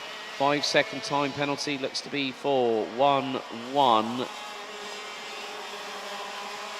It's 1-1-9. Jan Rodriguez from Portugal has got a 5-second time penalty post-race. For the final lap, pretty much nigh on the spates of possibly being concluded. But has there been a paradigm shift at the front end of the field? Because I noticed that the where is our race leader at the moment? Well, it's no longer Henry Carter. Didier Klieft is now in front. So this is going to put Didier Klieft with a victory. This will put him on 4 points. Well, and Adam Vida still in third. So there's been a drama for Henry Carter, and that happened in sector number 2. He lost 1.6 seconds to the man that is going to take another victory. 2 wins for Bazire, 2 wins for Klieft, and Klieft provisionally puts himself on the front row of the A final. Now, I'm not too sure what happened to Henry Carter. Well, Henry Carter... Oh, Adam Vida is a lucky son of a gun because he's just finished second. Which means Louis Bazire provisionally with 3 points will be your pole sitter after 3 heats for the A final. Didier Klieft, 2 wins and a 4th. Adam Vida, a win, a 3rd, and now a 2nd. That's 5 points. Your top 3 in X30 Junior, rounded out by 5 points at the end of 6 total qualifying heats plus qualifying. So Klieft wins it by nearly 2.5 seconds ahead of Adam Vida. Henry Carter, Edouard Godefroy, Aurélien Lemao, Cespedes, Flavio Caja, Jamaro Hoft, Vigo Moons, Danny Burrs rounds out your top 10. Alexandre Bois, Yves Rie, Finn Albers, Leopold Ferman, Nathan Best, Sacha Duquet, Mathis Londen, Antoine Boots, Kiana Joly-Optov, Manuel Charbonnier, Jan Rodriguez, Denis Kozlowski, Leo Hardouin and Levi Papp round out the finishers in the last qualifying heat for X30 Junior and Senior here this weekend for round 2. Finn Rossen retires with technical drama out of the chicane on lap 3. Lucas Metz and Noah Potkins did not even get to the end of lap 1.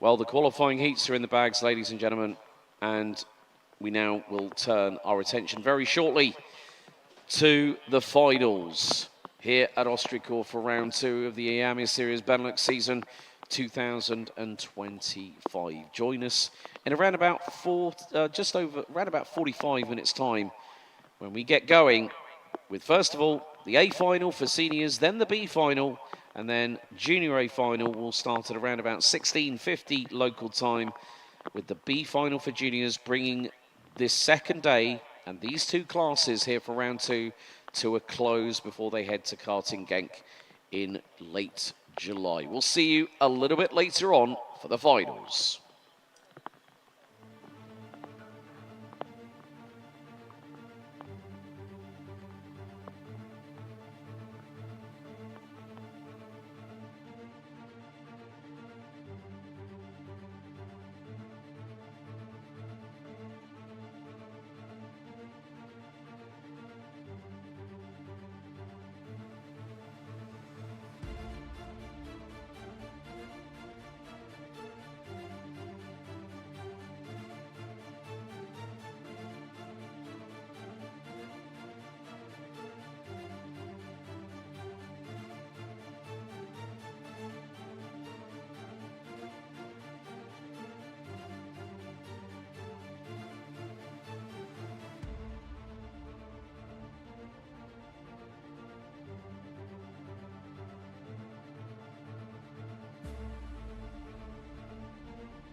Ladies and gentlemen, welcome back to continuing coverage as it is finals time for X30 Senior.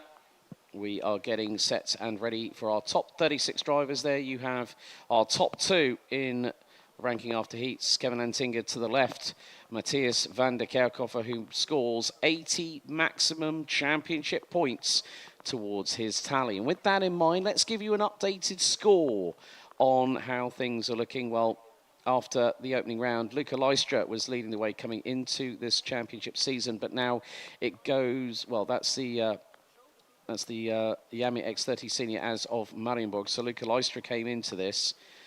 So Matthias van der Kerkhofer didn't factor into the top 10. Kevin Lantinga will score, I think, 76 points. So that'll put him on 209. So the X30 Senior side of things, we'll find out who will be the leader going into round 3 at Karting Genk. So there we go. There's the updated results. So it is still going to be Luca Lystra that is going to be leading the championship standings after this point of the season, once we have now allocated the respective points. 36 drivers covered by 67 points. The first driver not to make it through, who will be on pole for the B final, will be KCR Racing's Casper Norman from Denmark. So several drivers not making it through just by a mere modicum of points. But the rain continues to fall here at Racing Kart JPR at Ostricourt.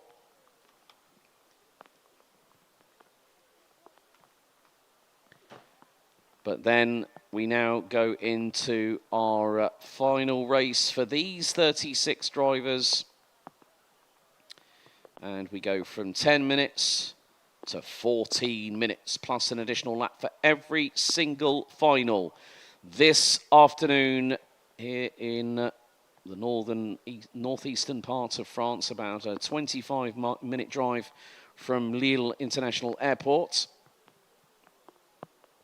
About an hour and a half or so from Brussels Zaventem Airport as well.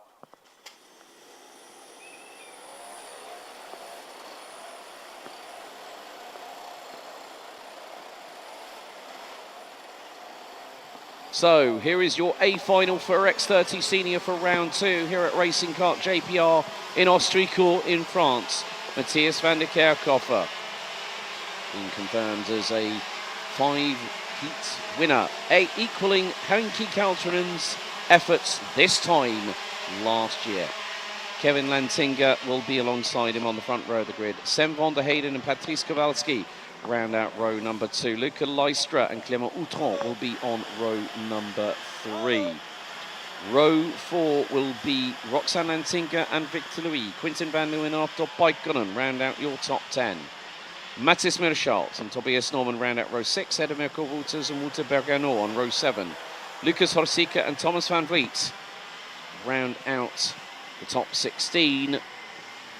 Milan Magzac and Luca Moulard round out row 9. Completing your top 20, France's Hubert Petit and Anthony Bongas, with Julien Sorvillo, with Racing Team Claude Ball and Yanni Bouillet for PJM rounding out row 11. Rave Racing Team's Clément Massot and VDK's Thierry Kinard round out row number 12. Oscar Goodshaw from Dream Racing will be joined by the Netherlands' Kevin Bakker from KCR. CG Motorsports' François Derati starts 27th alongside AC Racing's Alexis Constant. VDK Racing's Cinnamonier will start on the inside of row number 15, and completing your top 30 in the A final will be Fusion Motorsport Benelux. Progress Racing's James Melkobach. The RSD karting duo of Marcus and Charlie Gloom round out row number 16. Jules Van Hool for TD official racing team starts 33rd ahead of Monty Braithwaite from the United Kingdom for Optima Performance. And it's the RSD karting pairing, both from Belgium, Simon Lacroix and Raphael Leenders, that round out your 36-strong grid.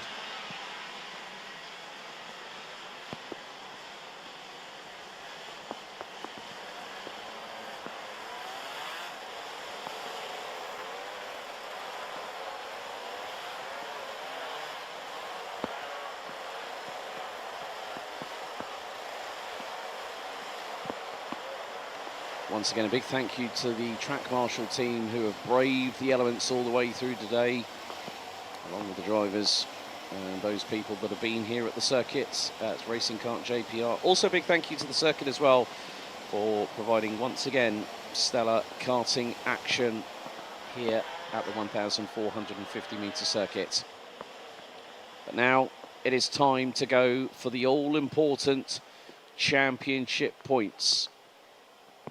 So there will be a new X30 Senior champion this year, Sam Balota, who I've met over the past couple of weekends of this season. He's now more into a driving coach side of things, so he goes behind the curtain, so to speak, into the tram lines for the A final. Revs up, lights on, we're underway and racing. Good start by Matthias van der Kerkhoff, and trying to thread the eye of the needle through the middle is Patrice Kowalski. Van der Kerkhoff hung out a little bit to high and dry, going through into turn 2 for the first time. But it's who's leading? It's Kevin Lantinga. Second, Patrice Kowalski from the outside of the second row, threaded the eye of the needle. Sem van der Heyden drops down to 5th position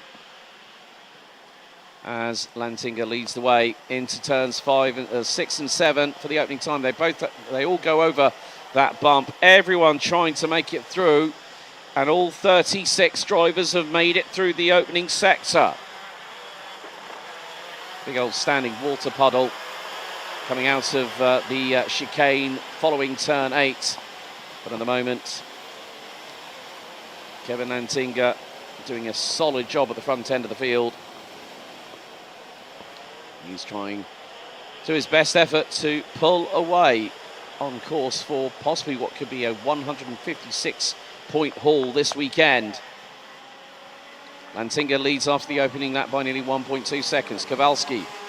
Then it's Sem van der Heyden, Victor Louis, Clément Outram. Matthias van der Kerkhoff now runs P6, head of Luca Lystra, Quinten van Leeuwen, Otto Paikkonen, and Tobias Norman round out your top 10. Victor Louis trying to, I think it might be. Well, Victor Louis is trying to see if he can keep with Clément Outram, who is now in front in the 288. So there is a change for 4th. Through into 7, now into the right-hand hairpin here at 8, which then opens up a little bit. They go through into the turn 9-10 chicane. Bump over the curb, you can see how much mud is in that standing water puddle, but we've already had a casualty. 3 wheels on the wagon for the 264. Oh dearie me, Julian Sauvillot is out left rear. Looks like hub and wheel have exited the kart, and he's not going any further.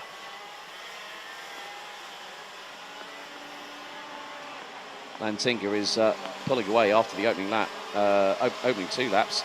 That is 2.3 seconds and climbing. So Julien Sauvillot drops to the bottom of the order. So does François Delati. Well, the 337, who started 27th, now runs 35th. So Sauvillot will score championship points, but not as many as the 264 would have hoped, having started in 21st position, running on the CRG with racing team called Claude Ball.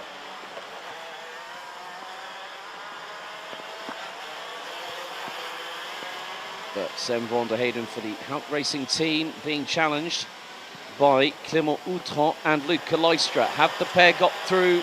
Yes, they have. And it's just a case of van der Heyden just keeping out of harm's way, just mitigating a little bit of damage limitation here at the moment. So that is now a change for 3rd, 4th and 5th respectively. Kevin Lantinga just absolutely clawing away into the distance. He is now 3.8 seconds up the road.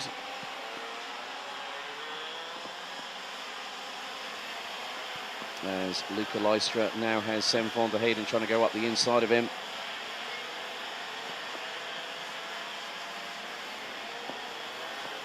But Lystra looking to solidify a provisional championship lead going into the halfway point of the season. Then it's the double-header at Genk in late July and mid-August. And then we'll be in the heat, well, pretty much in the through the hot summer days in the Limburg region of Belgium, east of the capital city of Brussels. 9.5 minutes still to go. Fastest lap of the race. Kevin Lantinga is just absolutely going. He's going 11 tenths at the moment. He's really just wanting to rub everybody's nose in it at the minute. But 1 minute 11.458 was his last lap time. And he's gone quicker again. 1:11.325. His lead over Patrice Kowalski. Now, nearly 5 seconds. Clément Outran, Luca Leistra, Sam van der Heyden. They are all closing in on the 2:44 from Belgium. Last year was the top rookie in the X30 Senior division. Now he's playing with the big boys, so to speak.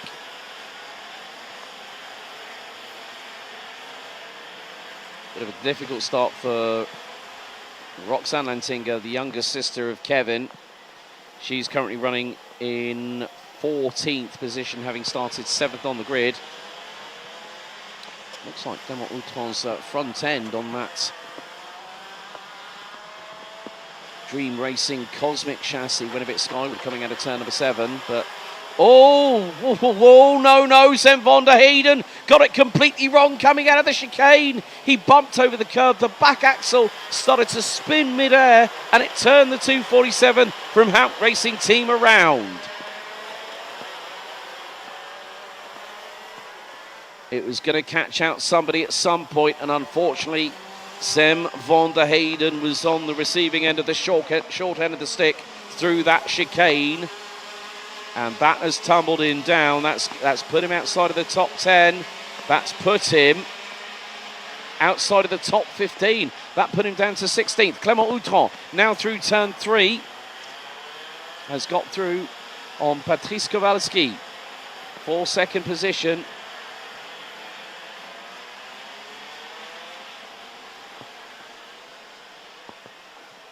So Clément Outran looking pretty good at the moment.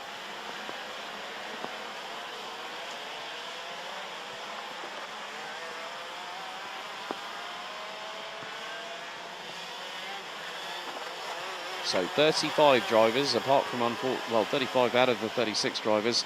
Apart from, real shame there for Julien Sauvillot, the left rear of the CRG. No wheel on that wagon, and so 3 wheels will not get you around this circuit quick enough. Luca Leistra up the inside there for Patrice Kowalski. Change there for 3rd position. So Kevin Lantinga way up the road, but we've seen the pace here of Clément Outran. Home circuit for the Frenchman. For RSD Kart, for Dream Racing, no apologies there, on the Cosmic chassis. So Kowalski for the TD official racing team, run by Thierry Del Rey. Black and white warning flag showing on the Digi flag. Didn't quite catch the number on that one, but it's just a race controller looking intently at driving standards. There's Lucas Horsica getting through on the 353 and through barges. Roxanne Lantinga, that was on Tobias Norman from KCR Racing.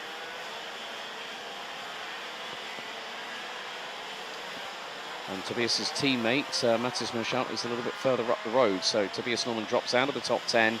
Down to 13th place.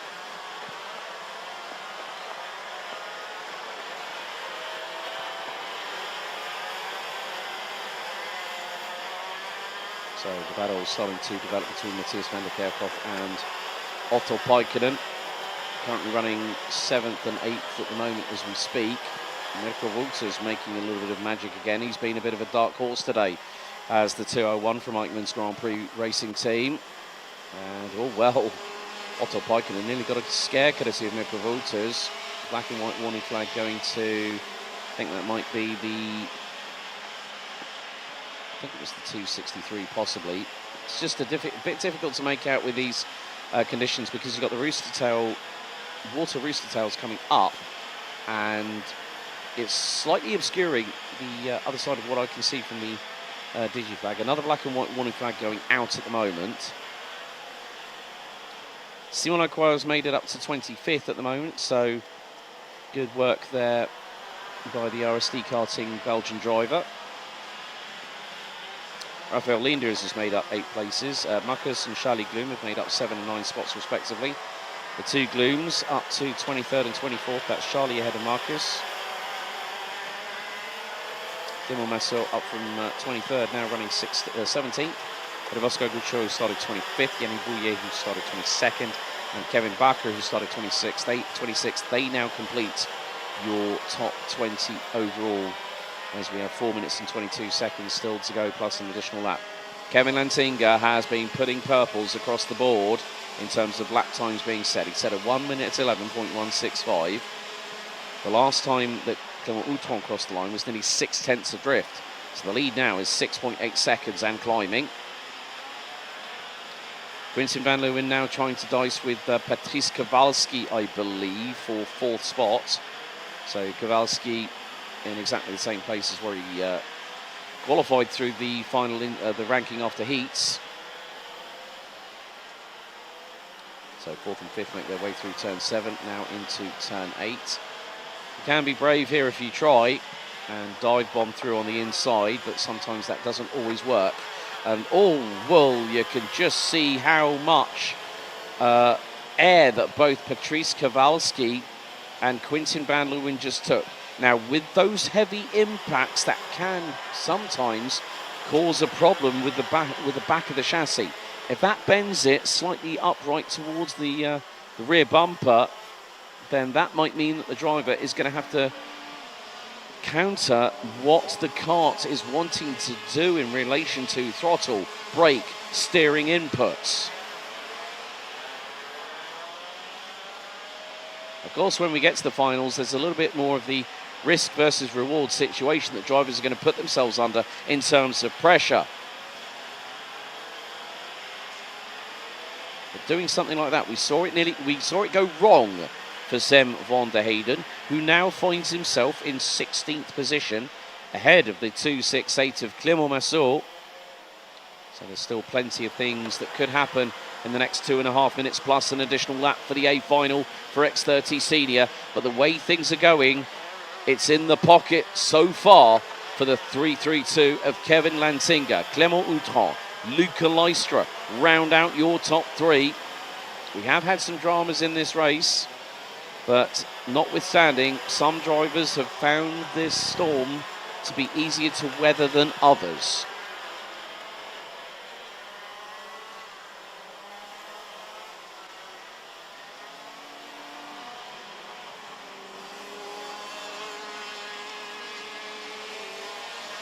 So with just under 2 minutes remaining on the timer, it is a case of how much farther away can Kevin Lantinga get from Clément Outron in the dying stages of this race. Meantime, Quinten van Leeuwen trying to put the frighteners on Patrice Kowalski for that 4th spot. They both run heavy over the curbs through the left-hander at turn number 4. But the way things stand, we could be on the verge of going to our second from last lap here, courtesy of Kevin Lantinga for Croc Promotion, a team based out of the United Kingdom, just outside of the home of British motorsport at Silverstone at Towcester in Northamptonshire. And there is the move. Quinten van Leeuwen gets through for 4th spot on Patrice Kowalski for the TD official racing team.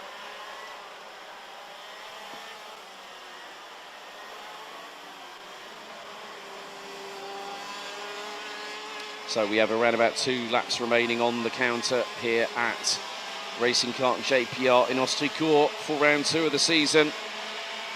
And looks like we're going to be probably getting 13 or either 14 laps under our belts here with this extended additional 4 minutes added to the counter.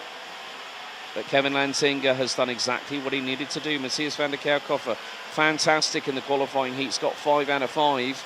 But it hasn't gone so well for the Victory Lane racing driver in this final. He currently sits down in 12th position, and it's going to smart a little bit after all the effort that was done yesterday with 3 wins out of 3. Time has now expired for the final time for these 36 drivers. it is going to be more the case of how big is the winning margin that Kevin Lantinga is going to have. So the final lap is now officially underway. Kevin Lantinga making his way, I think, probably towards turns 2 and 3 as we speak. Clément Outran, 8.5 seconds behind. Luca Lystra rounding out your top 3. Looks like he still could be the provisional championship leader after this race. There's Clément Outran.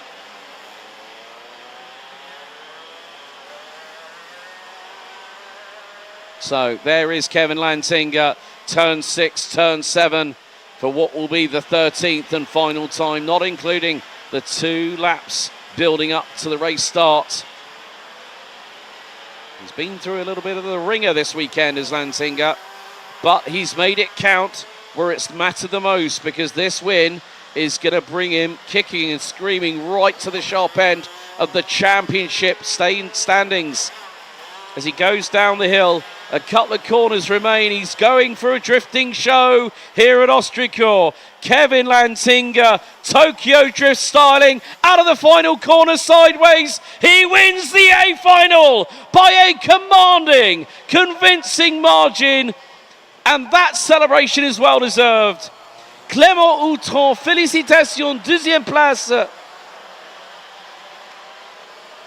And Kevin Lantinga will be absolutely beside himself on the podium later on. Lantinga does it here in France. And, well, the hometown hero, Clément Outran, did himself every favour in the world by finishing second. And Luca Lystra may provisionally be still your championship leader after the opening 2 rounds of the series in 2025. Lantinga giving it up to the people watching by the sidelines. He's got every right to celebrate this way. Flat chat, full throttle, completely sideways. Lystra takes P3, Van Leeuwen, Kowalski, Wouters, Louis, Horosica, Paikanen and Meerschaert round out your top 10. And, well, Kevin's younger sister Roxanne takes 11th. Head of Matthias van der Kerkhoff. Where did it go wrong for the Victory Lane Racing driver? Thomas van Vliet, Milan Maxak, Zem van der Heyden, Tobias Norman, Clément Massot, Oscar Goodshaw, Hubert Petit and Kevin Bakker round out your top 20. Yanni Bouillet, Charlie Gloom, Simon Lacroix, François Delerty, Marcus Gloom round out the provisional top 25. Tihon Kinard, Wouter Bergano, Luca Moulin, Raphael Leenders, James Merkelberg, Anthony Bongartz, Monty Braithwaite, Cinnamonier, Alexis Constant and Jules Van Hul all make it to the checkered. And unfortunately, lap 2, sector 2, 3 wheels on the wagon, ended Julian Sorvio's chance at victory. But Kevin Lantinga takes the win.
So, Luca Lystra leaves Ostricourt as the provisional championship leader. 299 points, 10 ahead of the man now in second, Kevin Lantinga. A further 10 points back, Victor Louis rounds out the top 3. Sem van der Heyden and Matthias van der Kerkhoff rounds out the provisional top 5 on 274 and 262 points apiece. Quinten van Leeuwen 6th ahead of Clément Outron, who is the leading French driver in the X30 senior side of things. Otto Paikkonen, Roxanne Lantinga and Lucas Horsika are the last 2 in the provisional top 10, both tied on 241 points apiece.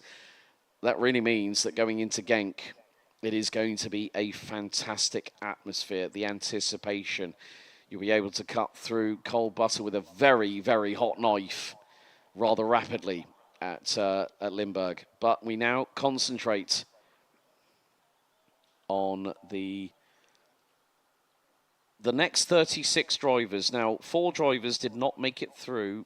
Florent Dierda, Maxime Blanchemin, Ellie Dax, and also Maxime Prudent. So the 72, the drivers from 37th to 72nd now also have an opportunity to score championship points, but not as extensive championship points as we have just given away in the A final. After this, we'll have X30 Junior, the A final, and then the B final, and that will conclude day 2, because tomorrow we reset the ledger and we welcome along Mini Rookie, Mini, KA 100, 145 and 155, X30 Gentleman, Master and Senior Cup here at Ostricourt. And it will be a very, very compact day. 13 races set to take place tomorrow, with this being race number 23 out of 25.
So we were due to have 36 drivers. We've got 32 in this particular adventure. So the following drivers will compete in the B final. Starting on pole position, it will be Casper Norman and Faris Jalil and all KCR Racing front row. Roberto Buzz from WJS Racing and CG Racing's Gaetan de Brabandera round out row number 2. Dinan de Vos from Victory Lane and Optiva Performance's Joey Brown round out row number 3. Zachary Gernan from MRK and WJS Racing's Kuntaroi round out the next row. Luca Montebello from RSD Karting and Falcon Racing's Pepin Steiger round out the top 10. Victory Lane's Marlon Baer from Switzerland will be joined by the Netherlands' very own Kenneth van Mokeke from Cahet Motorsport. Arne Schoenhera and Esteban Walgrave from MCK and RSD Karting round out the next row. Kaz Orthaus and Keanu Wellens for Falcon Racing and Eichmann's Grand Prix round out the next row. Delano Wellens and Jens Bozart round out row number 9. Completing the top 20 will be Comp Kart's Mick Blankenspoor and PJM's Tom Schultz. Rafael Boulard for DGM Racing will be joined by Angelo Meli from Team Rave on the TB kart. Alexandre Mercier for CG Motorsport will be joined by MRK's Mathis Renet from Belgium.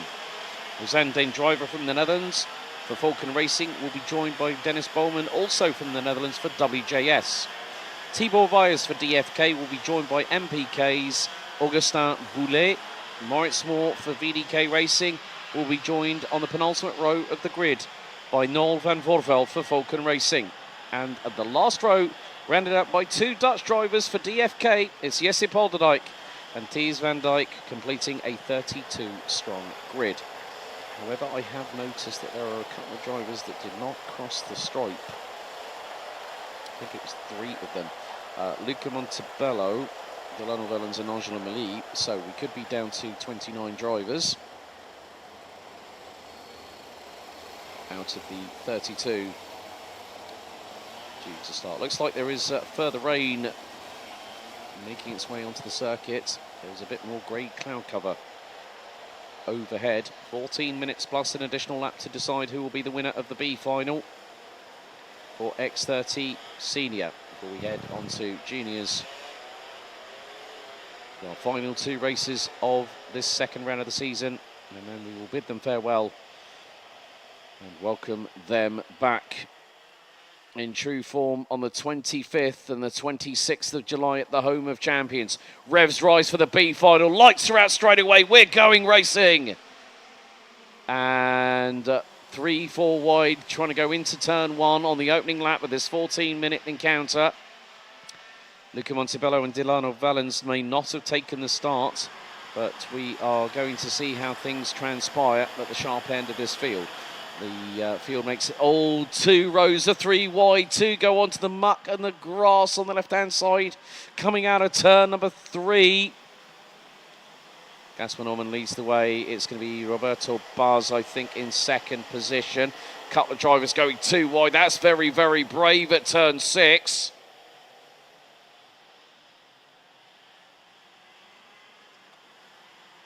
But great shots from our aerial drone, just a few feet above our competitors. It's great to see. Oh, there's 2 coming together into turn 10. They nearly pushed each other off the circuit in the process. They are really going for it here, hammer and tongs here in the B final. The A final, you probably might say, was a bit, let's just say, a bit more calm and casual. But after the opening lap, it is Casper Norman that leads the way. Dinan de Vos goes up into P2, the driver from Victory Lane. Had Roberto Buzz from WJS. Then it's Joey Brown from Optima Performance up to P4. Coin de Roy. Now there's some switching around happening in the top, well, from 2nd to 5th. So there has been a change for 4th. So maybe Joey Brown has got through on Roberto Buzz from WJS. No, Joey Brown, I think might, yes, Joey Brown is 3rd. Joey Brown in the 2:38 from the United Kingdom has got through on Roberto Buzz for P3. Now he's going to start chasing after Dinan de Vos, the Dutch driver, and Joey Brown finds the steeplechase splash puddle at the chicane.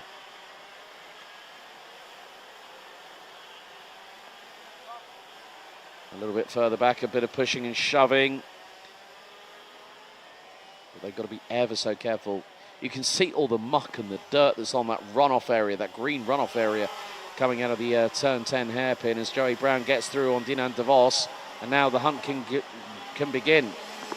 So the Optima Performance driver has got to start making some moves up the order here, and now he's up into P2. He's 2.6 seconds on Casper Norman, the Dane for KCR Racing running the Croc Promotion chassis.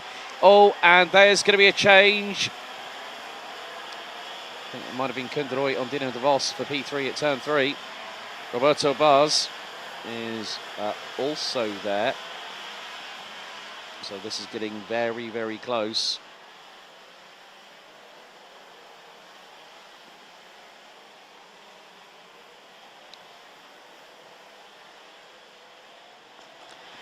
Now, I haven't really been keeping a tally on the penalties for front fairings. We have 11 in the A final. B final there, I got a little bit of a feeling in my gut that there might be a few more. Oh, dearie me, Dinan de Vos found the splash puddle at turn 10. So, not quite what you needed there. And that just stopped the Victory Lane Kart Republic kart in its tracks a little bit.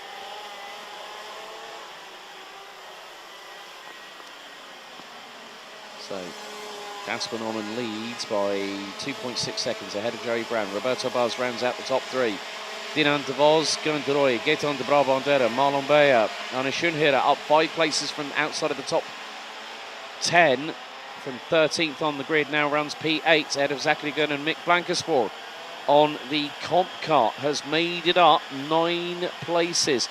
But Noel van Voorveld has stormed his way 18 places up the order and runs P12 behind the 312 of Jens Berzart.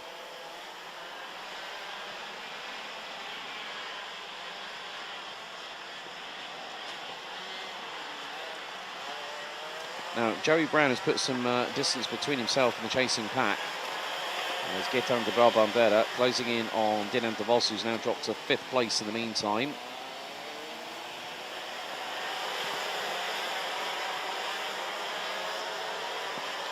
De Brabandera, oh dearie me, Dinan de Vos was not happy about that and is trying to put the frighteners on. And here goes Marlon Beyer, his teammate, trying to go up the inside. So the Swiss driver aggravating his Dutch teammates a little bit there, I would imagine. But I think it was mainly because of De Brabandera just forcing the issue, so to speak.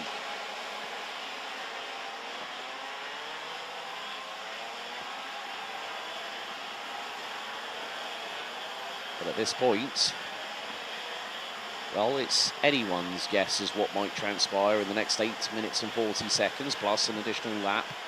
Your guess, folks, is as good as mine. But Casper Norman is doing exactly what he needs to at the front end of the field.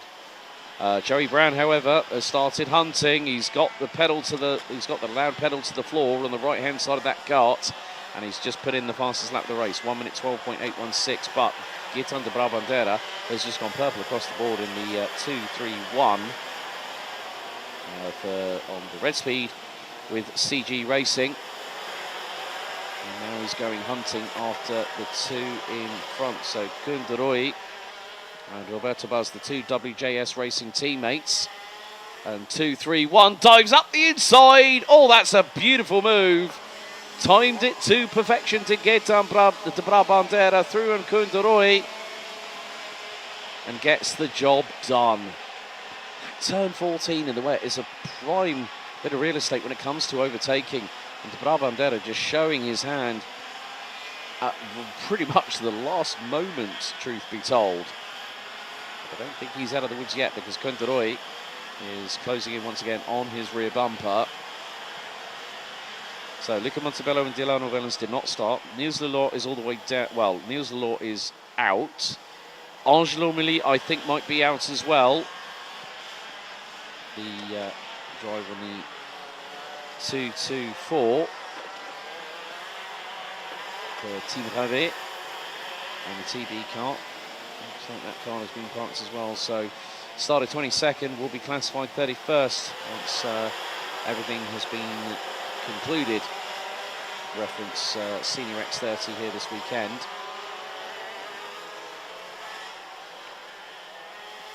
Now Gaetan de Brabandera trying to look. Oh, he's opened that door rather nicely. Gets sideways, nearly tangles with Roberto Baz, and he's going to dive to the inside at turn 1. De Brabandera. Oh no! Roberto Baz is trying to go around the outside, and here comes his teammates. Don't make it 3 wide into turn 3. They are going to try. De Brabandera, Piggy in the middle, and he gets through. Is he going to get through at turn 4? He's going to give it a go. He's going to switch to the inside for 5. He gets through on De Roy. Roberto Baz, he might have on the exit. No contact between the pair. Left front to right rear. And De Brabandera hung out to dry again by Koen de Roy. Elbows out and sharpened. Yes, sir. Definitely between these 3. But Marlon Beyer, the youngster, the driver from Switzerland for Victory Lane, is closing on in. They keep on scrapping like this. They'll be literally at the mercy of the Swiss driver behind them. Round the outside. Oh, that's brave from Gaetan de Brabandera. Gets through on Roberto Bars. Now Koen de Roy is the next one up the road.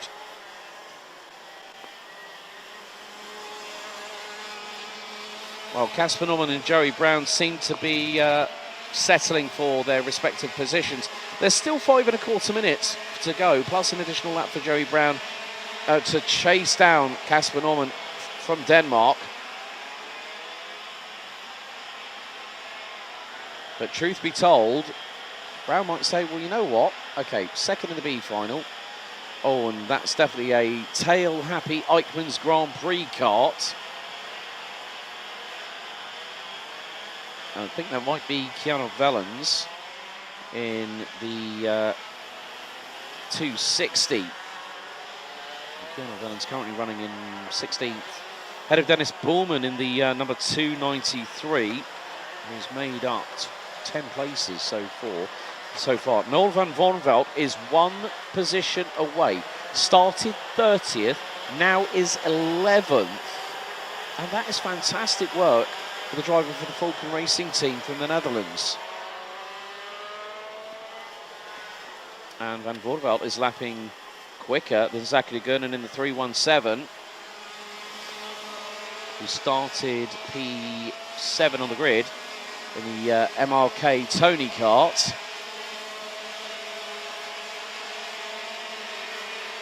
But Koen de Roy is going to have to watch his 6 very, very shortly, because not too far behind there is going to be Gaetan de Brabandera a little bit further back. We've got the 312 Jens Berzot up 10 places now ahead of Farid Jalil, who started on the outside of the old KCR Racing Croc Promotion front row. When we went green just 11.5 minutes ago, we got, or 10.5 minutes ago, we got 3.5 to go plus an additional lap. And, well, Gaetan de Brabandera, oh, new fastest lap, 1 minute 12.276, and it's just gone purple in the opening 2 sectors. So, Koen de Roy, watch your rear bumper. Gaetan de Brabandera from CJ Racing is speeding his way, pardon the pun, with regards to the chassis that's underneath him, being a red speed, is going to be on your case quicker than you can say the word jump. So it has been a bit of a fight between the CJS Racing kart in the 2-3-1 and the 2 from WJS. Of course, Roberto Bars left in the background a little bit. New fastest lap again by Gaetan de Brabandera. And he's 2 kart lengths behind. He uses the, oh, he's cheekily using the inside line, just cutting across the corner to carry the speed through into turn 3. But it's not getting any easier out there.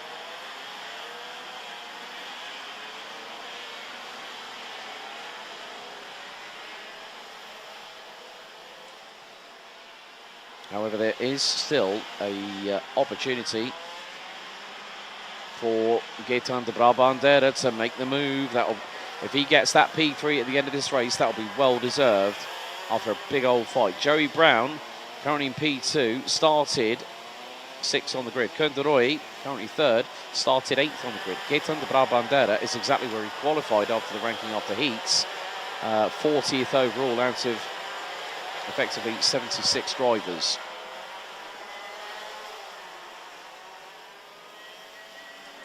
Coming up to the final minute and 45 plus an additional lap here at Ostricourt for X30 Senior.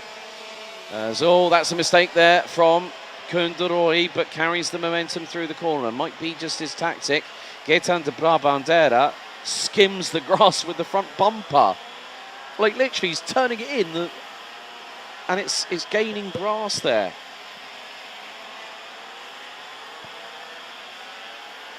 So more to the point, Gaetan de Brabandera is fast running out of time to get through on Koen de Roy. Meantime, Roberto Bars, mistake through turn 6. Oh, Koen de Roy might have just given a window of opportunity for Gaetan de Brabandera. Made an absolute howler through turn 6 and 7, and de Brabandera right on his case.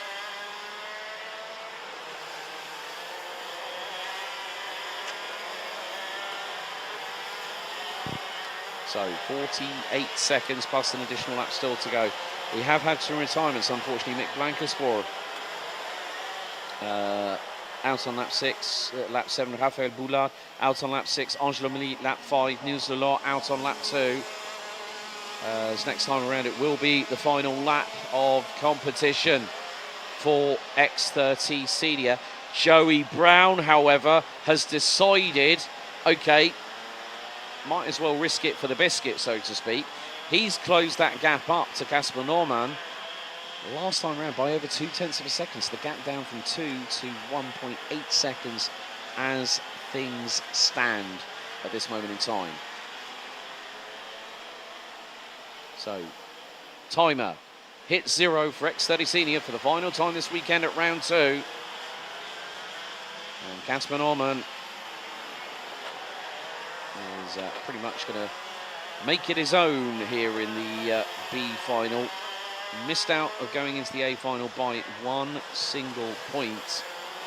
And it's going to come good for the Dane for KCR Racing. Joey Brown for optimum performance. Great job by the Brit. A handful of points away from being in the A final, but still, second in the B final is nothing to be sniffed at. Last lap of X30 Senior competition this weekend. 2 seconds is the gap between Norman and Brown. Kunderoy and Gaetan de Brabandera once again. De Brabandera is just going in a bit too hot, but there is a standing water puddle, I think, on the inside of turn number 1. Just going to have a quick look out of the commentary box window. Yes, there is a little bit of a standing water puddle, and de Brabandera just went flying through at a big rate of speed at over 100 plus kilometres an hour. So now, de Brabandera has got to think of, right, where can I one-up Kunderoy? Well, if Kunderoy makes a howler through turn 6 and 7 like he did the last lap, that's going to be probably all she wrote. Well, no, let's just see, because there's Casper Norman, the 341, and Tobias joined the team at Marienborg earlier on this year in April. And the last few corners remain for the Dane train at the front end of the field. Might not have been the A final that he would have wanted to have been in, but the B final is still a good amount of points for a championship title push through the final corner. Denmark's Casper Norman wins the X30 Senior B final. Second from Optimum Performance, Joey Brown. WJS Racing's Kunderoy rounds out the top 3, followed by CG Racing's Gaetan de Brabandera. Switzerland's Marlon Bayer. Will he secure 5th? Yes, he does, ahead of Arne Schoenherr, Jens Berzart, Fanny Jalil, Zachary Gernen and Noel van Vorveld, rounding out your provisional top 10.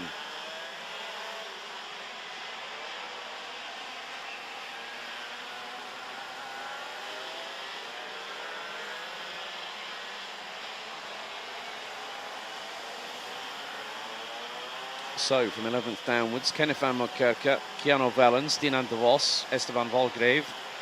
Dennis Bowman makes it to 15th, having gained 11 positions from 26 on the grid. Good end to the weekend for Rosanden Driver. She finishes 16th, having started 25th. From 25th on the grid. Alexander Mercier started 23rd. Finishes 17th, head of Kaz Oldhaus and Pepin Steiger, with Mathis Reinet rounding out your provisional top 20. Tico Weijers, Augustin Boulet, Thijs van Dijk, Moritz Moore, Jesse Polderdijk and Matt Simon with Tom Schultz, rounding out the 27 drivers that finished all 13 laps of racing. Roberto Valls, unfortunately, would retire on lap number 12. Didn't make it through sector number 2, unfortunately, to be WJS Racing driver. Mick Blankenspor, Raphael Boulard, Angelo Mili and Niels Lelot all retired, with Luca Montebello and Delano Vellens non-starting. Norman wins in the B final. Kevin Lantinga wins the A final, and that concludes X30 Senior competition for round 2. They head to Genk in July, when we reach the halfway point of the championship season.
Okay, so we turn our attention now back to X30 Junior. Louis Baziré leads by just a handful of points. Well, 1 point. 225 plays 224 ahead of Didier Krieft. Adam Vida rounds out the top 3 in the provisional championship standings after the ranking after heats.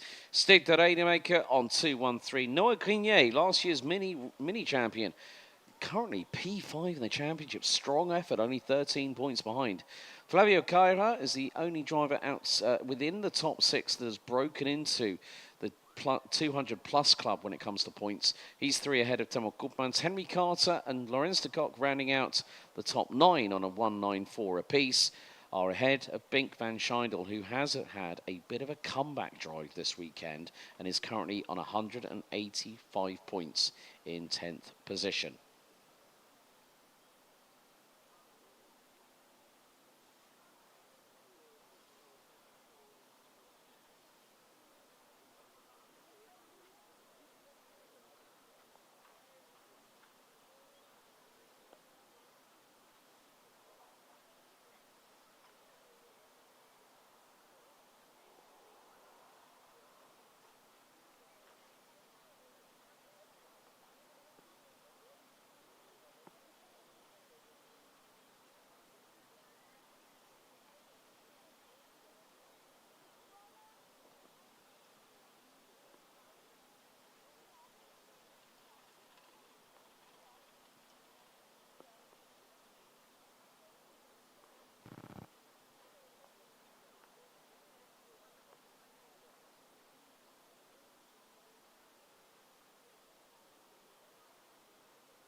So let's take you through the starting grid here for the A final. It's Victory Lane's Louis Baziré from France on home soil, looking for a maximum score.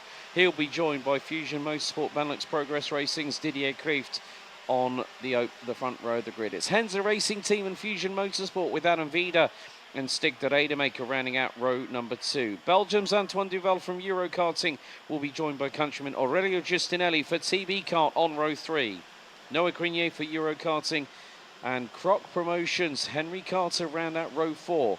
Victory Lane have another kart in the top 10, courtesy of the 164 of Aurélien Lemaire, who will be joined by VDK Racing's Edouard Gauffoy. They complete your top 10.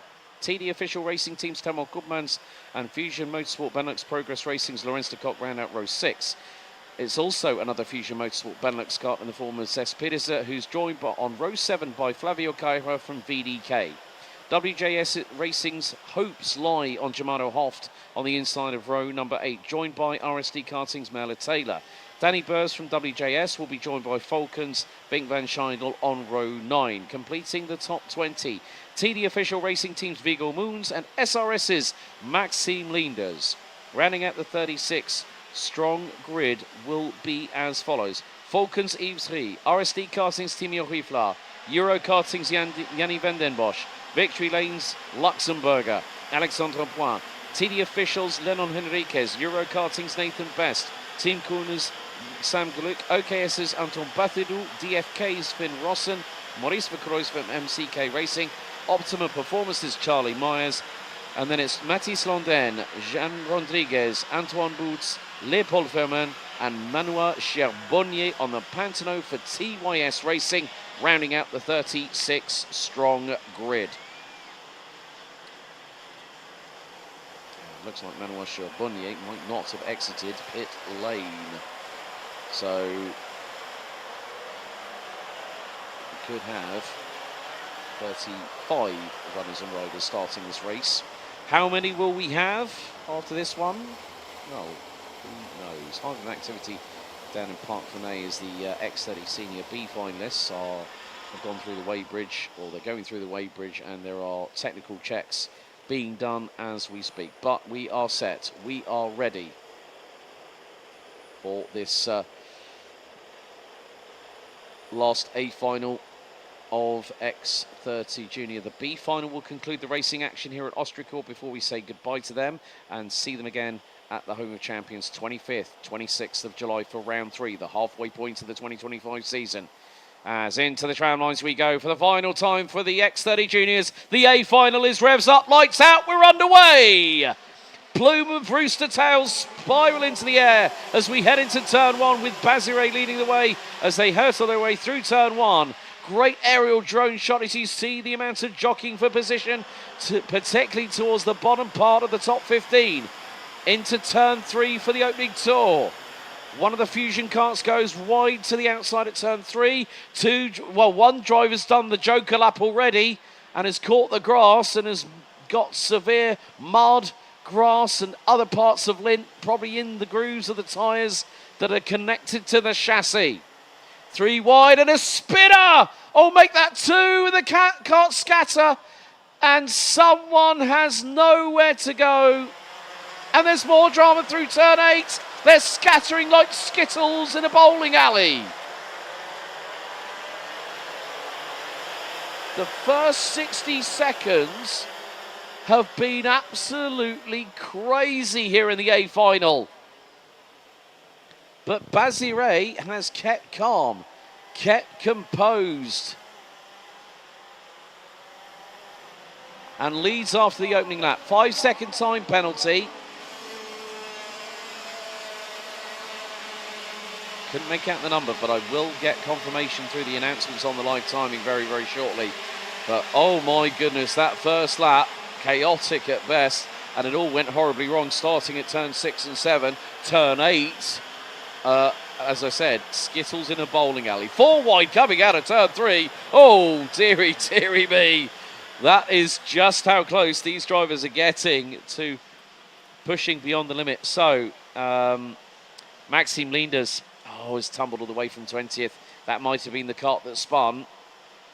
Not too sure who hit the front bumper of that cart. But it has been a crazy opening lap and a half. So, just goes to show the final might not always go the way that some drivers might think.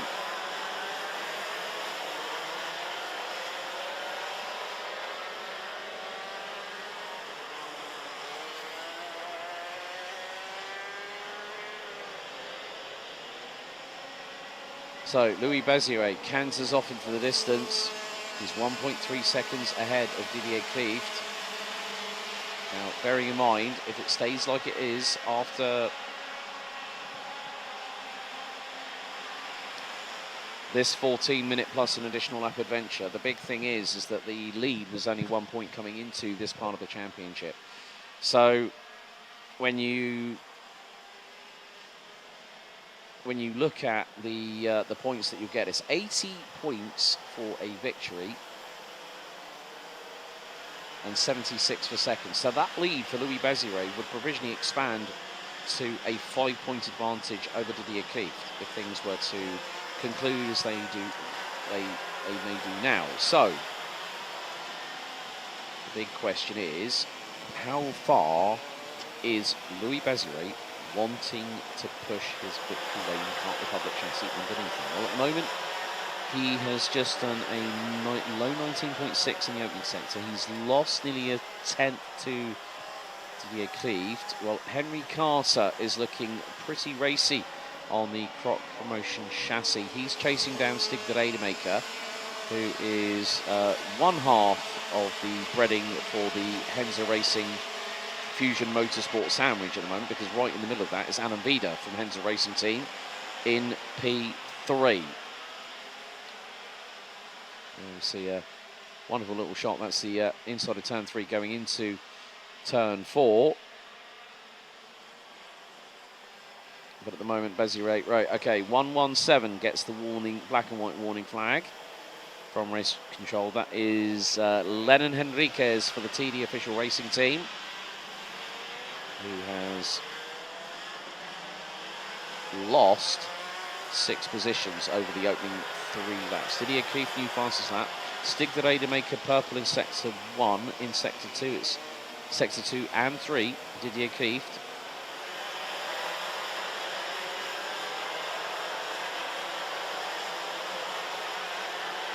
Oh, I've got an interesting statistic now again as well, reference Senior X30. I think I count 15 front fairing penalties. So in the 2 respective finals, for seniors, we've had a total of nearly 30 front fairing penalties. So it's 26 times 5 seconds. It's a lot. That makes it that's 2 minutes and 10 seconds of total penalties distributed for front fairings. But Bazire just doing exactly what he needs to do, just calmly getting on with the business at hand. 1.7 seconds up the road from Didier Klieft.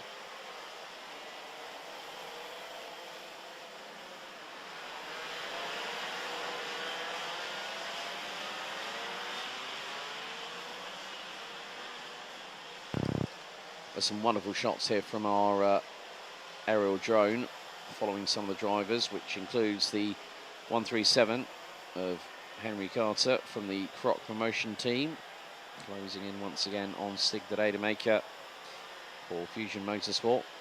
He's been, for as long as I've either been in the commentary box or followed karting, Stig de Rademaker has been aligned with the team for a very long time and has showcased always good prowess. Part of the foundation, if you will, of Fusion Motorsport. But he's trying to close in on Adam Vida. It's easier said than done when you're not in that dirty air of the kart. Look at how you're seeing how difficult it is for these karts in some respects to be controlled under braking. And a perfect example was what we saw just then with Adam Vida, most specifically. And the reason being is that he really was, applying the a heavy left foot down onto a brake pedal, and because the brake systems are on the back axle, that's where the twitchiness starts. Oh, Henry Carter looking up the inside, great move there for P4, gets neatly through on Stig de Rademaker. Rademaker tries to make the offensive move back through the next left-hander down the hill.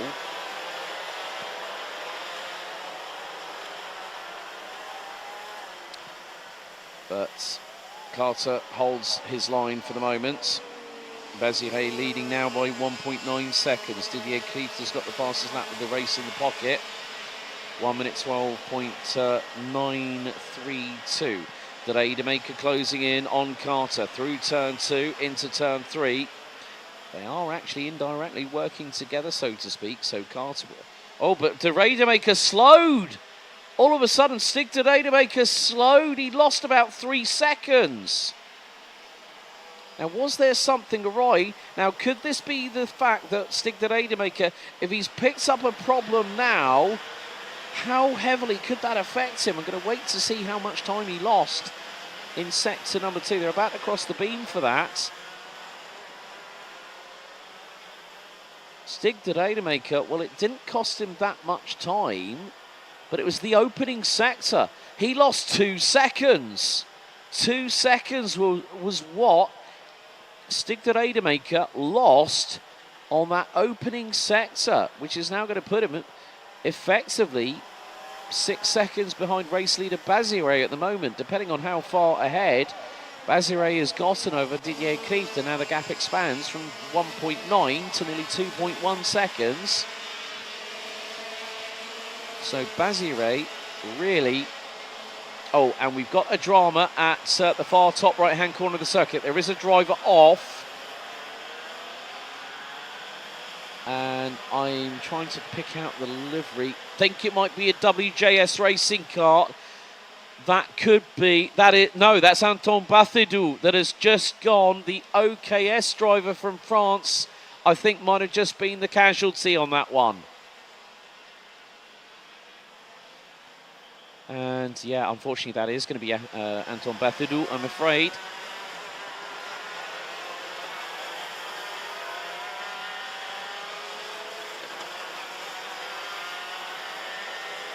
But Bazire doing exactly what he needs to, just keeping a calm, a calm young head on those broadening shoulders of his, especially with the team that he runs with. And Victor Martin's now being part of the Williams programme after a long term with Alpine for many a year. But Basiré, with 4 minutes to go, now has a 2.2 second advantage plus change.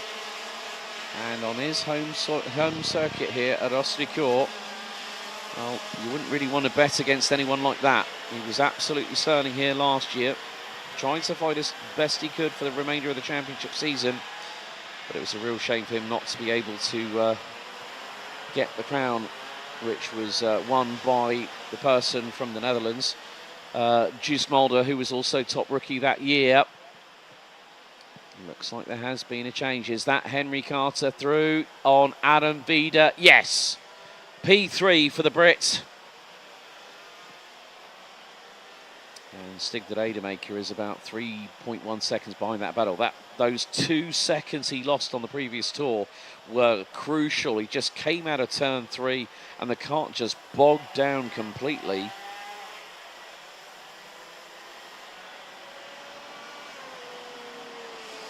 Right, 5 second time penalty going to, I think that might be 74. Antoine Boots. So that could be for possibly causing a collision.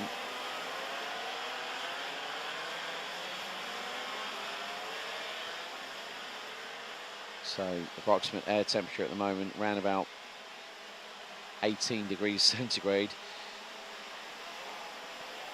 Those cloud cover, the cloud cover up ahead is looking a little bit grayer as well, I'm afraid to say, but the way things are going, these laps are going quite quickly by, and Louis Basiré, le pilote français pour l'équipe Vitry-Lane, a décidé de prendre l'avantage dans cette finale A de X30 Junior, avec un avantage de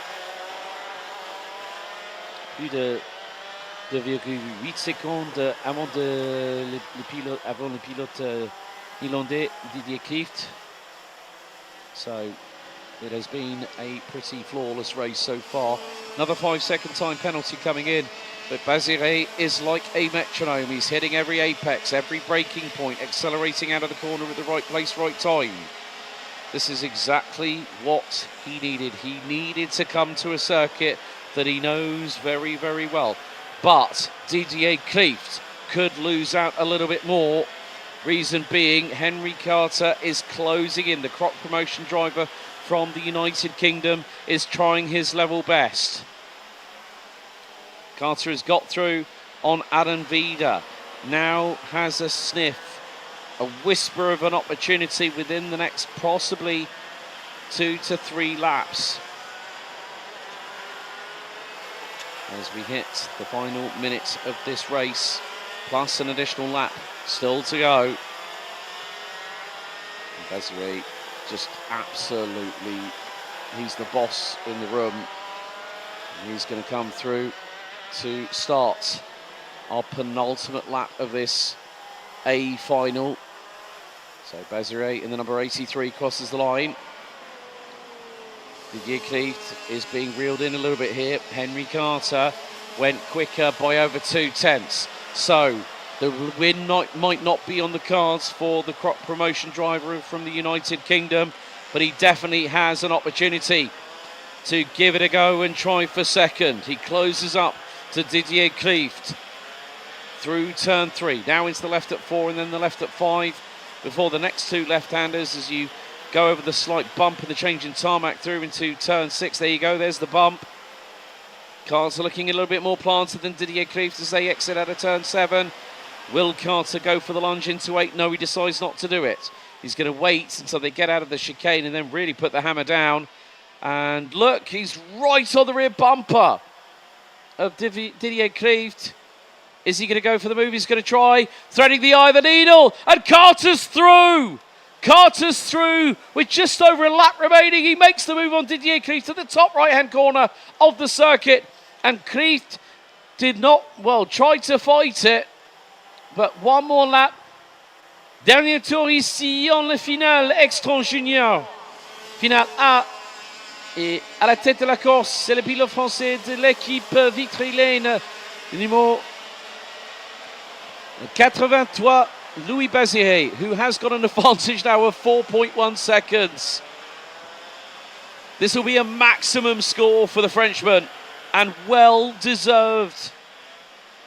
2 wins and a 3rd place. It came down to the top 3 after the ranking after heats being decided by just 5 points. 2 points covering the trio. And Baziré has made it count when it's mattered the most at the 3rd of the way through the championship season and on home soil.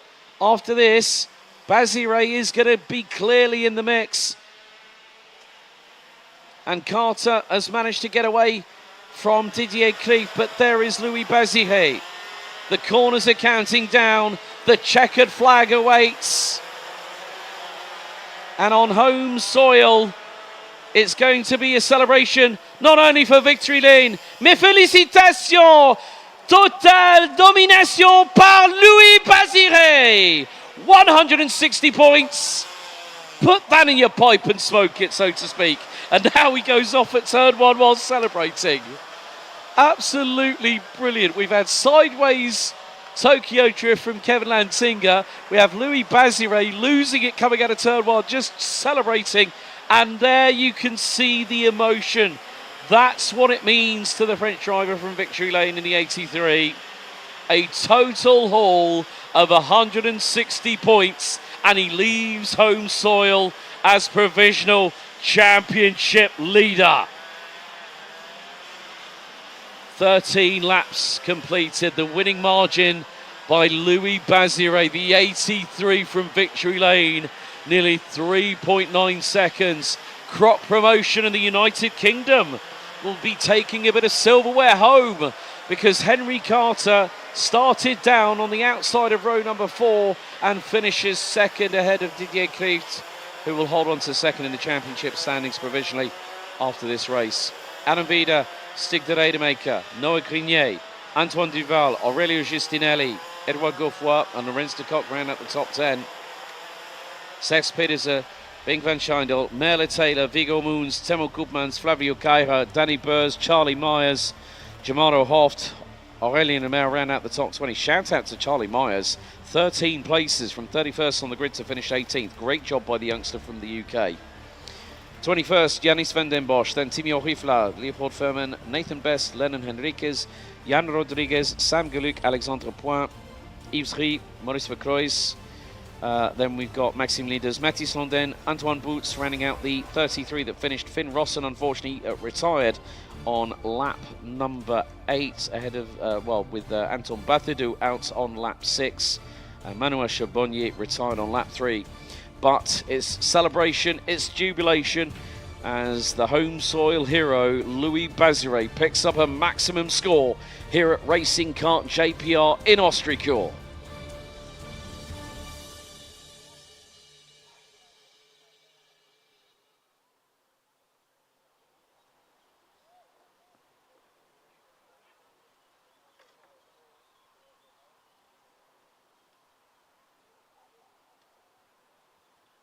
So after that, the provisional championship standings look as thus. Louis Baziré leaves Ostricourt with an 8-point advantage and breaks into the 300 bracket on 305. Didier Cleef and Adam Vida means that the top 3 are covered by 15 points. Stig de Rademacher a further 7 behind in 4th, head of Noah Grenier. Great performance by the Eurokarting 166, last year's mini champion. Henry Carter, with that 2nd place finish, provisionally moves up ahead of Flavio Caira and takes 6th in the standings. Caira on 260, Lorenz de Kock 259, Temo Koopmans on 258, and Bink van Schindel rounding out the top 10 on 248 points. And there is the calm after the storm that we've had for 14 minutes plus an additional lap of our X30 Junior competitors. As there is Finn Rossen's DFK 160 entry being put onto the trailer on the back of our recovery vehicle here at Racing Kart JPR. But very soon we'll have one more race to go. And it's going to be X30 Junior, the B final, where we'll have 18 out of the 54 drivers to compete for championship points. Looks like the left front steering might not be attached to that kart. It might have been an incident. There have been some penalties post-race being given. A couple of push-to-passes, a couple of causing collisions, and a couple of warning boards as well. But there's one more race to conclude day 2 out of 3, and thereby the ledger will be reset for tomorrow with Mini Rookie, KA 100, 145 and 155 with X30 Senior, Gentlemen and Masters. Come on, mechanics, give us a wave. There we go, thumbs up and smiles. Come on, Patrick Dirks. There we go, it worked. It works, brilliant. So those are just some of the unsung heroes that we have here. The mechanics keeping an eye on their drivers. There's the number 50 of Anton Batidou. Right rear wheel adrift from the kart, including the hub off of the back axle. Not a good thing when that transpires.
$17 drivers set to compete in the B final for X30 Junior. Let's take you through the starting grid one last time here on Saturday. Local time just gone, 5:15 here in France.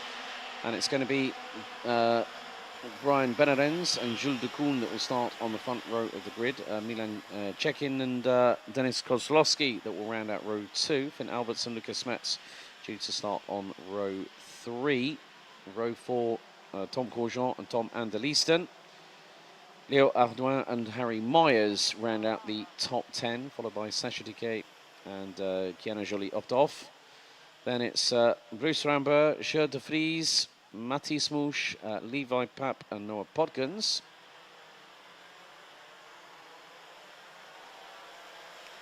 And they will go around this 1,450 metre circuit for 14 minutes plus an additional lap.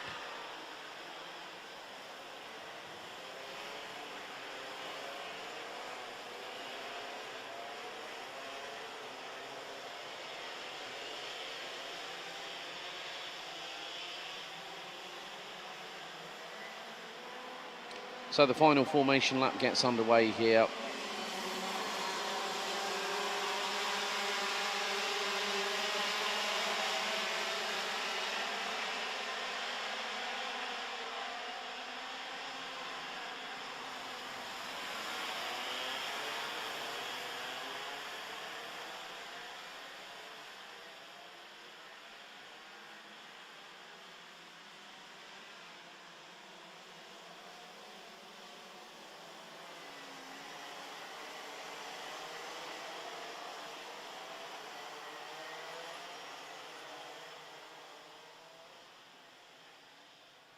what a couple of days it's been so far. We've still got day 3 to go tomorrow, where the live stream will start at around about 1:05 in the afternoon.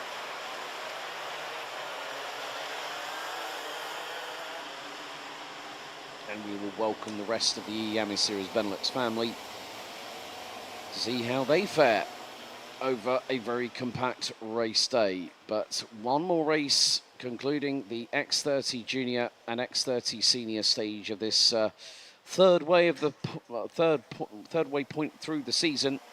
So 1/3 completed. And we go to the double header at Karting Genk on the 25th and the 26th of July for round 3 of the season. So for the final time today, we are revs up, lights out, we're underway, and it's 3-way wide for the lead going into turn 1. Oh, this is getting close, and a spin, 1 goes off, 2 clatter into each other. Oh, Tom Anderleesten has decided to non-start the B final, so we'll secure some championship points. But it got a bit too close for comfort there on that opening exchange, if I'm completely honest. So yeah, Lucas Smets is the one that's having to try and come back, and has just lost a big amount of time, the best part of 6+ seconds after that opening exchange. Meant that Smets would be the one that would have to regain composure a little bit. 2 wide going into turn 8.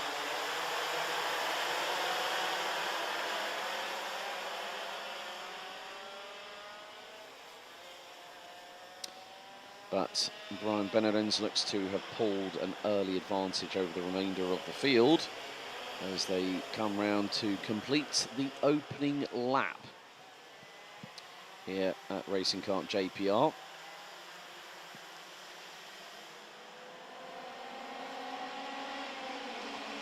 And Brian Benelux lead after the opening lap is 0.7 of a second.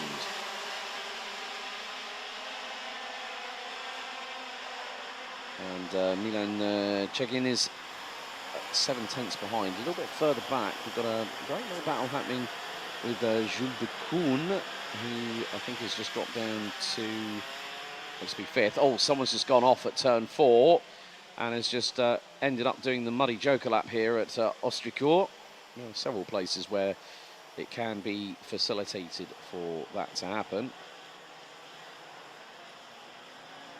But some drivers, you know, just having to use that chronic case of understeer going into corners, and sometimes that can be easier said than done to negotiate your way around a circuit that's still very, very green, still very, very slick with a lot of residual surface water on it.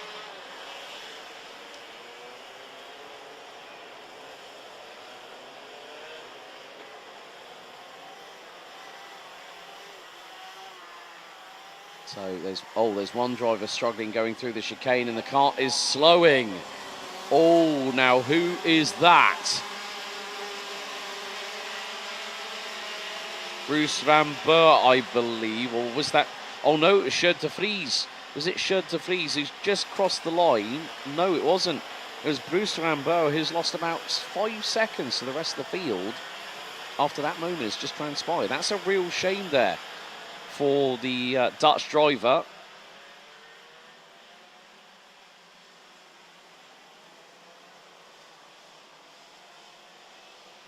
So Shirt de Vries, I think for KCL Racing, has dropped down a little bit. So that's a bit of a difficult pill to swallow. As we've got the 159, that's Levi Papp, who started down in 15th position. Well, would have been 16th had there not been a non-start from Tom Anderleesten for the WJS Racing Kart team. But Brian Benelux, Milan Chegin and Finn Albers round out your top 3 at the moment. Mechanical black flag. Now that could be, oh, that's Mathis Mouche, the Luxembourger, I think, who might have just parked it. And yeah, that kart is dropping down the order. Lorenzo Notorigo has also dropped. So Notorigo might have parked it in the pit lane as well. Yeah, Notorigo.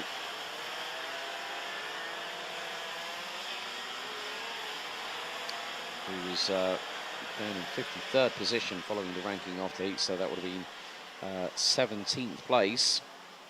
So down to 15 runners and riders. Harry Myers in the 109 Kart Republic Optimum Performance entry was trying to make up some positions. He started 10th, now runs in 13th. Levi Papp was the driver with the most places gained and is currently running P7, 5 seconds off of the race leader. Milan Cekin is the fastest driver out on the circuit, 1:14.768. Finn Alber's not that far behind either. Two drivers that have finally broken under the 1 minute 15 second barrier. Lucas Smets fastest overall in sector 1. Milan Cekin is the fastest driver over the opening and final sector. Another new fastest lap. Gap now down between Brian Benarens and Milan Cekin is 7/10. There's Finn Albers just behind on the privateer Tony Kart entry.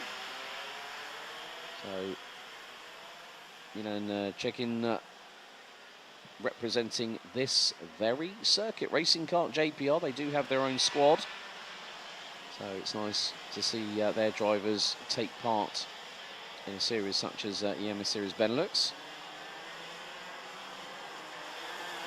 Levi Papp has just got past Leo Hardouin for the KHUB Aras Karting Red Speed 140, who's just received the warning board. So is Sacha Decay in the SRS entry, running on the Lando Norris chassis, representing Belgium. So we are 50 seconds away from hitting half-time, and the DFK 171 Kart Republic of Brian Benarens, one of the rookies, and still leading, but Milan in the 170 Cosmic is closing in. Oh, the youngster from France trying to get a possible move on the Belgian through into turn 3. Really closed up under braking, but you can see the old school Nassau panel on that Cosmic chassis. And you can see that exactly on the OTK behind the Tony Kart. They're running the good old hot dog Nassau panels. Like literally you could put a hot dog between the gap on the Nassau panel, hence why the nickname was given. But with how chassis development and aerodynamics are coming back into karting, we did have quite a lot of that happen.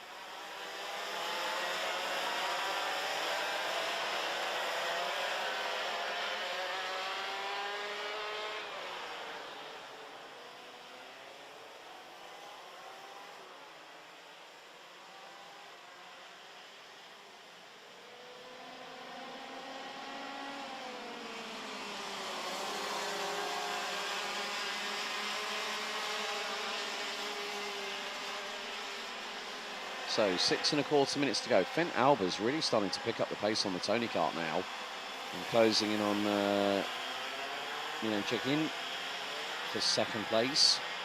Top 3 recovered by just under 9.5 tenths, and Albers might be looking at a lunge. Maybe not through into turn 6 and 7, maybe into turn 8. So you can actually, we've seen it quite a few times, you can throw it to the inside, but no, Finn Albers trying to go through at turn 7. Oh, nearly a clash of sidewalls between the pair.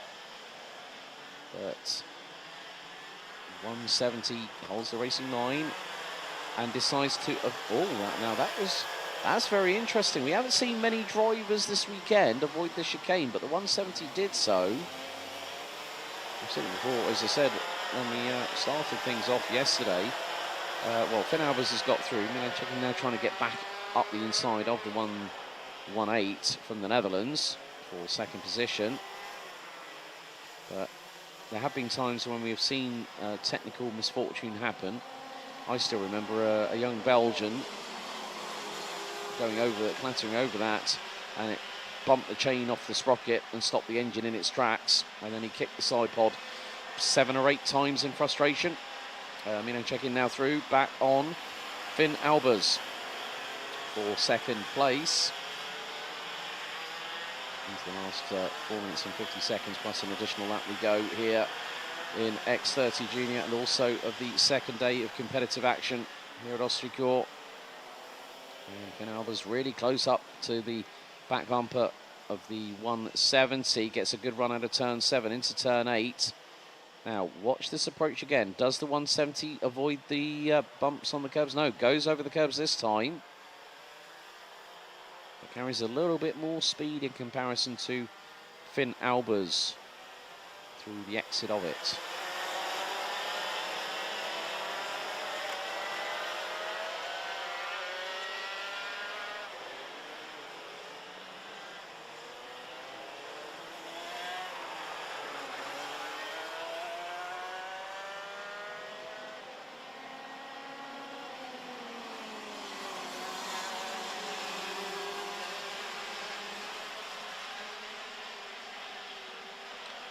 Meantime, Brian Benarens rounds out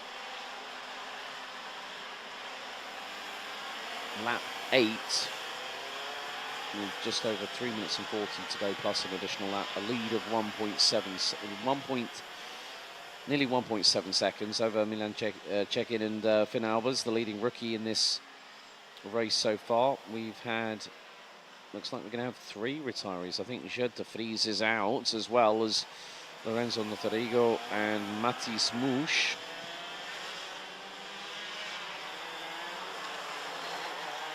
Gerd de Vries hasn't gone any further than lap 8 and did not go past the timing beam coming halfway through the chicane on that particular tour. So we're down to 14 runners and riders. They're rounded out by Harry Myers from the United Kingdom.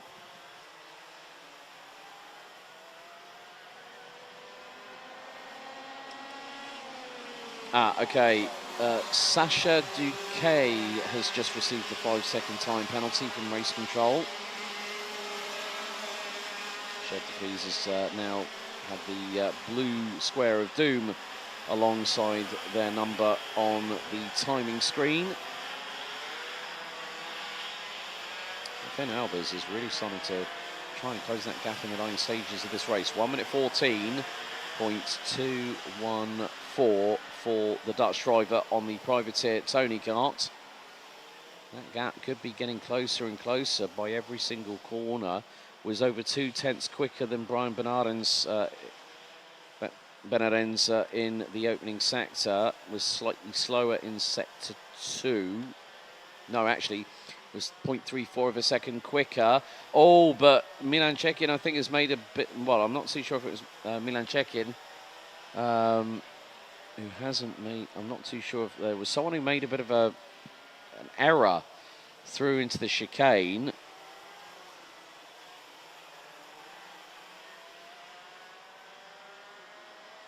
So, 3 laps to go in the last final of the weekend for X30 Junior.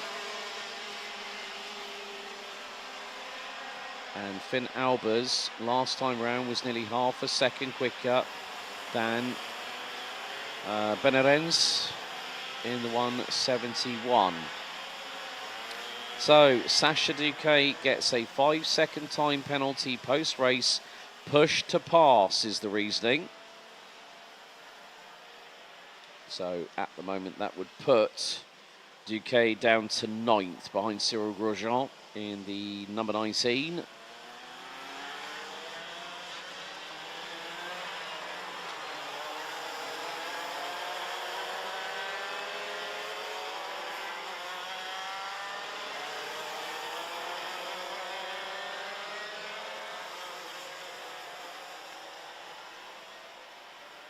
So now confirmed is the retirement for Gerd de Vries in the number 25. So 2 laps to go. Gap now. Well, that was another 3.5 tenths of a second taken out of the race leader. Finn Albers is within 6 tenths of Brian Benarens.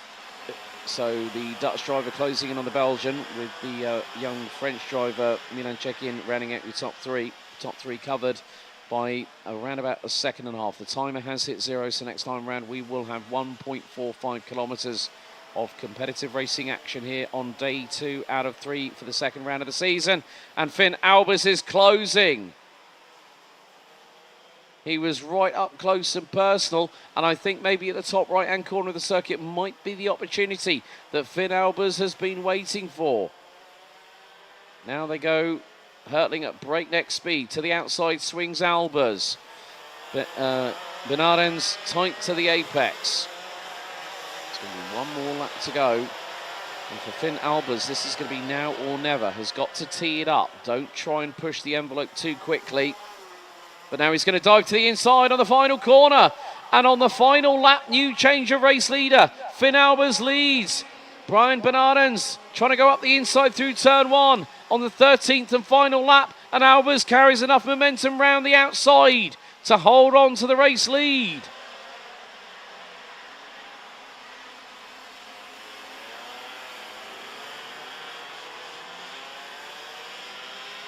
Great anticipation there from Finn Albers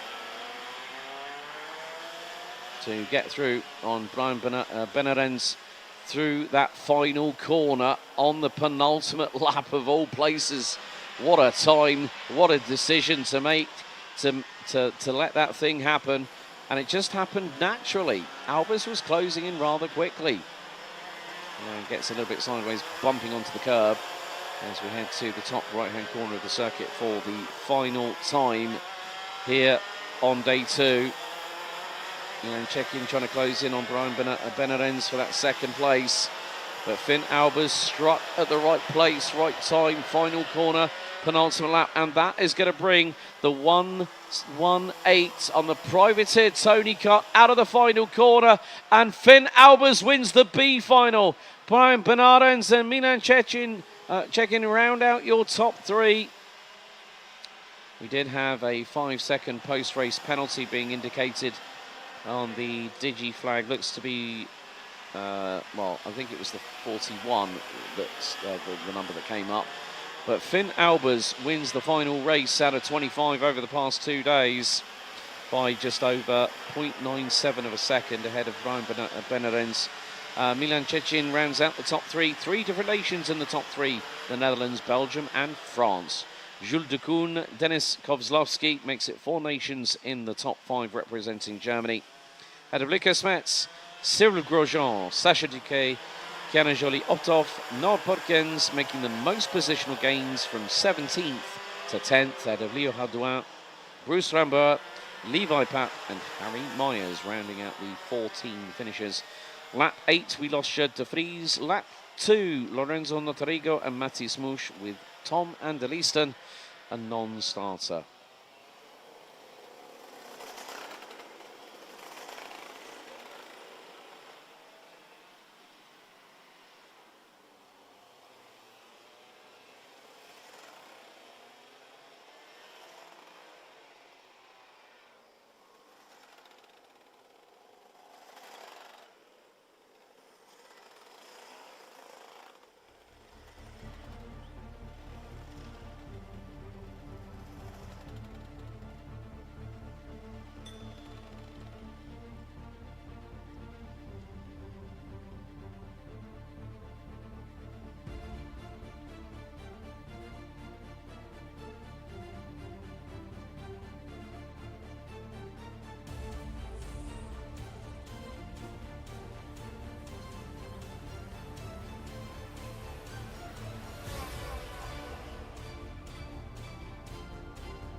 What a wonderful sight that 2 of the drivers that have made it to the checkered flag, Leo Hardouin and Bruce Rambert, have managed to clock the drone that has been providing us with some fantastic aerial footage over the past 2 days so far. Well, that concludes our on-track activities for day 2 out of 3 here at Racing Kart and JPR in Ostricourt in France. Junior X30, Senior X30, done and dusted. Tomorrow we welcome the other members of our family as Mini Rookie, KA100, Masters, Gentlemen and Senior Cup will be in action. The live stream starts at just after 1:05 tomorrow afternoon. Until tomorrow, it's à bientôt Ostricourt. See you tomorrow. It's been emotional so far. Thank you for watching, everybody. We'll see you tomorrow for day 3, the final bit of racing to conclude round 2 of Iame Series Benelux 2025.